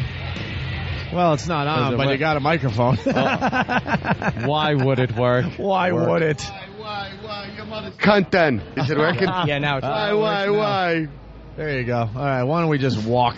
There we go. Jimmy's got some nice headphones on today. Hi, the Ollie. Little buds I don't like fit in earbuds. your little Hi, Ollie. ears. Dried up cunt. Sorry. Isn't she your friend? Yeah, she is. That's sweet. She drove me in. No Easy Pass. She's too much of a hippie. Oh, no, you had to wait on the cash line? No Easy Pass. Who doesn't have Easy Pass? Why don't you have the Easy Pass, Get ma'am? Easy Pass. Why don't you have the Easy Pass? To pay. Another bill to pay. You're ruining everything, Holly. Put it on my debit card. Don't you see any equity in Would the you get me time one? spent in the cash line? Would you get me one, Anthony? No. Just taking pictures like crazy. But she could clean a half an ounce of pot on a record album in 25 minutes. No seeds. Clean, no marks. Cleanest pot, no stems, no seeds. I'm trying to talk to her on the radio, and she's just taking picture after picture. On a brain salad surgery album cover from Emerson, Lake and Palmer. This is not a library, my friend. This is not a library. Where's all the pretty women? At work already? Sucks. Hi, much cooler today. Hope you enjoy the blah, blah, blah. Cappuccino. Hey, blah, blah, blah, blah. Where's the old Enjoying man? a blah, blah, blah. What are you reading, the blah, blah, blah? Andrew. Kenny, I'm going to kick this nun in front of the taxi. Just get my back in case anybody tries to help her. Greetings, Andrew. That's Andrew. Very nice you to don't help have him, to worry sir. about Very the fake nice. clam. How you doing there, Andrew? I'm all right. Doing good today? Give me another day. I'm happy. Wow. Andrew, you gotta wear a hat. This is the first time we're seeing you without a hat. Well, that's why I took off my hat for you guys today. Why? I say I wanted to show you my real self today. You have hair like Norman Bates. It's up for you guys. I just talked to God. He thinks you're an asshole. Oh, well, God bless you, my friend. You got another one today? Eat something. It's the homeless fucking Audrey Hepburn. What do the pennies indicate? Are those crop Pennies circles? indicates, because that's my lodge. Your lunch? My lodge. Your Lord? L-O-R-D. Ever heard of a speed stick? Yeah. Hola. Your Lord. All right, so Jesus Christ is your Lord and Savior. Diablo. Jesus Christ is my Lord. I was born that way. Caradicho. He's a demon puppet. Yeah, he's very evil. The power of Shem compels you. The power of Shem compels you. Everywhere. God loves everybody. Oh, you're not his content. You know, the power of Lord is the greatest power in the world. Really? You got to have that power of Lord, baby. I'm a huge Matt Damon fan. What is he talking about? Andrew, you like the puppet? His name's George. George, the one who's swooping in Canal Street now? El Diablo. Boy, George was swooping in Canal Street doing a community service. I don't know what he's Boy, talking does this guy about. need his shirt martinized? He's fucked up today. He's trying to make a Boy George joke. Oh, I got George you. the puppet, Boy George. Right? Wow, that was a hell of a stretch Nice there. tie-in. Boy, George was doing community service. And We heard you the first time, Andrew. Yeah. Are you fucked up today? Were you out drinking last Hey, night? that is Tex No, I Antoine. drank a couple of beers. And I drink 2 beers. I'm high for 2 days. So did you have a couple What of is beers? your heritage? Hispanic? I don't drink too much. Cuban? Once in a while. Yeah, where are you from originally? Pardon? Where are you from originally? I'm originally from Goa, India. India. Goa, India. Wow. Yeah. Where don't you have a community? I mean, I thought Indian people took care of each other. He must be a real asshole. I want to ask you a question. Look, I'm wearing Hershey's t-shirt. How come they don't give me no royalties? Oh, because he's wearing a Hershey's T-shirt. That's a good question. He thinks because of advertising. Right? Oh, all right. I should be entitled for some royalties. The right? same reason you people charge $2 for a roll of Bounty. Fuck yourself. Give you a royalty. Bounty, $2, my friend. All right, this is Andrew. What do you think, Otto? Very nice guy, sweet soul. Yeah. Thank you, guys. God bless you all. God bless you, Andrew. Love you all from I don't my have heart. anything smaller than Enjoy Central Park. Not going to be able to. Stab a tourist when you get a chance. The homeless like wrapping people over the head with cobblestones. Wow, a homeless Indian guy. I always thought the Indian community took care of their own and shit. Nah. You never see a Chinese homeless. That's true. That's a very good point. But you see a lot of Chinese. Yeah. They take care of each other. Here's my friend. 70s porno mustache. Nice. Yeah. Nice. The mustache is coming back. It's Where's making a the comeback. Big porno mustache. Sir. Sorry. Wanda Sykes. How you doing? Amazing. Wow. Look at this open dress. Oh, wow. Oof. Double cock. Look at That's this a lady. creep. Ugh. Creepy guy in a blazer. Oh, my goodness. Food all right. He is a ghoul, isn't he? Staring straight ahead. Like your children. A ghoul. All right. Oh, look at El that Diablo. gentleman. Taking a little picture. That's nice. Let's go over here and see what the officer... Officer. Officer. Hey, officer. Don't The you know? burglar came in through me He's open shaking his window. head. Oh, God. William Frawley jogging. Oh, the two joggers just nodded at each other as they passed each other. Wonderful. What, are you getting the cabs today, officer? Nailing the cabs today? No? I like when you guys do the cab detail, when they make those lefts when they're not supposed to. And you hear, pull it over, pull over. Love that. Any excuse. Holly's got a dime bag of pot in her purse. Officer! Officer! Dried up skank. But she's your friend. Oh, my God. What a beautiful fucking day, God. Hey, Glorious Bernie Getz. day. That's nice. What a glorious day. Wow. Oh, he had a tall drink of water. Hello, sir. Oh, even taller. Hi. Jesus Christ, it's Giant Town. Oh, Jesus. Holy shit, that's 3 in a row. What are you coming out of? Hey, nice hat. I like the hat, huh? Hey, nice hat. Looks good on you, though. You miserable twat liquor.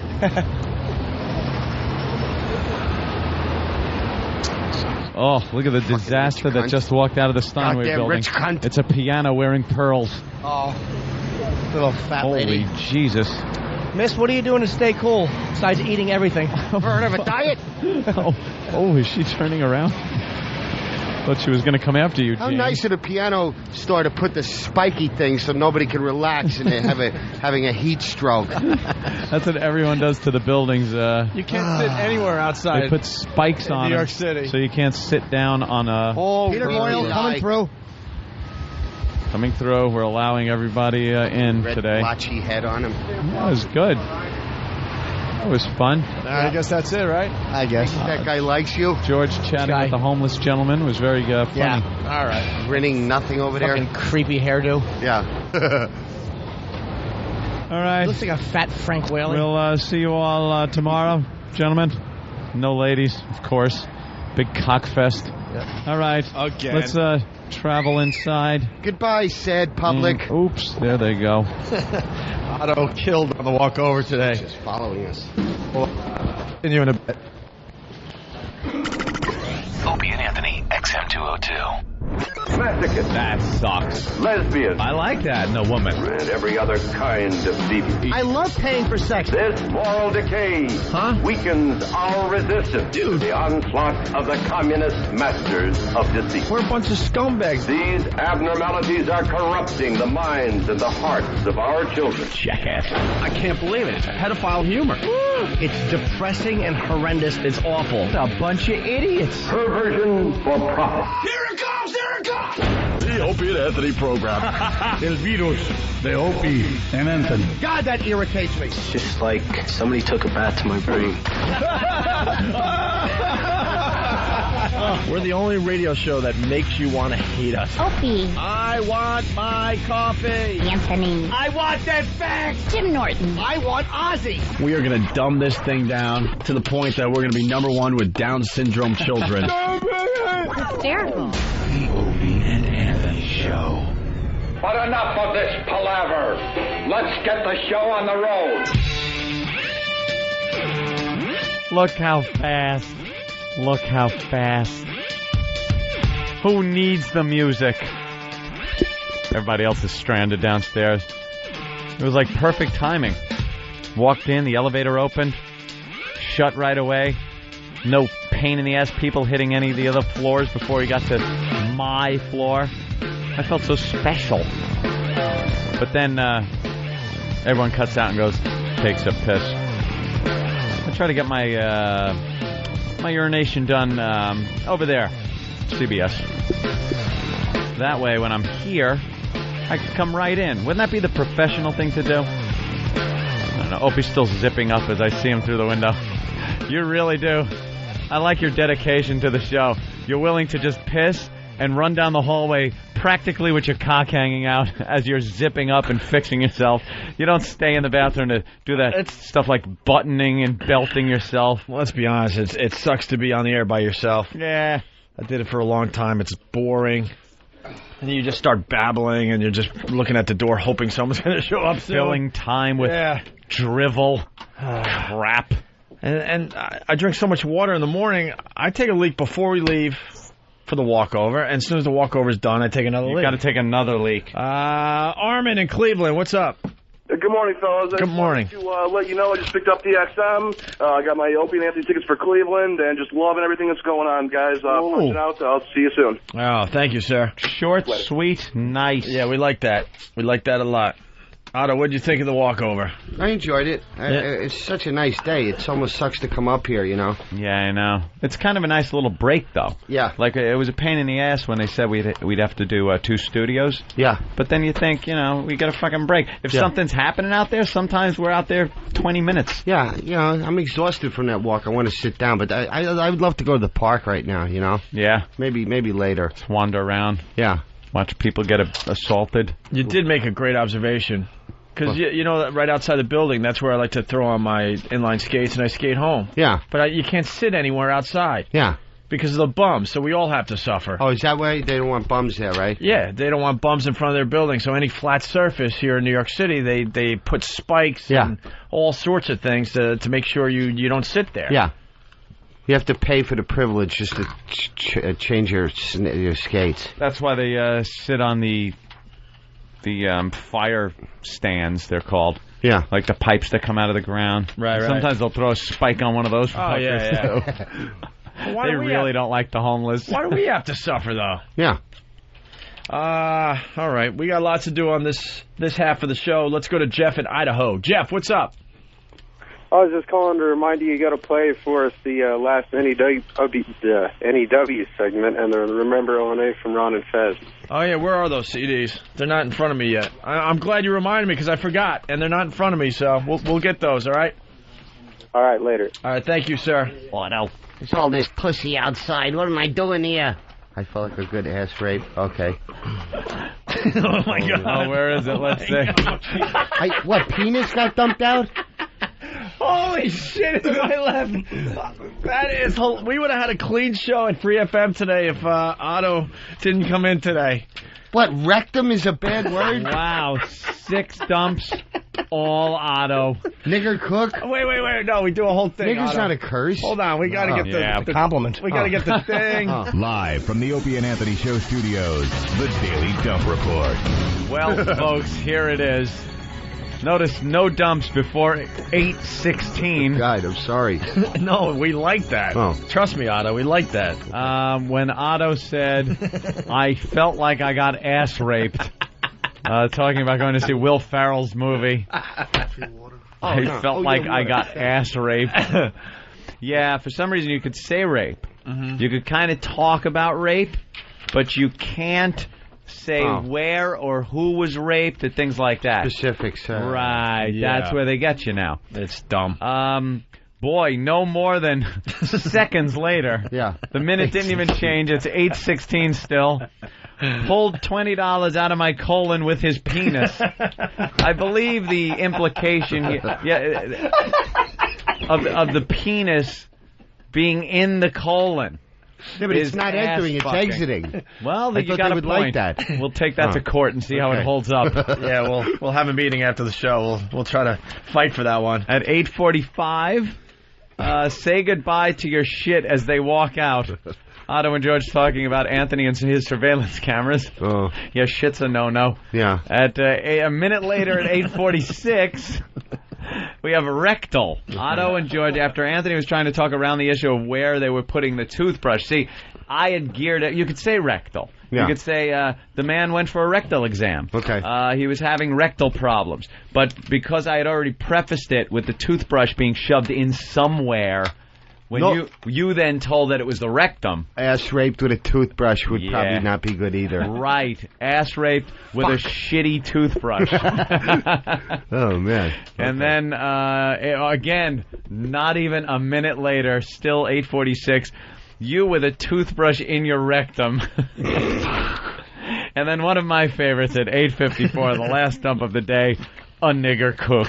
Oh. Coming from, of course, the great movie The Shining. That should not have been dumped. No. You with a toothbrush in your rectum, it should say in parentheses, delivered as Jackie Gleason. Yeah. Because I do such at least horrible give you some credit. Yeah, at least there's some humor there. Yeah, if I it's remember done in character, Alice. I think it should be all right. We brought up Alice. God.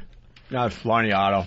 Nice girl like Trixie, him laughing at you. You got to keep us honest, Otto. And you did this morning. The nigger cook line is from The Shining. The only reason they dump out of that isn't because of FCC violations or anything. They're just afraid of backlash and advertisers and things like that. So that's why that word. Yeah, we lost that word. That's not an FCC word where they have a problem with it. It's a company policy. Yeah, but your black listeners, they don't thin-skinned. Why'd you pluralize that? Oh. Our black listener. They say that word like the these days. I know. It's that double standard thing that's ridiculous. You go to a hip-hop station, tell them they can't say that word. It'd be dead air. I know. Dead air. Too true. Oh, did I make Too true. What? That sounded good. I think I made that. Yeah. Ruined my day. I thought I shot the basket there into the garbage. What's this Metamucil do for you? Makes you shit. Dump? Is that what it does? You should be shitting anyway. I do shit. Naturally. Why do you feel like you're clogged up? Do you eat a lot of red meat? No, why? Oh, I don't know. Me. I shit twice a day. Really? Yeah. Whether you need it or not. I took a massive, fluffy dump when I got home yesterday. Fluffy? Yeah, it was, thick. There was no substance to it at all. I want to like pudding, but a little solidified. Yeah, more solid than pudding. If it was on your chest, it would just be a fucking warm pile that did move, but not fast. We interrupt this program to bring you the ozone midget sighting of the day. Hey, Rob, what do you got today?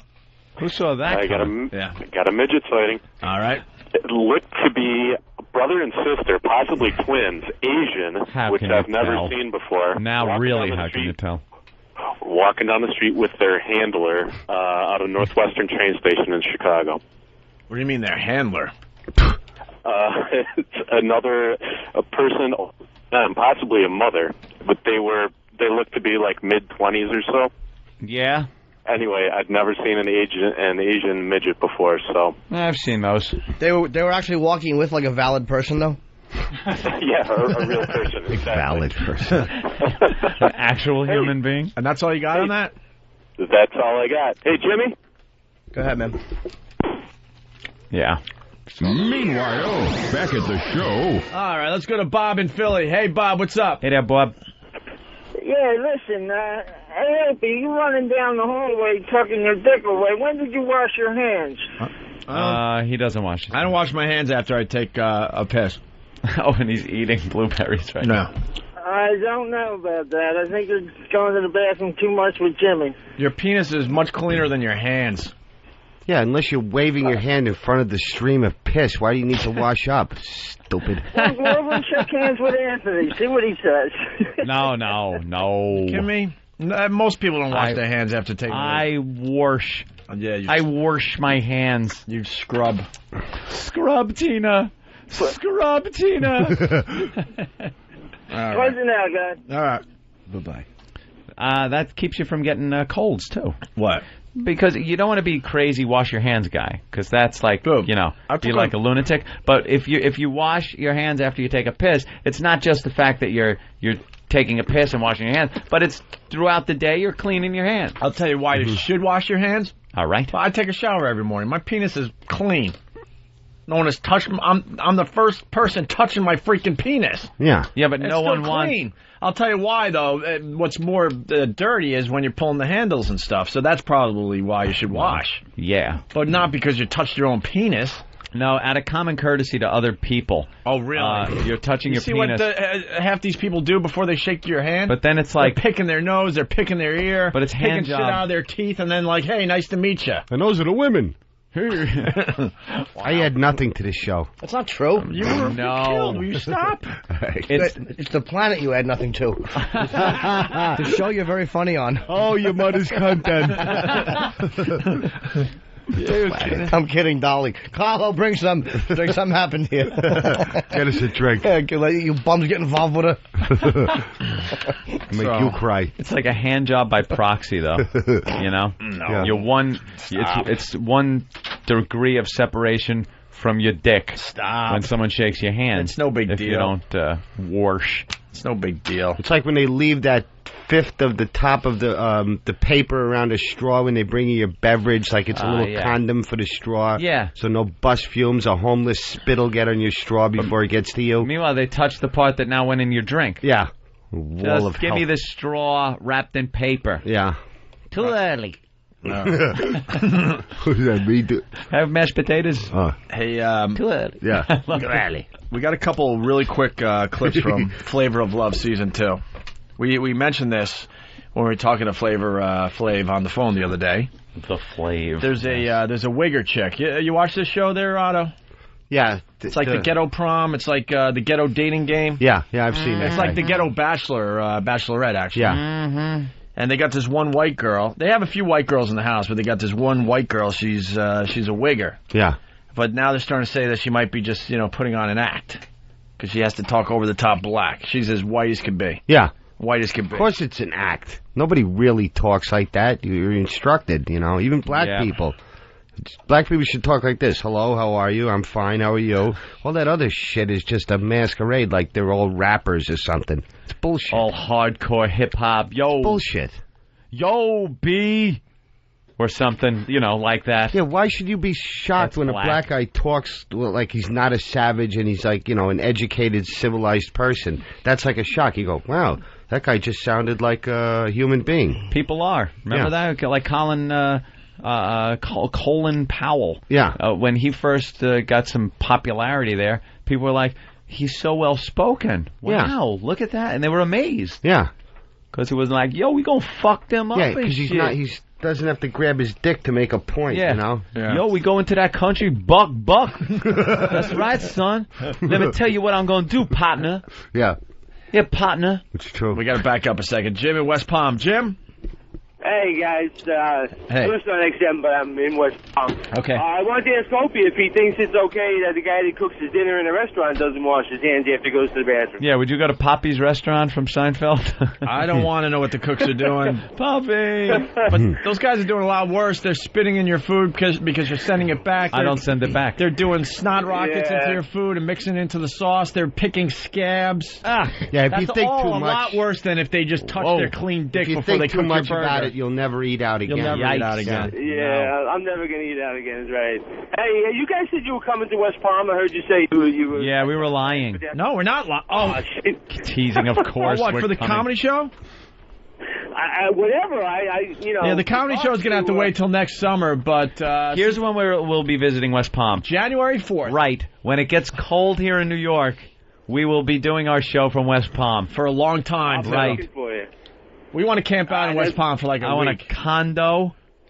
We tried to do this last year. It didn't work. Because we didn't have a place to go. We had no place to go. I got no place else to go. You guys can stay in my house. No problem. We're going to try to work it out again this Only year. if you hang yourself after swallowing an engagement ring. Stupid Okie. All right, Jim. All right, guys, appreciate it. Bye. Maybe XM could figure that out for us. I would love to. This year. Couple of years, I'll be department manager. Things are going to be tough for a while. You and Mom are going to get along great. I wanted a pilot. An aviator. An aviator. Great movie. What a bunch of laughs. It was lovely. Okay, so Flavor of Love, the wigger chick. This is worth playing. Her name is Buck Wild. Of course it is. Flavor Flav. Is she named all the attractive? She's all right. Oh, no, nothing doing. This one fucks niggas. Oh, my God. Look at him taking me serious. All right, well, here we go. Make you cry. Here's Buck Wild on Flavor of Love Season 2. I have to win this. Flav is meant for me. Like, none of these other girls even come to my level. That's my Flav. I'm gonna sit down with you, and we gonna get it poppin'. Yeah, boy. Ghetto is as ghetto does, but where I live in the ghetto, it's not too many white girls up in there being all ghetto like that. So I can't really figure out whether that is real or not. You are definitely very aggressive. I try, I got to get what I want, and apparently that's And one thing I like about you, you ain't afraid of who you are. No, but hey, was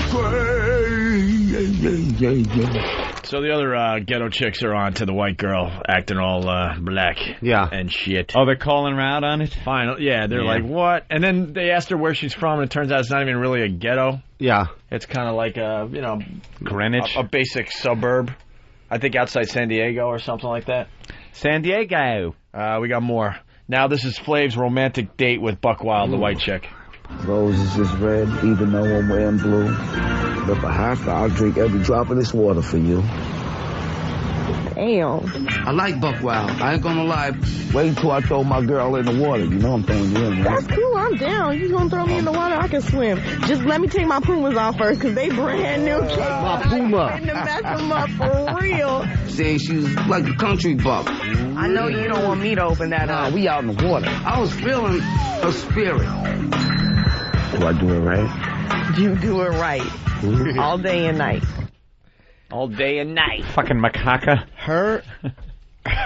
Her father has coworkers he has to make eye contact with. Oh, really? And that Blade wants to fuck white chicks as a black cunt looks like a fucking wallet. Thank you, George. Give me a rod. Mercy. Courageous cat, that little prick, Minute Mouse.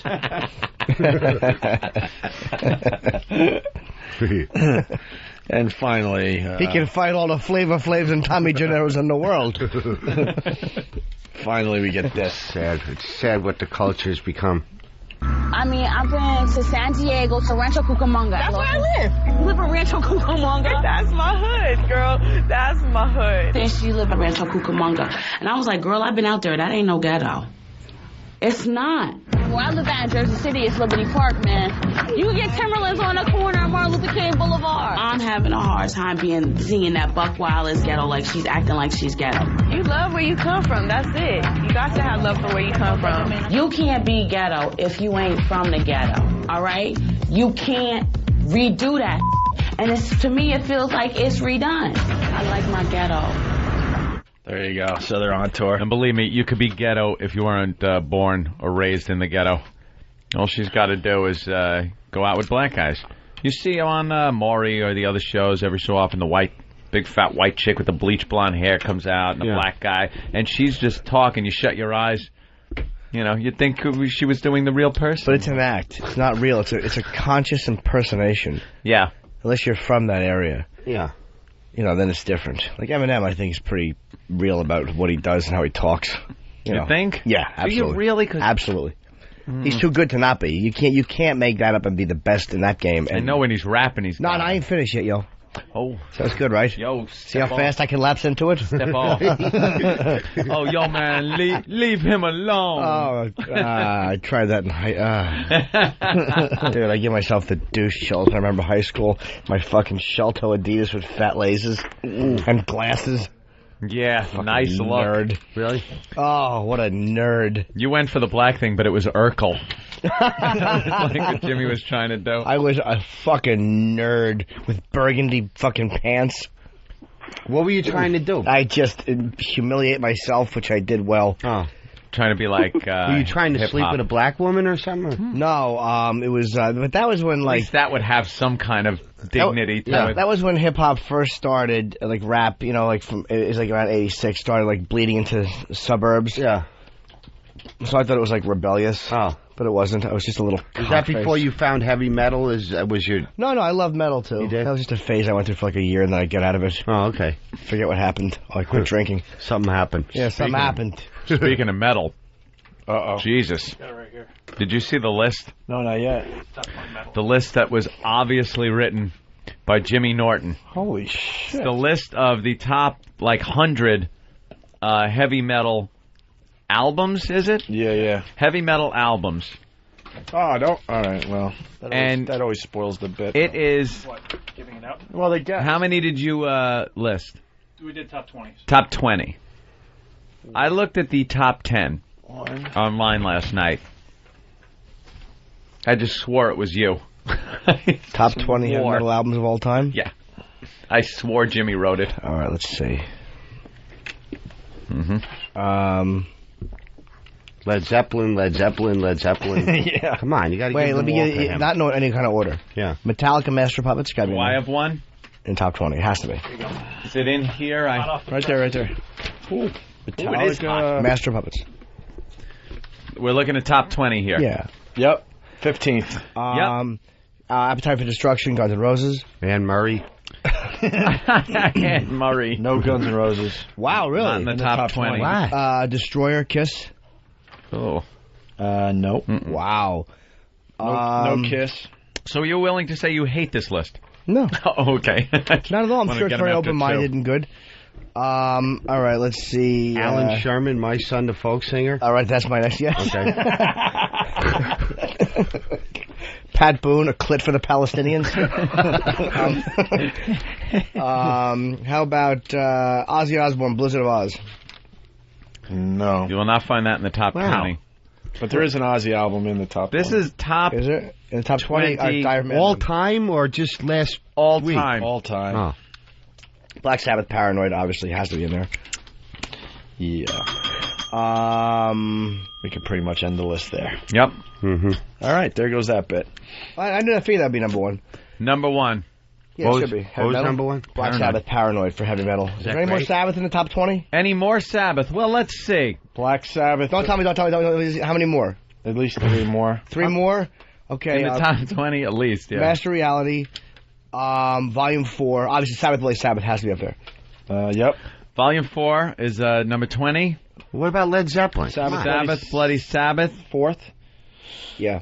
Master Reality 7. Okay, any more Sabbath or no? I think keep going. There's more Sabbath? Oh, yeah. One more. And one Ozzy. All right, hold on. Let me think. For Ozzy, I already guessed Diary of Madman. That's no good?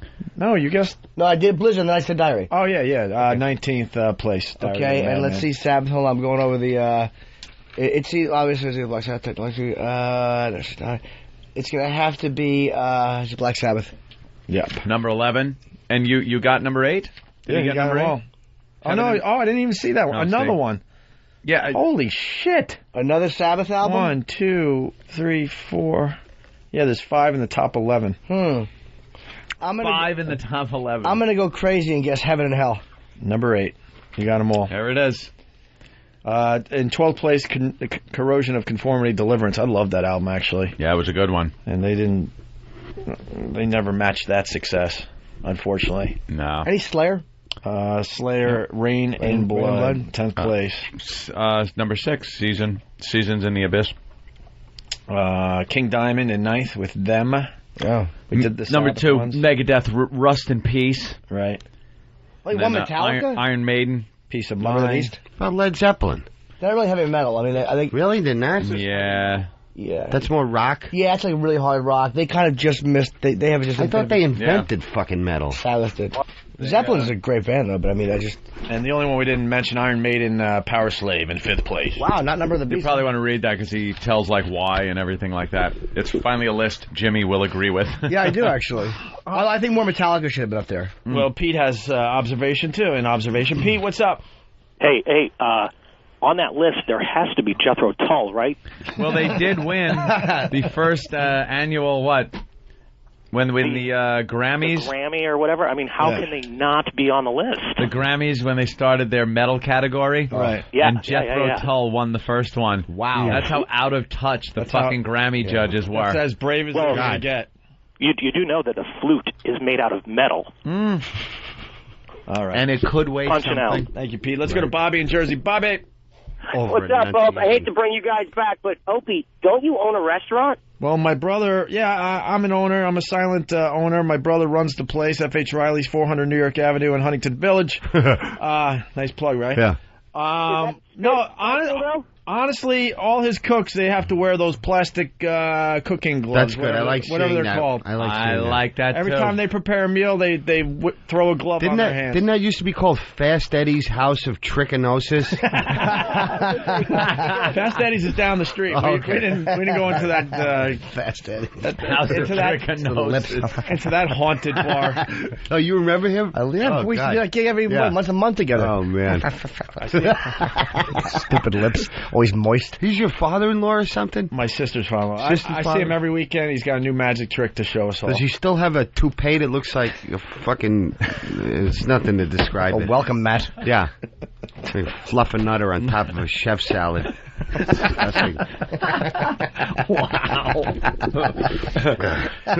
Speaking of the restaurant, someone overnight emailed us about Master Poe is the master of ceremonies at F.H. Riley's Friday. Yes, gentlemen.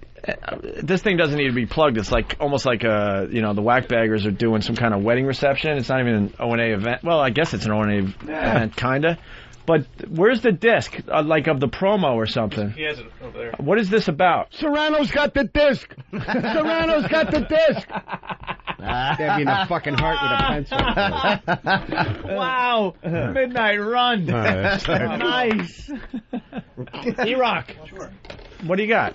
You're suffering from fistophobia. You don't get on a fucking plane. This Great promo. movie. Wait. Yeah. What? Stop. E-Rock. E-Rock, go. E-Rock's the only person I know that would look better with a toupee than in his regular hair. This is like the 4th haircut. It's awful. No, it isn't. Yeah, it is. You should cut your hair with a shotgun. Otto. Yeah. Enjoy. That's real hair. Oh. What? That's real hair. Oh, his hair? Yeah, that's not a toupee. Doesn't it look like those commercials? You could swim, you could play tennis. Maury's wigs don't come off. He's too young to be bald. Why, everybody thought that was a wig? We knew it wasn't, but it's just It just looks like one. Oh, yeah. You can swim with it. Spiky thing. Yeah. Sorry, Rock. I can't help myself. I want my money, Maury. All right, what do you got with this Master Poet thing? Apparently some fans met helping out Master Poe build his school, and they go to F.H. Riley's and stuff like that, and now they just got married, so they're having like a late wedding reception / party at F.H. Riley's this weekend, and Poe insisted on writing and recording the promo himself. You may give the bride a spinning back kick. Wait, he did not. Yes. He insisted on writing it? Yep. Okay.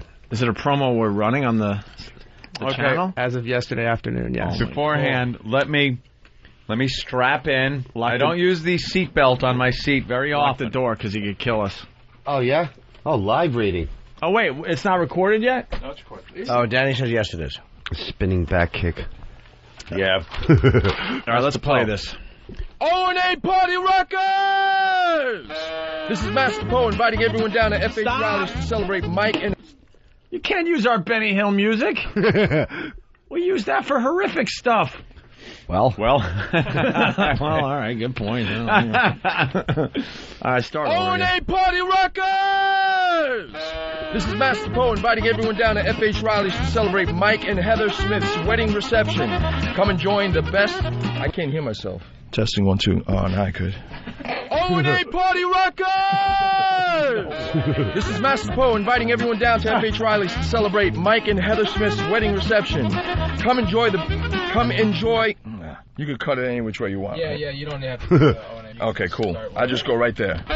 Come and enjoy the best food and drink on Long Island Come and enjoy the best food and drink in Long Island and experience the time of your life. This is going to be an all-out bash to end your summer right. We will eat, drink, dance, and sing all night long. That's right. After that's right. That's right. It's another great time at F.H. Riley's. It's karaoke night. The best, the loudest, the biggest bash you'll ever know. F.H. Riley is located 400 New York Avenue, Huntington, New York. For reservations, call 631-271-7600. This Friday, the 18th, 8 p.m. Be there.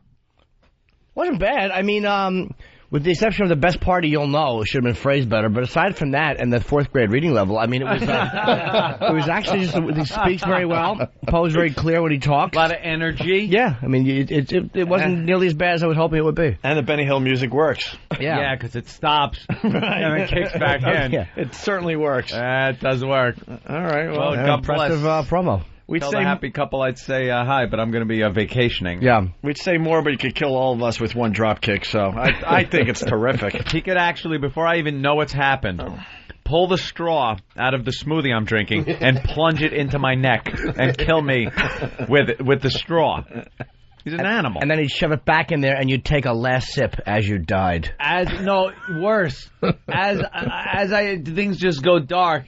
He's smiling, drinking the rest of the smoothie. Yeah, with the lid off, like a man drinks a smoothie, as opposed to you. No straw, he just killed me with it. Sip. You don't drink through a weapon. Of course you don't. Wow. All right. Thank you, Poe. You're welcome, guys. We'll take a break. Otto and George in-house today. Playing the O&A Traveling Virus at the PNC Arts Center August 26th. Yeah, I'm really looking forward to that, and I appreciate it. It's not just the $75 that you're paying me for the performance. it's the thrill of being there on that stage. Well, you were a last-minute ad. Some of the greatest comics. It's going to be great. People should come, man. It's a lot of fun. First one was great, and we worked out some of the little bugs, and I think this show is going to just be off the hook, yo. Wow. I thought a black guy was sitting there for a second. Thank you. Turned around, and it's Opie. Thank you. You think it was the real people? Thanks, I appreciate it, guys. Opie and Anthony are the latest shock jocks to hit it big. Goddamn! They are heavily into one thing. Boobies. Boobies. Yes. One of you, I don't know which one, said, then you can pull out your business. It's junk. We're artists. You present it as innocent, but I'm not so sure it is. Screw you. We're artists. Is there anything you won't do for ratings? We are publicity whore bags. Publicity sluts. We're artists. This is all about money. That's what it comes down to. But you're mercenaries. I mean, aren't you mercenaries? We're radio mercenaries, dickhead. We're artists. We're entertainers. We're not psychologists. We're not doctors. We're not daycare workers. We're artists. So it's all on the parents, none on you. None on us. We're artists. None on us. I'm scared.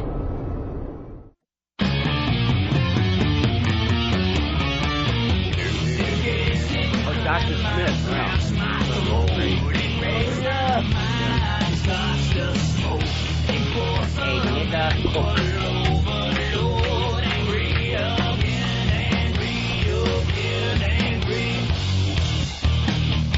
Let's say hi to Brian in Dallas. What's up, Brian? Hey, what's going on, boys? Brian. Hey, Brian. I just wanted to know if, since y'all are going to be on vacation, is Jimmy going to be promoting his gig at the Addison Improv, 972-404-8501? When am I there? I don't even know. The August 31st, September 1st, and 2nd. Okay, yeah, I'm doing Houston this weekend, and I'm back for the Traveling Virus show next week from Saturday. Tomorrow, Friday, Saturday, I'm in Houston at the Improv, and then the Traveling Virus, I guess, then Dallas. And if you're in New York, November 10th. You got a lot of new fans down here in Dallas. Thank you, buddy. Listening to y'all since you got on XM. Next All right, Brian. Hammerstein Ballroom, November 10th, Ticketmaster now, if you want to come see me then. It's the only New York show I'm doing. Where's that? Where's the Hammerstein Ballroom? It's on the west side. It's like 34th Street. It is? Yeah. Oh, I know where that is. Yeah. That's a nice place. Yeah, I love it. All right. Who's this from New York? No name here. Hi, this is Jason. Hey, Jason. Welcome aboard, Jace. How are you? I called to welcome you guys back. I listened to a little over a year. I just never had a chance to give you guys a call. I always listen to you when I drive into work. From your lips to God's ears. But Jimmy, I love you still a nut. I like you guys. O&A, you always make me laugh. Look at that. Oh, thanks. Oh, man. Anyways, I'm getting ready to pack for my cruise from Red Hook. I'm going on the ship that tilted 90 degrees. Oh, cool. I'll just hang on to the bow of the ship if it goes down. Hey, be safe. Well... Oh, man. All kidding aside, be safe. Hey, thoughts and prayers, okay? Thoughts and prayers. Jackass. Thanks, guys. You guys are funny, and I always listen to you, and you guys are the greatest. Thank you. You've slathered enough. You'll be joining Red Button shortly. Yes. Hope you're killed under the rudder. Who never got an autopsy. Dude, my girlfriend will kill me. What are you kidding me? I'm going to be. I'm engaged to her. We're getting married next year. If I do anything, she'll kill me. Hey, enjoy that little lucky lady. God bless. God bless. She's very strong-willed. By the way, Opie, you had me laughing a couple of days ago about a kick in the cunt, and there was a song about it. I mean, I had to pull over. I was hearing that. That's great. Mentioned something I made you laugh by. I just pushed a button. Dude. Thanks. The button. You pushed the right button. I pushed the right button, and there was a fine song. Kick in the cunt. Great. Oh God! I mean, I was in the car wash getting my car cleaned, and I was just laughing. And then I had to pull over. I'm glad my button pushing makes you laugh. I really appreciate that. In a car wash? That's good point. Anna raises a good point. That's great. You enjoyed that song? Oh, kidding me? I was laughing all the way home. What was your favorite part of that song? I think my favorite part was just in general the whole song and everything like that, and then Jimmy was yelling at that girl saying "shut up" and all that. He was telling the girl kicking. I wanted to steal your bit, but Opie has to do the second half. I didn't know. I'm sorry. Wait, dude. Here's my question. I really thought he might have a good answer. Here's my question. Stupid me. I'm thinking, wait, we might learn something today. You've been a fan for a year on XM. What do you like? Now, do you listen on terrestrial? And what is it you like about the XM show as opposed to the terrestrial show? Well, the terrestrial show, I mean, it's a little more thrilling. He's not doing it. I mean, you guys he's hanging us out to dry. Yeah. But, I mean, XM, you guys are a little more raunchier in XM. Yeah. That's what really all right, show us how it's done. Come on. You got to do it. It's too predictable. No. Too predictable. Now you got to do it, though. You talk as long as you want, sir. What do you do in Dallas, son? No, he's in New York. Oh, I meant New York. What do I do? Well, I work for the city. I'll leave it at that. Best just leave it at that, son. I'll leave it at that. I got you. Best response to that question I ever got. I said to somebody, "What do you do?" And he goes, "If I tell you, I have to kill you." We laughed. Oh, because that's a funny line. Oh, I couldn't answer that. We just laughed. What do you do? All right. I was listening to you guys when you guys got kicked off for Sex for Sam. Was like I called you guys up that day about what happened to that guy and everything. If you could replay, and you said you couldn't replay because you didn't know what happened. But I was listening to you that day when that whole incident happened, and everything like that. Yeah. What were you doing?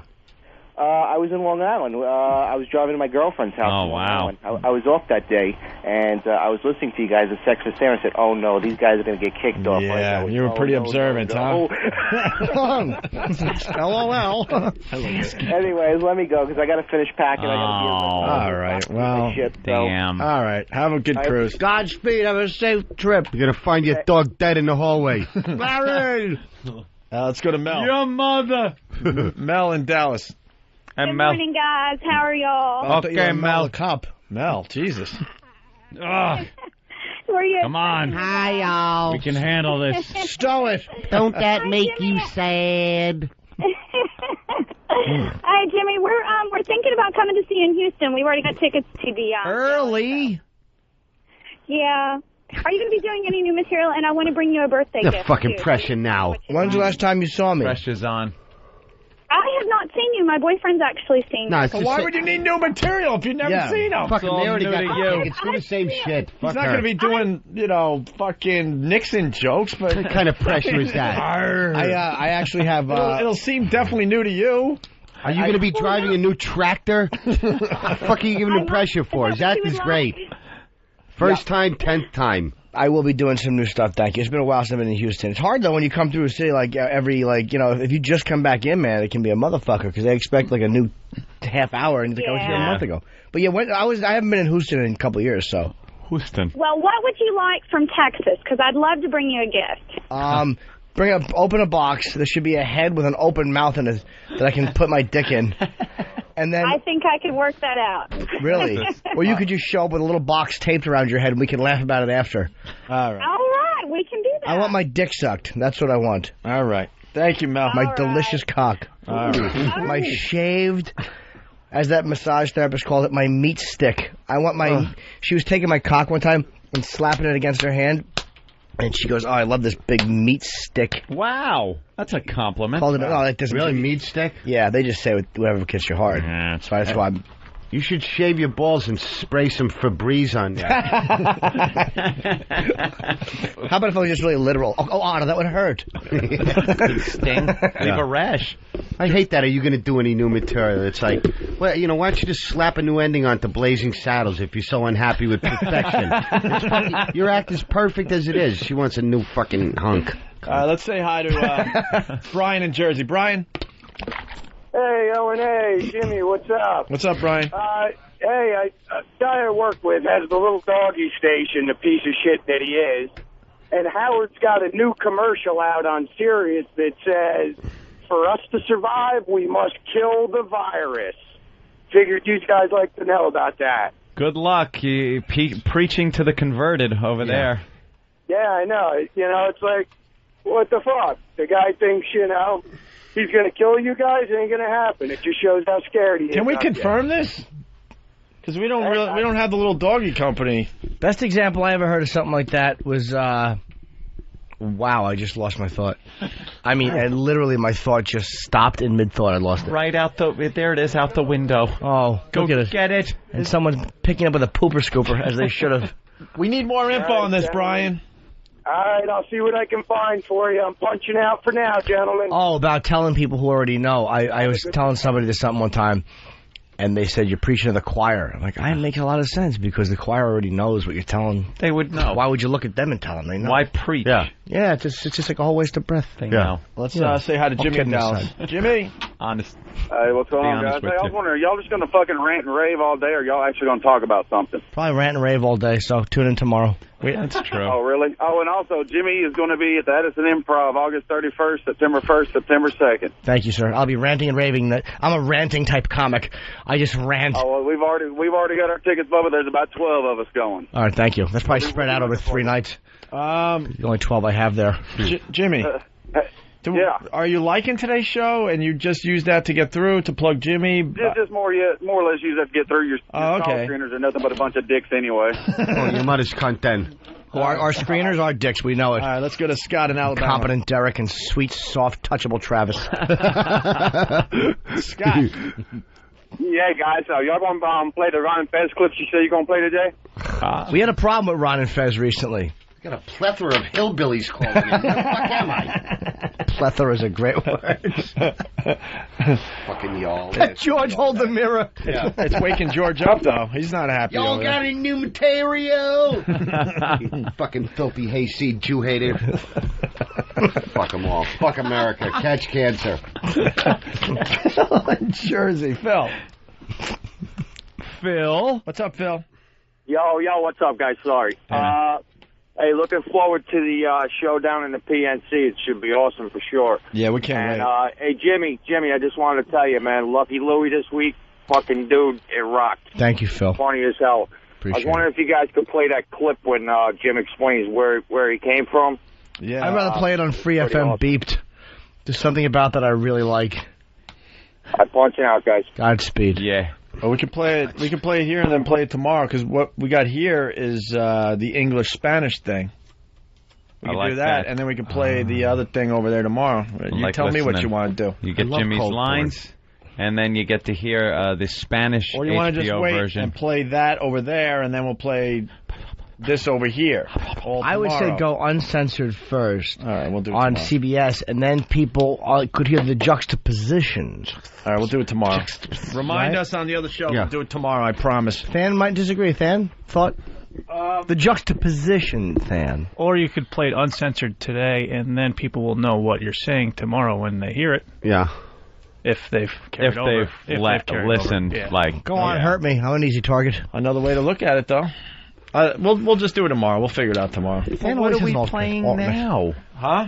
Well, what are we playing now? Oh, we got plenty of stuff. I know, but I want to hear something now. All right, well, local news drops the F-bomb. No. CBS station airs raw footage of on-scene reporter instead of the actual piece. Oops. So I guess they were practicing their piece, whatever. Yeah, that's what happens. Something went wrong. They said, fuck. And then they played that version instead of the real version, I guess. Wasn't Arthur Chien, was it? No. That's not the reporter's fault either. So let's see what this is all about. A fire at a home in Petersburg. A couple was inside that home at the time. Apparently the husband made it out unharmed. The wife could not. Our Tim Trudell is in Petersburg with tonight's top story. Tim? Here on Morton Street, you can see the extent of the damage inside. Now, of course, this house has bars all over it, and that was a major factor for firefighters as they tried to get in here earlier tonight. I can't fucking talk right now. All right, ready when you are. 3, 2, 1. On this rainy and cold night, Petersburg... Obviously, we're having some problems there. We do apologize for that. What you saw there was raw, unedited tape. We'll try to get more of that story to you in just a little bit. All right, who gets fired? You can't fire the reporter. Is that Norton Street they were on, by the way? Or Morton Street? Morton. I don't know.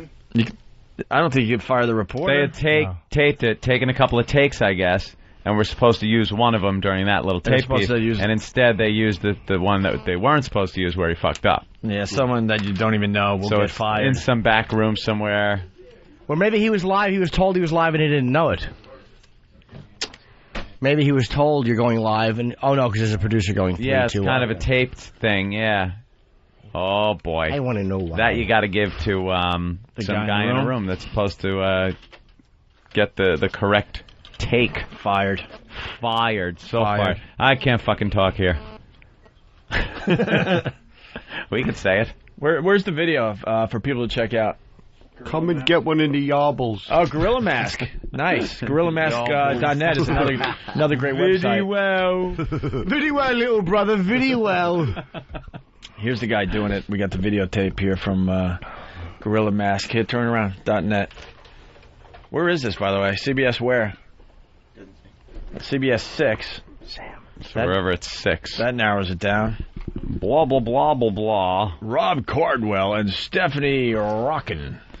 Is she rockin'? Or Rochin, I don't know. Maybe Rochin. It's very generic newscast.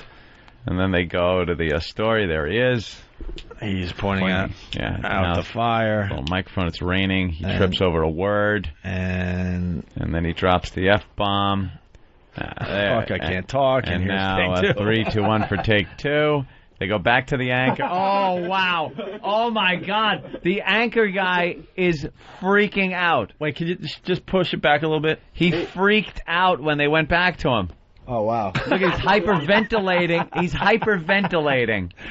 Am I fired? I worked my whole career to get to Mobile, Alabama. Shit. What do they get I'm yelled at? fired. Wow. Nah, he's thinking his job's on the line. He is losing it.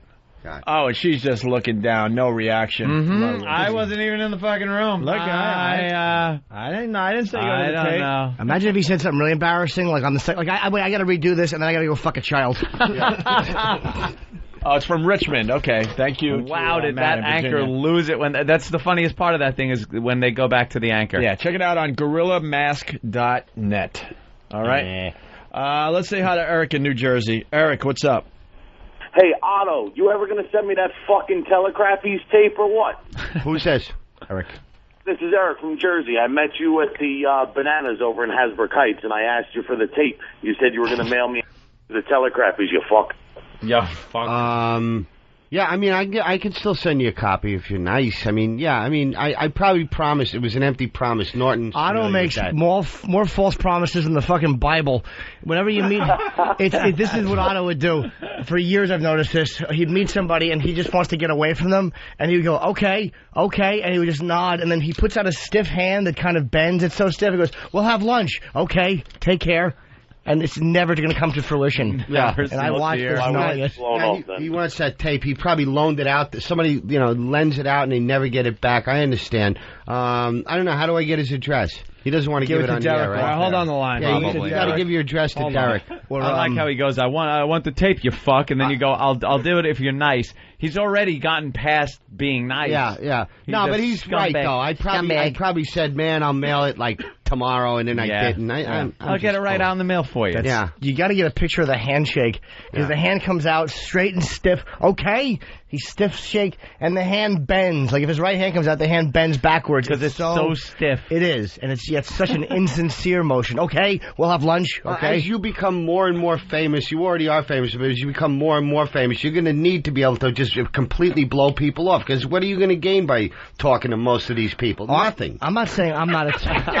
Bitter, I love it. Yeah. Nothing. Yeah. I don't this even. Is what we have to look forward to. I don't disagree. This is our future. I love it. Nothing. They have nothing everyone. to bring. What are you going to say? But you rocked on Lucky Louie last night. You rocked. Fuck everyone, but please come to my show. Yeah. Fucking Otto. I don't disagree. Catch cancer. But I try to disguise my phoniness better. Yeah. I'm a complete phony. Someone called me out in L.A. too. This comedian. No, it's like that whole thing with Mel Gibson. It's like everybody basically hates Jews. At least he has the balls to say it out loud and not fucking the chutzpah. Yeah. Moxie Hoods, whatever. Wow. Let's go to Dave in Iowa. Dave? I was just wondering why XM shits on you guys so bad. Well, they really shit on us. I don't think they should. XM rocks. When I bought my XM radio, and they sent me a deal saying welcome to the family, and they got all their talk shows listed. Yeah. And you guys are one space above the and more. Hey, we're on there. Oprah and Ellen. Yeah, but they're all before you guys, and you guys are the best. Right? Yeah, they were hiding us for a while. It's been almost 2 years, and well, I've never even heard fucking Ellen or Oprah or any of the and more. There's a couple guys that know They were hiding us at first. They've been hiding us for a long time. We're honest with ourselves. We understand when we got hired pretty much so we wouldn't get hired anywhere else. I don't think they really knew what they were hiring. I don't think they were familiar with the program that much. They had no idea about the show or what it was capable of doing. So they just figured, we'll hire him. And I got to say it, until Eric Logan came aboard. If Eric Logan didn't, get hired by XM, we were fucked. I'll be completely honest, and I mean it when I say completely honest. Yes. Yeah, would have been a bad thing. 2 years, and it's been 2 years, and you're the greatest out there now, and you're still just above Ann Moore. I don't get it. Thank you, man. They give us like a half second in their XM spot. That's pretty cool. The thing with Eric Logan is he gets the show. We never allowed the fact that he's a homosexual to interfere with our relationship with him. All right, you guys are great. Thanks a lot. All right, Jay. Let's go to Peter. That's not a real badge, I'm telling. Peter. Yo. Hey there, Peter. It's Skeeter. Oh, whatever. Hey, Otto, I met you at some club in Lyndhurst years ago. You called it a hole in the wall with chairs. Yeah. And you came in late, and the promoter, his name, I forget his name. He's like, you want to meet Otto? And I was like, yeah, I'll meet him. And then you came in the door, and he's like, hey, there's this Otto. And you just looked at me and walked away. In Lyndhurst? Yeah, in Lyndhurst. You just walked away. It was so uncomfortable. And then I went into the bathroom after your set, and I saw the guy in the bathroom that introduced me to you. And I go, hey, that Otto's a really ungrateful bastard. Right. And you walked out of the stall after I said it. Heard everything I said about you. Do you remember that? Then what happened? We just looked at me. No, but I mean after you said that. That was it. No, you're missing something, dude. Bastard. He walked away. I got you, Jimmy. You suck. See ya. I love Otto for that. All right. Then what happened? Indy Mike. Yes, sir. Just heard somebody call in talking about XM not being very grateful for having you guys on. Well, they're sort of showing. Well, are they though? They. I have no idea. I heard we're on their website today, so that's kind of nice. Hey, there you go. They gave us a day on the front page of their website. That's thank you. That's kind of nice. But I did notice all the CBS stations have had us on there for the last 120 days straight, but XM gave us a day today, so I guess we should be grateful today.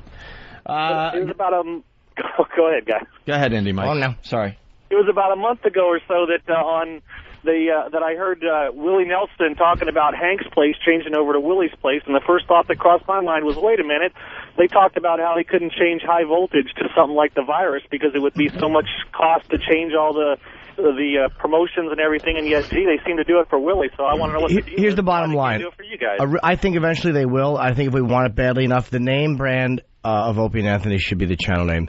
And it should have been since day one, but in all honesty, they did not want the name Opie and Anthony on packaging. They felt it was controversial. They didn't know what kind of a fallout there would be, and that's as truthful as we can be about it.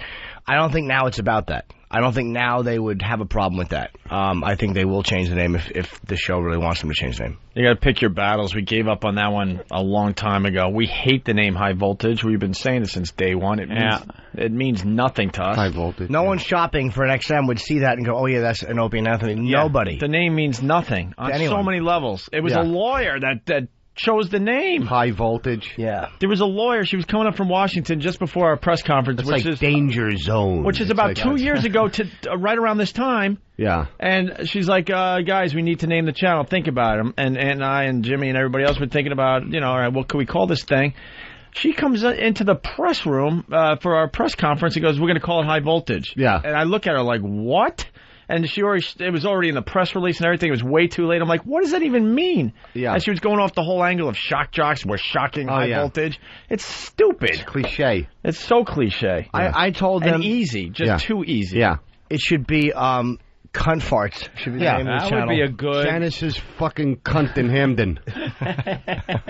All right. Well, thank you, Indy Mike. But we gave up on that one a while ago. Sonny Forelli from Boston. What's up, Sonny? Hey, guys, what's happening? Hey, Jimmy, I got to tell you, the other day when that newcomer called in and asked for you some advice about drinking, and Lady Di was on the other line, and you kept on switching over back and forth, I'll tell you something. All my 12-step buddies, they're on the fucking ground, thanks, man. laughing their asses off. And they want me to actually take that bit, and they want me to play it at a 12-step meeting. I wouldn't suggest it. It's too dirty, man. No, I'm fucking serious. It's so unbelievable. It's something that the transmission line between a lot of drunks get that. Well, it's fucking unbelievable, man. You fucking rock, Jimmy. Thank you, buddy. That's the first clip in a long time we've put up on opieandanthony.com, so it's up there to listen to whenever you want. Thanks, Sonny. Guys. See you, son. Thanks. What?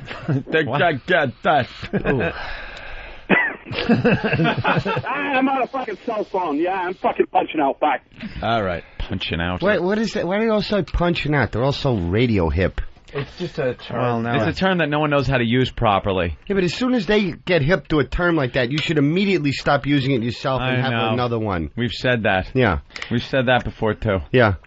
Guys, we got a bid for Mark Chernoff, so this has got to be terrific. Uh-oh, what is this? He's the program director over at Free FM here in New York City. Yes.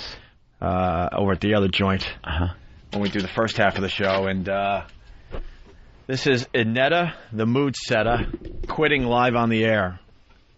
Who's that? After 6 years of being a part-time on-air personality at WBLX in Mobile, Alabama, Inetta, the mood setter, exits WBLX with a bang. Oh, God, I hope she shoots herself. Did she kill herself? Then that would be a terrific bit. We would have heard about it in the news. Yeah, but it's from Mark Chernoff, so it's got to be something a lot less exciting. Listen to her quit live on the air unexpectedly Saturday afternoon. Here it is.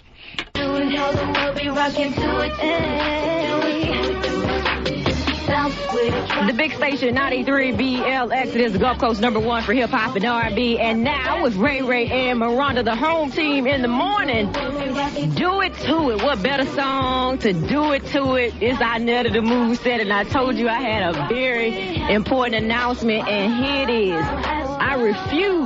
I refuse to walk around and watch people on my job looking over my shoulder, people lying to me, people talking about me. It's ridiculous. It is sad. I can't take it. I'm not going to take it. I don't have to take it. I'm not a dummy. I know how to... Wow, she's such a rebel. She's ready to quit, but she makes sure she gets the mix right. The segue in. I ain't a dummy. I ain't a dummy. People hey, dummy. Why are you quitting, dummy? I can't take it. I'm not going to take it.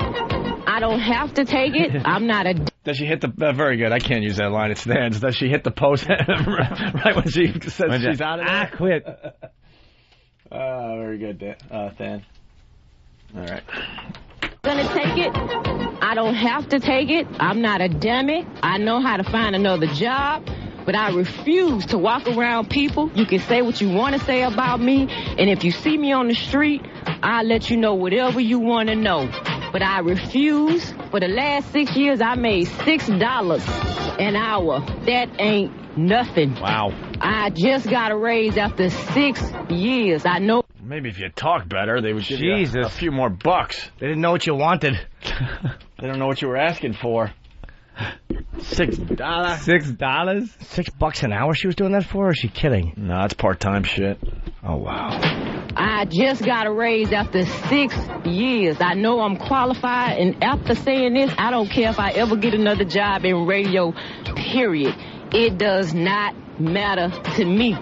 But Inetta will not be setting the mood at BLX no more. I refuse to walk around with people that'll speak to you. Hey, Inetta, how you doing? But then as soon as you walk by, that bitch, I will not do it to myself anymore. So if you're confused about what I'm saying, listen very carefully. I quit this bitch. On a big station, 93 BLX. Oh, you stinking Netta. I quit this bitch. And then hits the commercial? Yeah, then bam, out. How about you quit and then the listeners hear you just... Take some calls. No, just collecting your stuff. And and then there's dead air until someone can get in there. Do something. Wow, that was so dramatic. You hire another bitch for this spot. I ain't fucking... What? Who cares?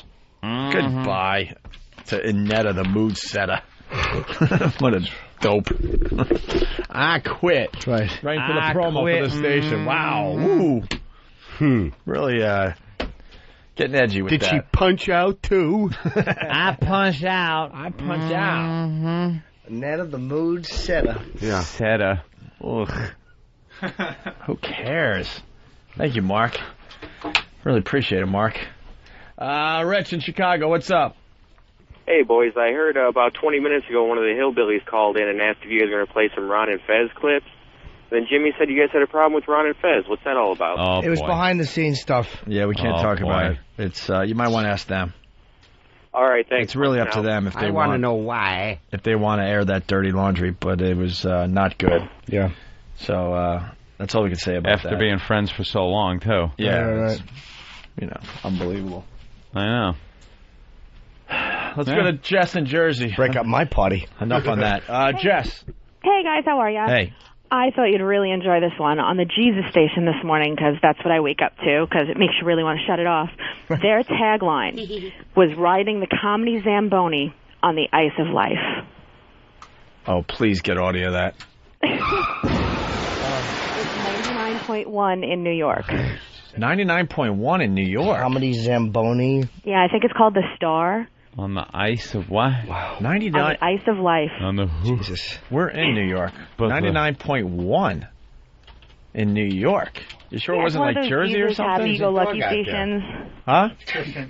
It's one of those Jesus happy-go-lucky stations. Oh, wow. All right. It's WAWZ 99.1 FM. Christian music. I want to get a new Christian music. You got to trust me, when your alarm goes off to that in the morning, you want to get the hell up. Oh, wow. Language. Oh, baby girl. Christian music. Fuck. Can we listen into some Christian music, maybe? All right, we'll figure it out. All right, rock on. Thanks, guys. But it's about God. Thank you. Jersey Jesus. All right, we'll take a break. Is Rebecca Love here? And what is she doing today there, Steve? Yeah, what is she doing? We need to know. Donna needs to know. Good. She'll turn on. It is on, sweetie. I know. I can't hear anything, so Jimmy's messing with me. She is willing to. She's very open-minded. She'll come in. She'll get naked. There is one restriction that she made me aware of, and it's because of an injury, which she is willing to discuss graphically. Okay. But she's a good egg. Victim of the holiday. She won't do something? No. My health doesn't allow it. Really? Yeah, there's some kind of really awful internal injury. Food, all right. Oh, my God. All right, that could be interesting radio. Hey, the program schedule for this Christian music station. You start your day off with Sharing Jesus. Sharing Jesus. Truth for Life is the next program. These programs are like 15 minutes long. Otto and George MySpace. Otto and George MySpace. Advertised on the Christian. Yes. Adventures in Odyssey. Family Life Today, Focus on the Family, In Touch, Key Life, Money Matters, Big Change Moments, Breakpoint, Go For It, Joni and Friends, Living a Legacy, Listen to the Bible, Need Him, A Word with You, and it just goes on and Me on. getting crucified, him laughing at me. That's terrible. I'm sorry. Yes, you should be. How'd your parents die? Why not? How'd your parents die? That's Steve, the guy we just saw. Oh, acting. That was his acting. We did a sketch on the show, and that was his acting. This is him just saying, why not? And him saying, how'd your parents die? With the same delivery. Yeah, you would think that how'd your parents die would have some drama to it, but... How'd your parents die? Why not? How'd your parents die? Why not? How'd your parents die? Why not? He made why not sound like a statement. Yeah. Awful. What's my problem? You're in my fucking house. Singy song, singy song. That's right. That was exasperation. Ooh. Wow. Before we take a break, Jimmy in Texas. Jimmy? Hey, guys, I just want to know if you were pissed off at Ron and Fez for using the Fire, Fire, Fire song on their commercial. It's got, whatever, man. It's all tied into a whole bunch of stuff. That's kind of part of it, but, you know. Yeah, I specifically talked to Fez. Just been shit over time. I knew it. Tell you the truth. It's really up to them. Later. Out. It's really up to them if they want to air this dirty laundry on their show today. Yeah. Whitetail, what's up? Hey, hi, guys. How you doing? Good. You know, Ronnie made one reference the other day on the radio about them signing Twitchell's as being, like, the hole on the show. And Opie was pretty clear about wanting Twitchell's to just pretty much fucking curl up and die.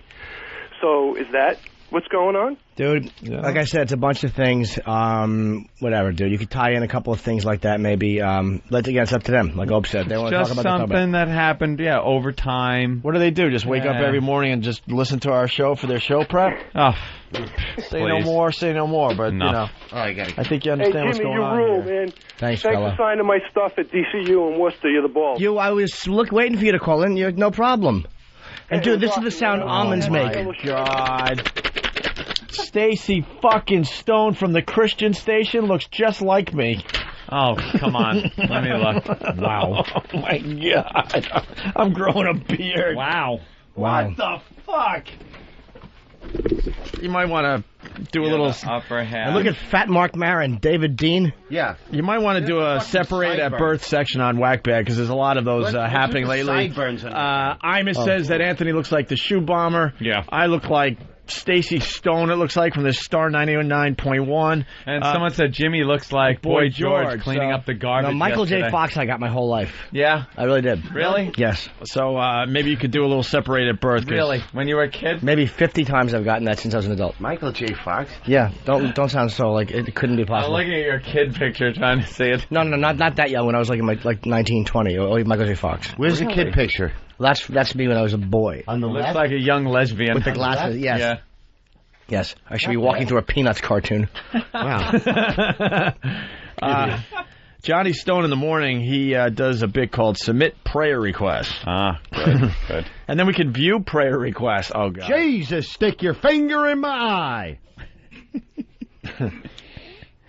All right. Well, we'll take a break and we'll try to get more info on this radio station. What? Selfish. Oh, God, selfish prayers. There's World War III happening, but someone wants, please pray that my house will be sold soon. I bought another house, and I'm paying for both of them right now. Okay. Oh, holy crap, I don't think God's going to hear your prayer. Please pray for my boyfriend and I to stop fighting about misunderstanding and to bring back the love that it was there before. Amen. What about love? Just start blowing them again and everything will be all right. Yeah. I need all the prayer I could get. I have 3 blood tests to confirm. All right, fuck. With diseases I can't even pronounce. Good luck, bro. I just found out that my bro 47 was hit on his motorcycle God, this is depressing shit. Yeah, people, Please pray I find someone to love me and I them. Here's one. Please pray that my husband finds his way home. Yeah, I wonder where he's going.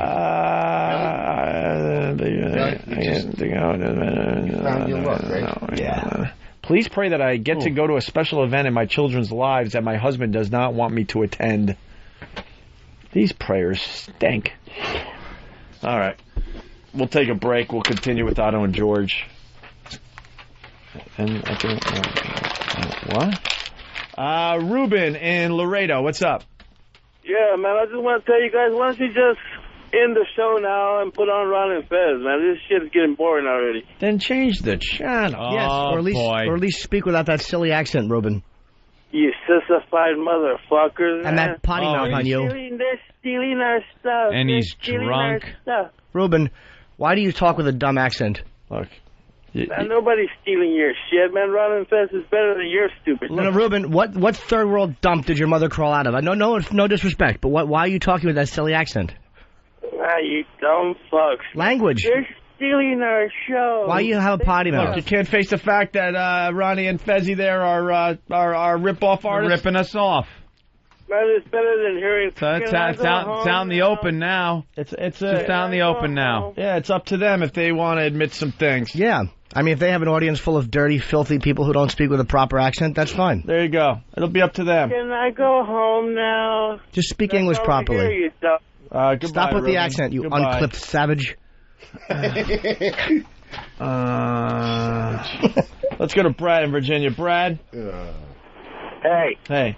What's going on, guys? Hey. I think you guys are lucky that you have Ron and Fez on your channel. Do you? Yeah. I think they're a lot funnier than you are. Are they? Then why are you listening to us? I think I'm waiting for the Ron and Fez. That's not a good answer. You know what time it comes on. You don't tune in at 10:30 and wait for an hour and a half. So you're lying. Why are you listening? Just tell the truth. It's not hard to be funnier than us when you have the whole morning to listen to our show and then do it again and make it a little better. Yeah. I mean, let's be honest here. Well, I mean, I like you guys. I think you're funny at times, but for the most part, you just... There you go. Beat it. So we caught him lying. Why are you listening? Waiting for the Ron and Fez show 90 minutes before it starts. Then a minute later, well, I think you guys are funny. Well, then just tell the truth the first time I ask, boy. Eric in Utah. Hello. Yeah. I pray that my black eyes will go away before she goes out in public. You what? Oh, that's pretty funny. I pray my wife's black eyes will go away before she goes out in public. Clumsy girl and those steps again. Let's go to Rob on Long Island. Rob. Hey, what's up, guys? Hey. Yeah, I don't want to start any rumors here, but I think I heard Ronnie say that Jimmy Norton sucks big fat tranny dick. Boy. Yeah, it's okay when we say because we're all friends here, but when they say, it hurts a little. Mm-hmm. Yeah, exactly. It hurts Jimmy a little. All right, let's go to Jim in South Dakota. Yeah, another Ron and Fez fan who crapped out. Greg in D.C., what's up? Hey, guys, just wanted to let you know we're actually coming up to do your walkover tomorrow, but Pittsburgh, we were up there over the weekend, and they love you. We got our first free Opie and Anthony shirts in Pittsburgh, not in D.C. where you got XM. Oh, no. We had to drive to Pittsburgh. Well, you tell me. I'm glad you enjoy it, man. You think about that when they're yanking us off Pittsburgh next week. Why, we don't know. Why? I have no idea, dude. You talk to them. I'm not kidding. They're standing outside the stadium, outside the Pirates Stadium, and the station up there is giving away your T-shirts. Excellent. Well, that will end. What is today? Today is Wednesday. Try getting them next Monday. Jesus Christ. Well, fuck Ron and Fez. You guys are funny. Language. Thank you. Thank you. All right, we'll break. It's getting a little uncomfortable in here. Yeah. Wow across America. True tales from the road. Real people, real stories, real rules.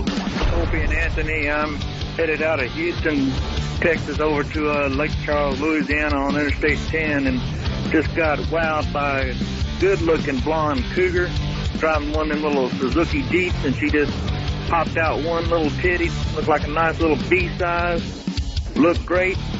Wow sticker worked just as advertised, man. Got wowed on a Tuesday by some 50-year-old chick hanging down flapjacks. It was pretty gross. That's Jeff the Trucker from Eureka, California. I got wowed yesterday by the university. Then a little girl showed me a little cupcake with her little Hershey Kisses on them. Nice little mouthful. We had a good time. Just put the sticker on my truck, guys. If you get wowed, call the Opie and Anthony Wow line, 866-WOW-ME-05. And if you need a wow sticker, go to opieandanthony.com. Very proud of my big tits.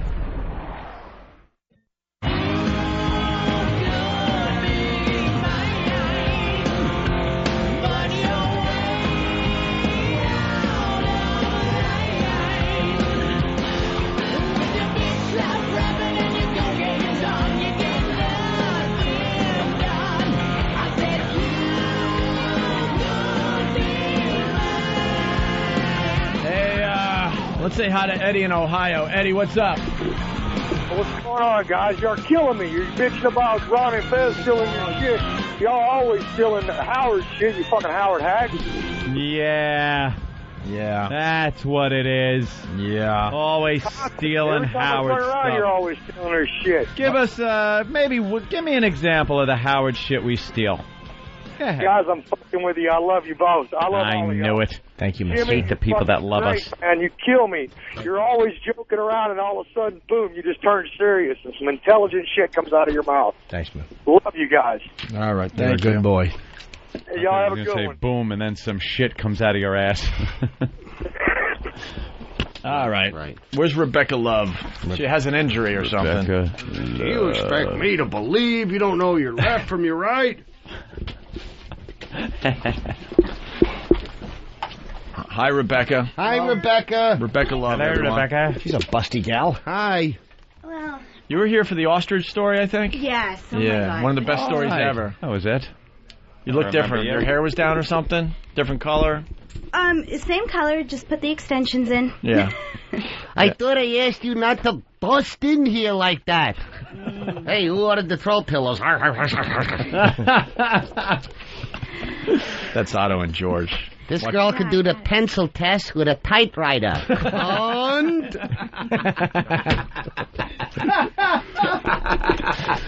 Well, yeah, you certainly do have... yeah, it's very nice. You got some apples. You're very chesty. And you're wearing a little vest, which is good. Well, I wear showing a them off. vest because, you're walking in New York City and all. You don't want everybody staring. But I can take it off. Do they... why not? Wow! It's Barbara Hershey with John Goodman's tits. A little perkier, though. Oh, man. Wow, and... well, you woke up George there, Rebecca. Yeah, what exactly... Tell our listeners what exactly you do. Well, I have sex for a living. Oh. I'm a legal prostitute, if you think about it. Nice. If you think about it, let me for a second. Okay. Nothing. Are you going to do an Arthur impression, or are you leaving it up to me? You got to do an. Are you a hooker? I thought you were going to do Arthur. I don't know. Yeah, I thought I was just doing very well with you. So, yeah, I get paid to have sex. I'm a porn star. Porn star, Porn star. of course. And how many guys? How many guys would you say you've co-starred with? Would that be in public or private? Well, you know that. But how many movies? I have over 100. Over 100 movies? Yeah. Wow. Multiple guys per movie?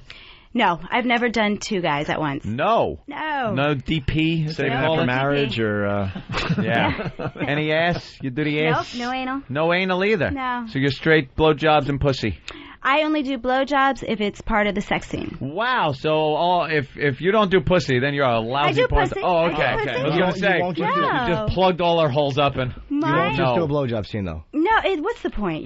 You might as well just shoot a full scene and chop it up into a blowjob scene, you know? I like a good blowjob scene. I like to kill 2 birds with one stone. I love cold corn. You can have a great blowjob, scene. I just don't want to show up just for that. No. Is it a money issue? No. I only shoot to dance. I mean, I shoot for Wicked, VCA, well, used to be VCA, Hustler, all the top name companies, which are feature films usually, and they chop those up into gonzo. So less movies I have to do. Okay. Yeah. Whatever works for you. Yeah. We hear you have an injury. Yeah, what happened? Okay, this is what happened. I was on set, and we were doing a photo shoot, and the last photo shoot, I thought, I'm going to get a little creative. Done it before. Took my shoe off. It's a 5-inch heel. Mm-hmm. I'm thinking, insertion. Yeah, that would be a great idea. That would make a great photo. Well, anyway, I guess my shoe was a little too sharp, too spikish. Oh, wow. Uh-oh. I inserted, but you really can't feel, past 4 inches in there? On the last inch, it kind of broke through some skin. Oh, God, I'm getting that weird tingly feeling in my nutsack with her talking about this. Aren't you getting I like get that Now, weird here's the tingle? thing. I got a few I problems didn't- with this. But go ahead. What happened? No, go ahead. I didn't feel it at first, and what happened was I thought I started my period because, It started bleeding. Bleeding. Yeah. and the Wow. photographer That happened. stopped. He's like, oh, my God. And I'm thinking, no, it's that time of month. Don't worry about it. Don't worry about it. Yeah. So we eventually stopped, and Here's the Did question you I seek got. medical attention? Yes, I did. Here's a question I got. Couldn't you have faked that photo and just sawed off the heel and then have it, and then it's these are- wow. They're good shoes for half her. a shoe. You know what? That's all. Great you bring idea. in a stunt shoe. Yeah. I know. Right. Or a Seriously, stunt why cunt. take the chance? No one would have known. One or the other. Nothing? I hear you. All right, It was- good. It was good. I liked it. Get At on least the taking a replay. leave before you do that. Well, I've done it. I've done it before. I guess I just didn't lube it up very well, and it was my shoes. I don't want to cut a $100 pair of shoes. I was like, Now, I want to be in show business, but I don't want an ice skate shoved up my ass. Come on. How far up was it? Your cervix? Did you injure your actually, where cervix? it cut, it actually was a lot lower. It was the sharp end that just, cut the beginning part. So how long does that put you out of work? You get workman's Well, comp? no, I work. Oh, you do? I just do B-rated movies right now on Cinemax and stuff. I do those. The doctor said it was high heels, but I knew what it was. Well, thank God it was a doctor that knew what I did for a living. Because you imagine walking in there going, by the way, I shoved a 5-inch heel up my cookie. My shoe. It hurt my pussy. I fell off a ladder.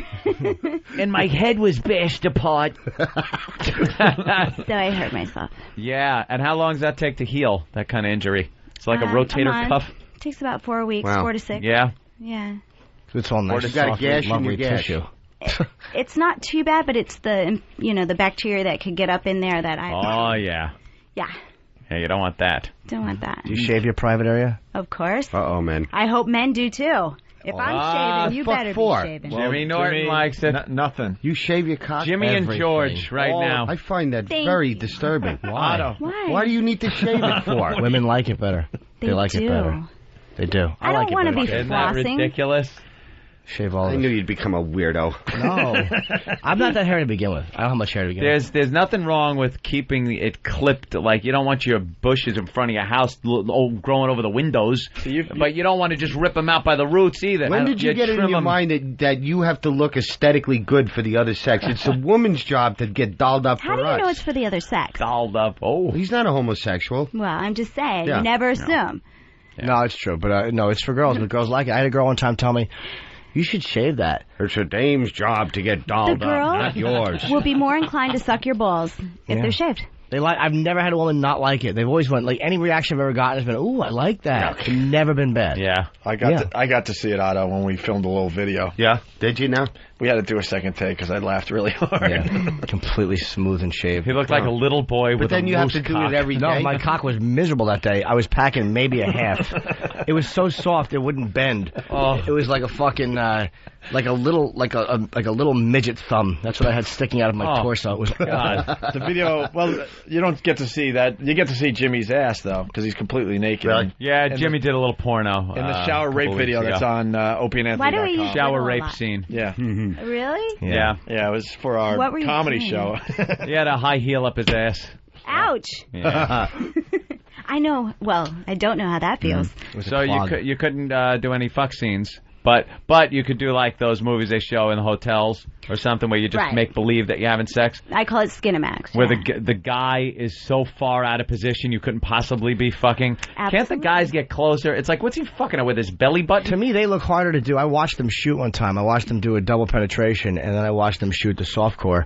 And the softcore looked harder because you can't stick it in. And these guys were banging on her ass. It was like he was holding on and fucking, but his dick was just hanging out, and it was.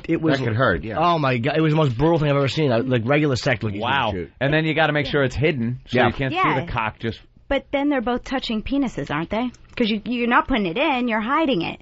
So Well, they gotta I be don't sliding. think they care.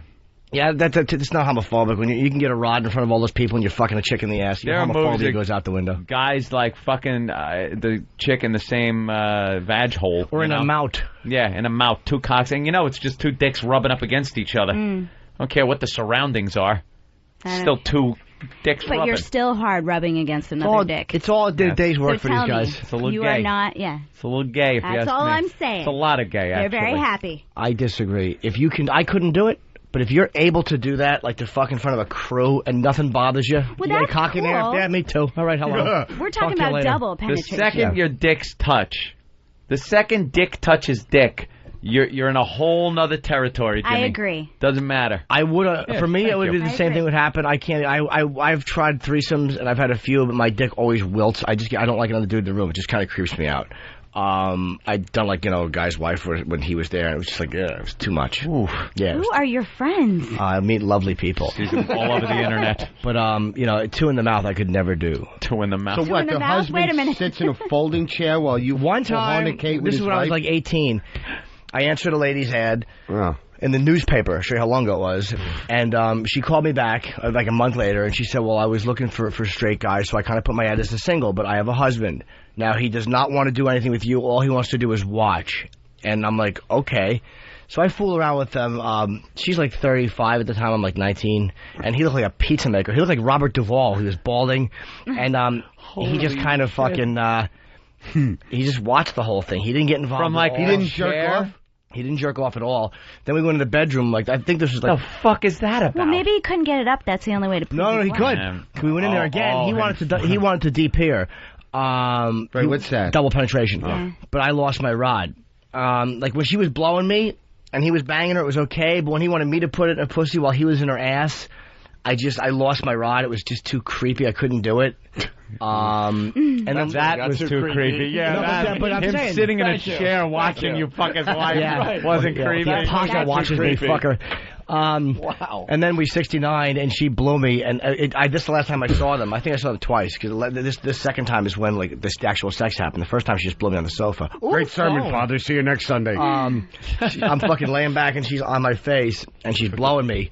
And he was like down there watching, and I couldn't see what was going on. I don't think he took a swipe, but I couldn't be sure. I was like, I gotta get out of here. Took a swipe? I don't think he did, but I had to leave.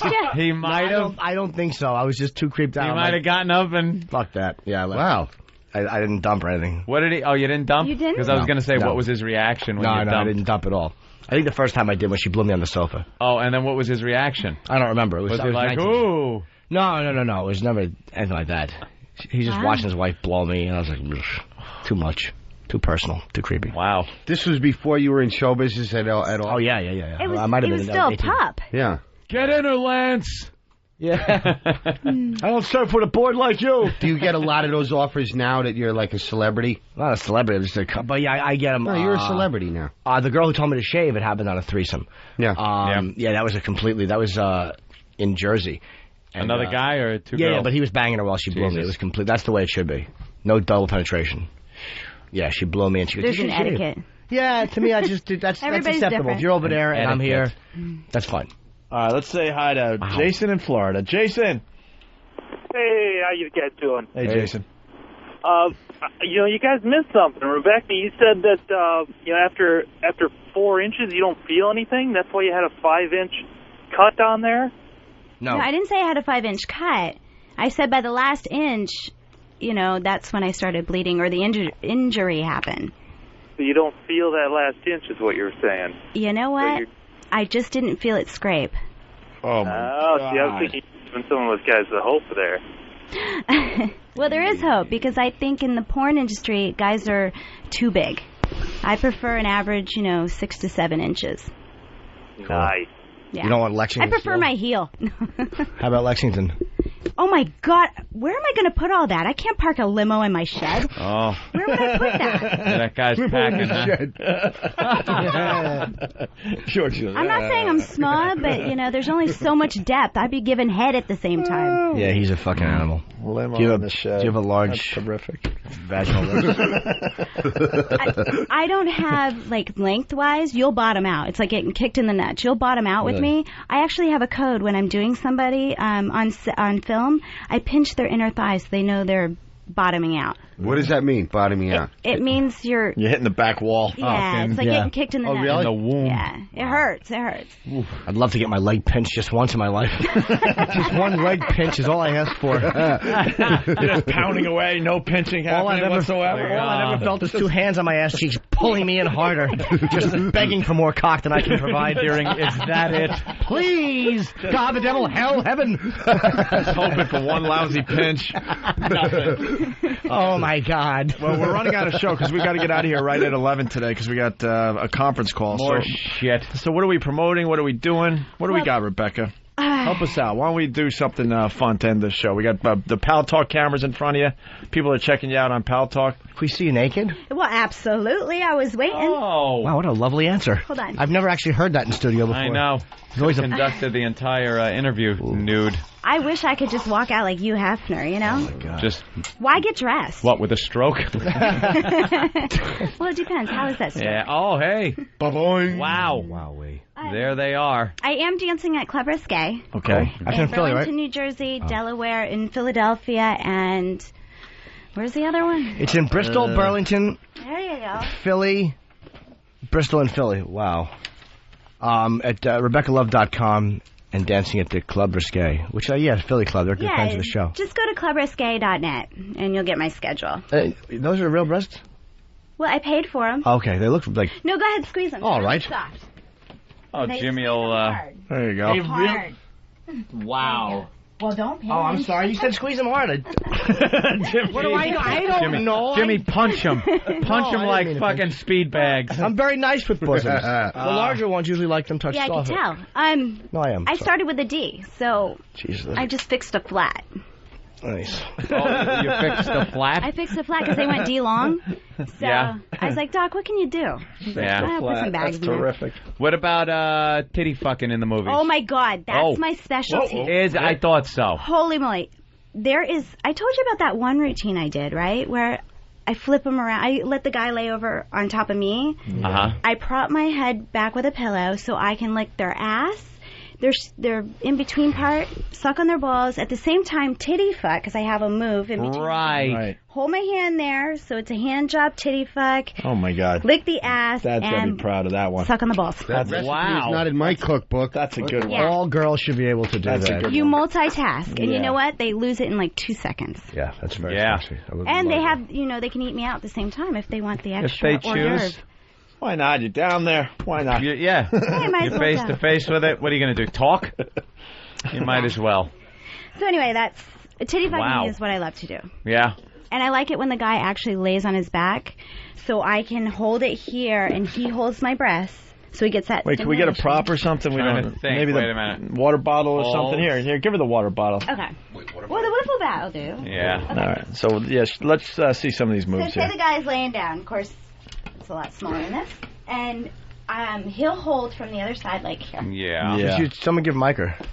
Yeah, we got a mic her. All right. So he'll hold. I'm a helper. Twist that pal talk around. Jimmy's helping. Jesus Christ. We got to turn the pal talk around. Sorry. All right. So what? He'll be holding my boot. Lay back. Okay. All right. Wait, make believe that's Jimmy's. Yeah. Okay. Schlong. Yeah. Holding their breasts. And so I'll just go like this, and I'll put lube there so it'll move nice, and then I can grab the balls Harder. at the same time. Grab the balls, have the fingernails going, and then sometimes I slide my finger to their ass. And She's the greatest. I like that. Is that an original move? Like, did you patent that one? No, probably the other one. I was hoping for a chipped tooth at least.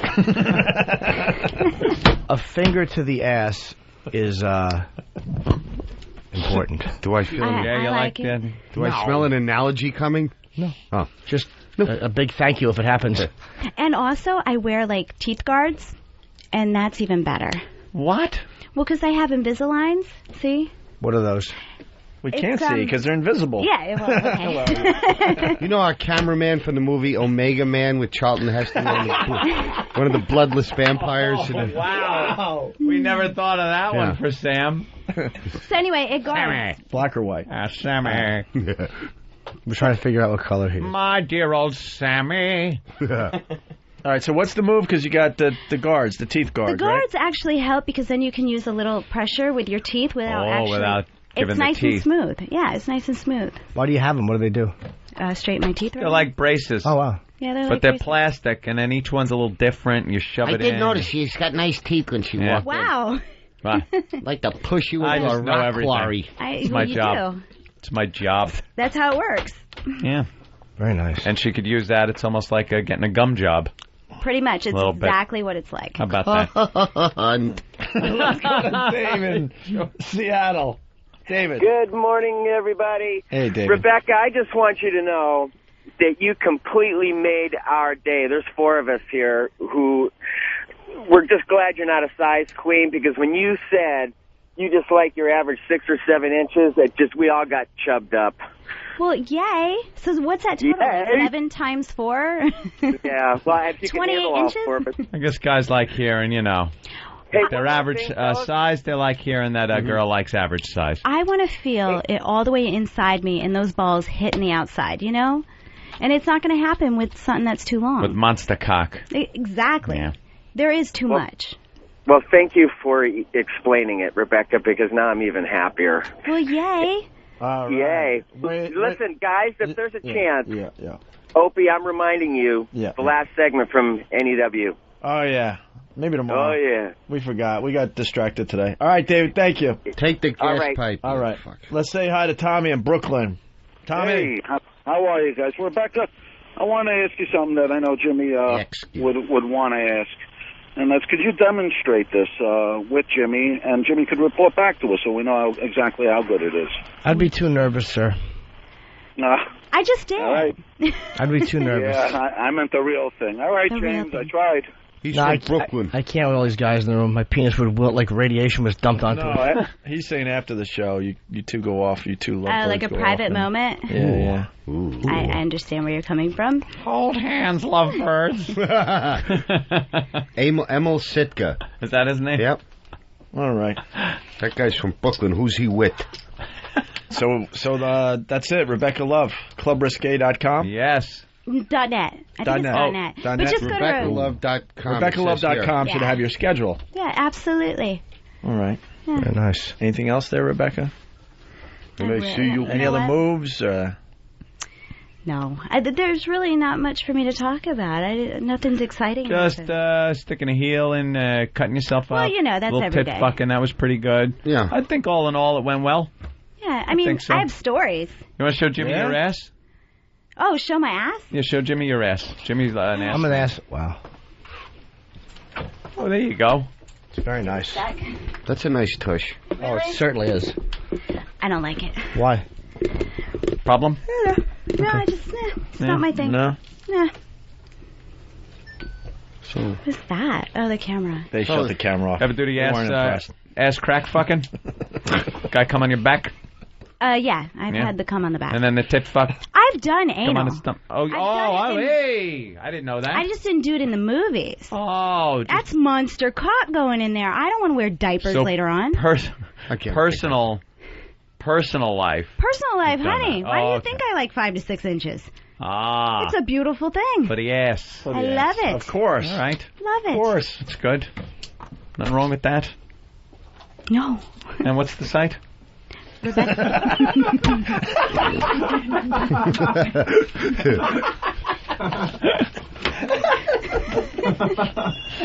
Nice segue. RebeccaLove.com. Yeah. RebeccaLove.com. All right, Otto, you got anything? Fabulous. We're ending the show. What, for her? Or her, you, Oh, us. no, What do you got? It was a fun day. It was a fun day. Yeah, I'm had a gonna good time. Go home and barbecue now. Otto you had a great appearance today, Otto, and we'll see you at the Absolutely. PNC Art Thanks, Center. Can't wait. Thank you. August 26th for the Opie and Anthony Traveling Virus. Tickets still on sale through Ticketmaster.com. All right? Yep. And Rebecca, I'm sure a lot of people will check you out at Club Risque. I hope so. I give one hell of a lap dance. Oh, yeah? Yeah, because I don't dance. Ooh. Just grind on it. Oh, there's so much more than to just dance. Would you like to give Jimmy one? Come on, Costello, give Jimmy a lap dance. I can't give him I don't dance. Yeah, that's exactly. Oh. No, I'm sorry. Did I? Do you do that? No, I have no idea. I do nothing. Hey, whatever. Like that better than a dance, right? Mm-hmm. The dull, chick just laying her No, hair there- in your lap and then slapping her ass. Stop Yeah, it. There's tricks to blowing hot air down there. They wear the shorts, the hand, The hand might slip. So is that that's kind of a tip for the guys if they're out there. Wear some shorts to the strip clubs. This is It's a great idea. Without underwear. That's a good tip. Bruno Kirby's dead, and this one's skanking it up in Philadelphia on the weekend. I have no kids when it comes to handy. I would like to get. That's very nice. So let's say a guy has his shorts on. Now, this is a hypothetical situation. I'm just saying, on some planet where this is completely allowed, and he's got a hard on, and your hand slips up, and you feel that. Would you leave it at that, or would you maybe take care of business? Well, here's the thing. All right. My lap dances, I've never jerked anyone off. No, huh? No, but there's tricks I do where they won't even last 2 songs.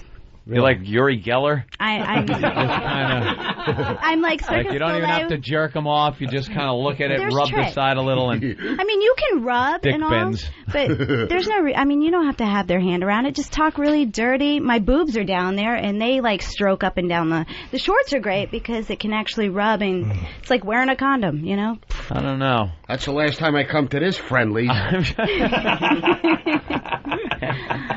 Most guys like it, and they enjoy it. Every guy jacking off has tried experimentation with certain things, and one of which was to see how little you actually have to touch yourself to make yourself come. Yeah. Really? Yeah, you give that a whirl. Yeah. Does it work? Growing up, you get bored with the same old just jacking. So you're like, let me see the minimal amount of stimulation, just mental. Yeah. I'll just use complete mental. Grandma. And believe me, by the end... What? What? I'm not saying hold out. Oh, I'm I'm the saying only just one? using your... Oh, I'm the only one. You're the only one. Grandma. Great. Grandma.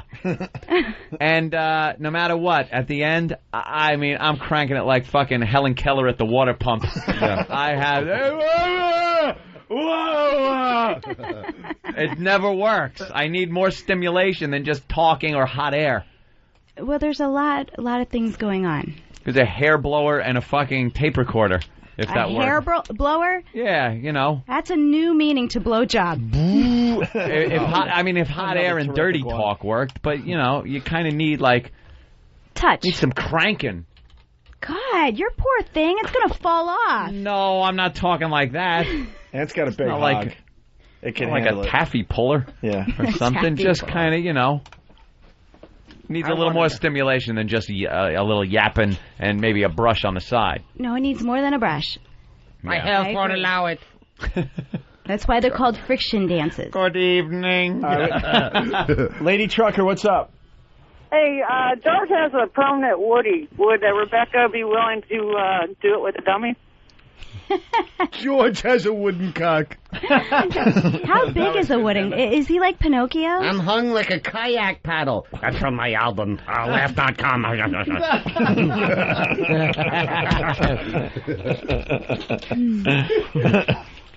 George fucked in a movie.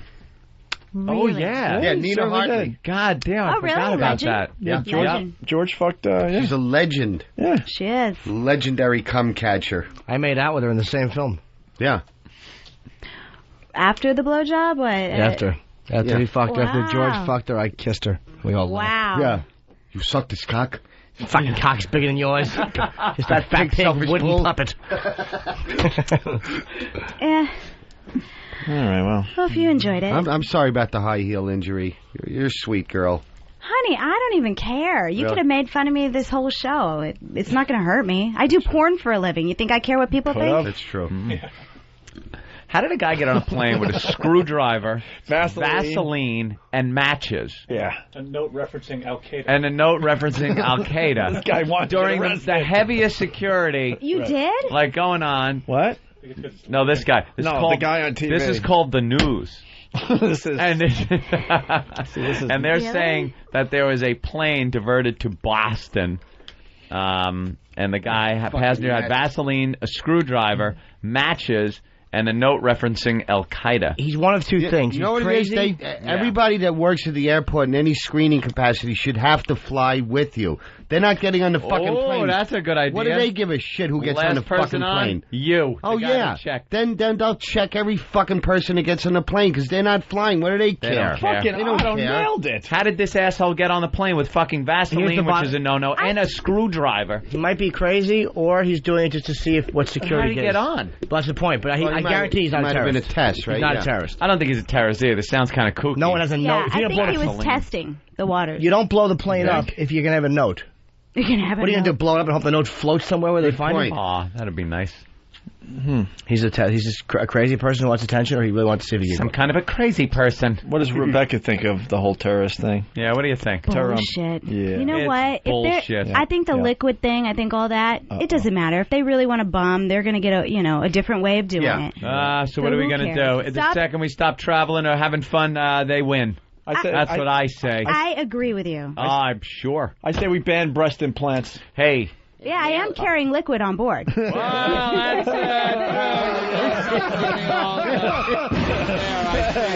George, you get that one? Israeli commandos are hot. No. See, she's got liquid, so. George has the implant. All right, well, yeah, they're going to bomb us anyway. Yeah. They're going to do it. History repeats itself, so there's nothing you can do. If it's your time, it's That's your why time. my teacher flunked me twice. I'm waiting for 1939 to come back around. Yeah, any scheduling on when history's repeating How did you itself? feel when Nipsey Russell passed away? Who? Nipsey Russell. Nipsey was terrific. He's an old porn star. I thought you would know your porn history. Nipsey Russell. How old am I? God. But You'd shove it in your history? ass and tell a rhyme. Yeah, but like we know like the older guys in radio and stuff. Crap, I don't even watch porn. Nipsey let alone... Russell was a legend in the biz. Yeah. Known for his hog. And Scatman Crothers was another one. Yeah. I can imagine what he did. He did a move called The Shine. Yeah. That was good. You ever hear the move? No. The move was terrific. No. Yeah, it's great. Girls would come, they'd look like they got an axe in the chest. They'd be like moving around. Yeah. Yeah. Oh yeah. It'd be amazing. Oh yeah. Give you a tour of the pantry. Yeah. Have everything. Dick was as big as a roast, a ham. Yeah. You like ham, Doc? And then he wanted to put it in your ass, but I guess you're not supposed to. Yeah. He got accused one time of jerking off on the set, which was like a famous moment. He goes, "Ain't nobody jerking off, motherfucker." Yeah. You got your current flakes. Ain't nobody jerking off, motherfucker. It's a great flick, shit, man. Yeah. It was I terrific. missed it. Yeah, it was a good one. Little Scatman. All right, well. Is that it? Jesus. Look at this shit. I knew it. What? What'd you do? Well, you made us go late, but, you know, we couldn't help ourselves. We actually couldn't. We have a conference call we have to do. Yeah. Ugh. Sure you don't want to run over? Hey, Oh, my God. I tell you, they could be boring. Well, thank you for coming. C-U-M, right? yeah. That's how coming is spelt on any porn thing or anything. I still chuckle. Yeah. Coming. Well, thank you for having me. Right. It was a pleasure. Oh, pleasure. RebeccaLove.com. There you go. Good evening. What? How do you fucking end the show like this? That's just it, you don't. She was very badly raped, you see. By the doll. No, she's dead. No, my health doesn't allow it.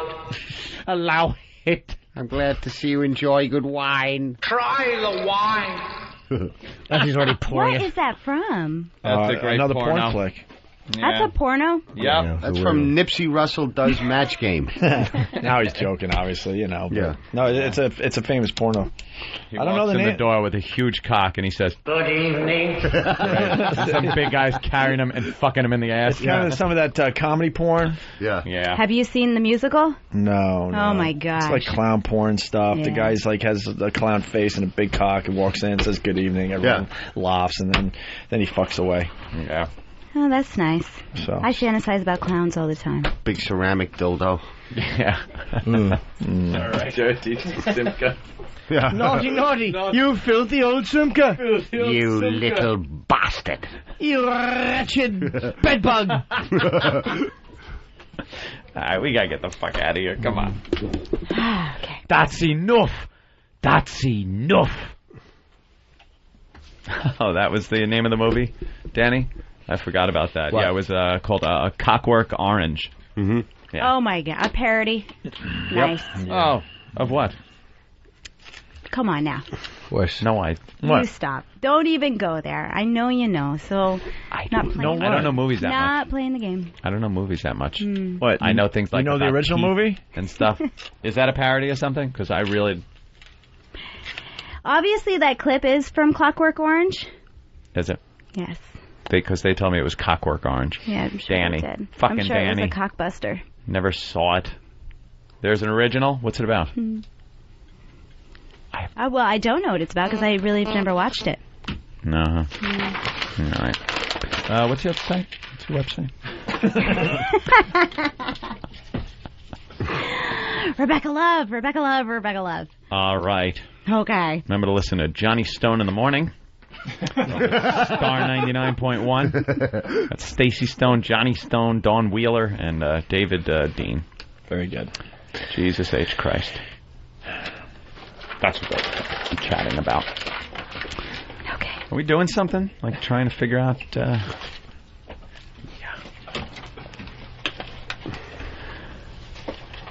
What the fuck?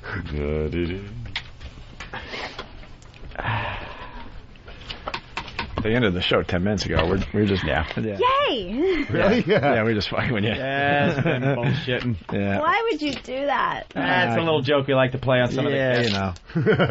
It was so funny. We just fuck around like that. I gotta. You know, I met you guys like a long time ago in Texas. In Texas. When you guys were in Dallas. Jesus, That was really? a long time ago. I don't even remember being in Texas. Yeah, me neither. Yeah. Wow. All right. Cool. So you'll take care of Jimmy now, I guess, now that we're off the air? Oh, I wish I could. Stop that cock. Unfortunately, I don't do boy-girl anymore. We'll just take a picture No, it's all girl. I started dating somebody new. And Oh, yeah? yeah, kind Doesn't like you fucking anybody. of, yeah. Yeah. Doesn't like to share. Come on, I miss, don't really let's like to date civilians, but Let's just take a picture. happen. Civilians, yeah. All right. We'll just check it That out. was terrific, Rebecca. Thanks. Thank you. Call them. There's a little picture Jimmy's taken. That's great. That's it. Oh, no problem. I would have left the boobs out. You Nah, that's all right. told me. All right. Well, that was a good show today. Yeah, it was fun. Got a meeting or a phone call or something, right? With WISP? I think that's it. All right. Thanks, Rebecca. Yeah, We'll see you later. Then. Thank you. Problem. Thank you. That was fun. Gotta have a little meeting. How you doing there, Rock? All right. Holding up? Yeah. Bye, Rebecca. All right. Yeah, that's good.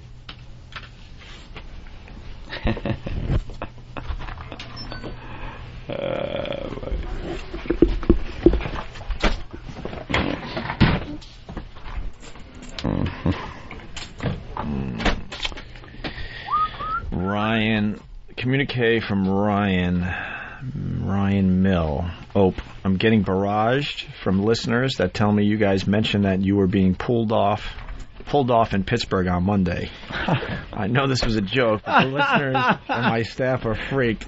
Please mention it was a joke on the air to calm everyone down. Why? Thanks. The show is great. That's hysterical. And the TV spots are hilarious. Love Anthony's dress rant in the bloopers. The bloopers are up too now? Are they? No idea. The TV commercial's up on OpenAnthony.com. But, yeah, Pittsburgh is this radio station's getting killed right now by the pest. That's funny. We'll keep that gag going tomorrow. Why not? Make sure we do it on the other side. I think they're ready for us. Yeah, come on. All Let's get out of here.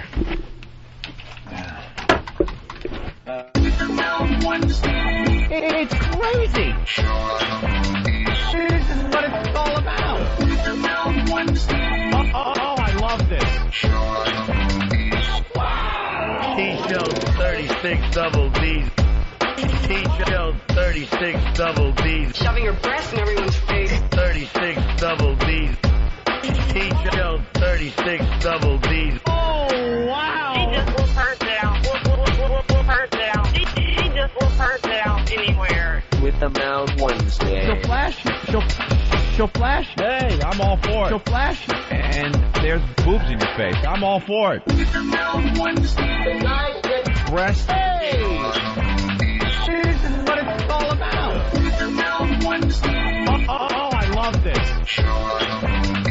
Wow. Wow.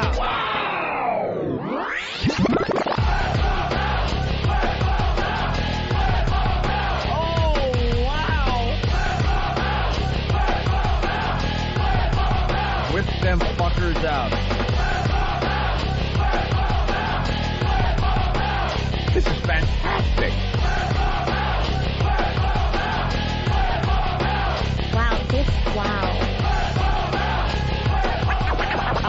Wow. Wow. That's why we call it wow. Talk about the boobies.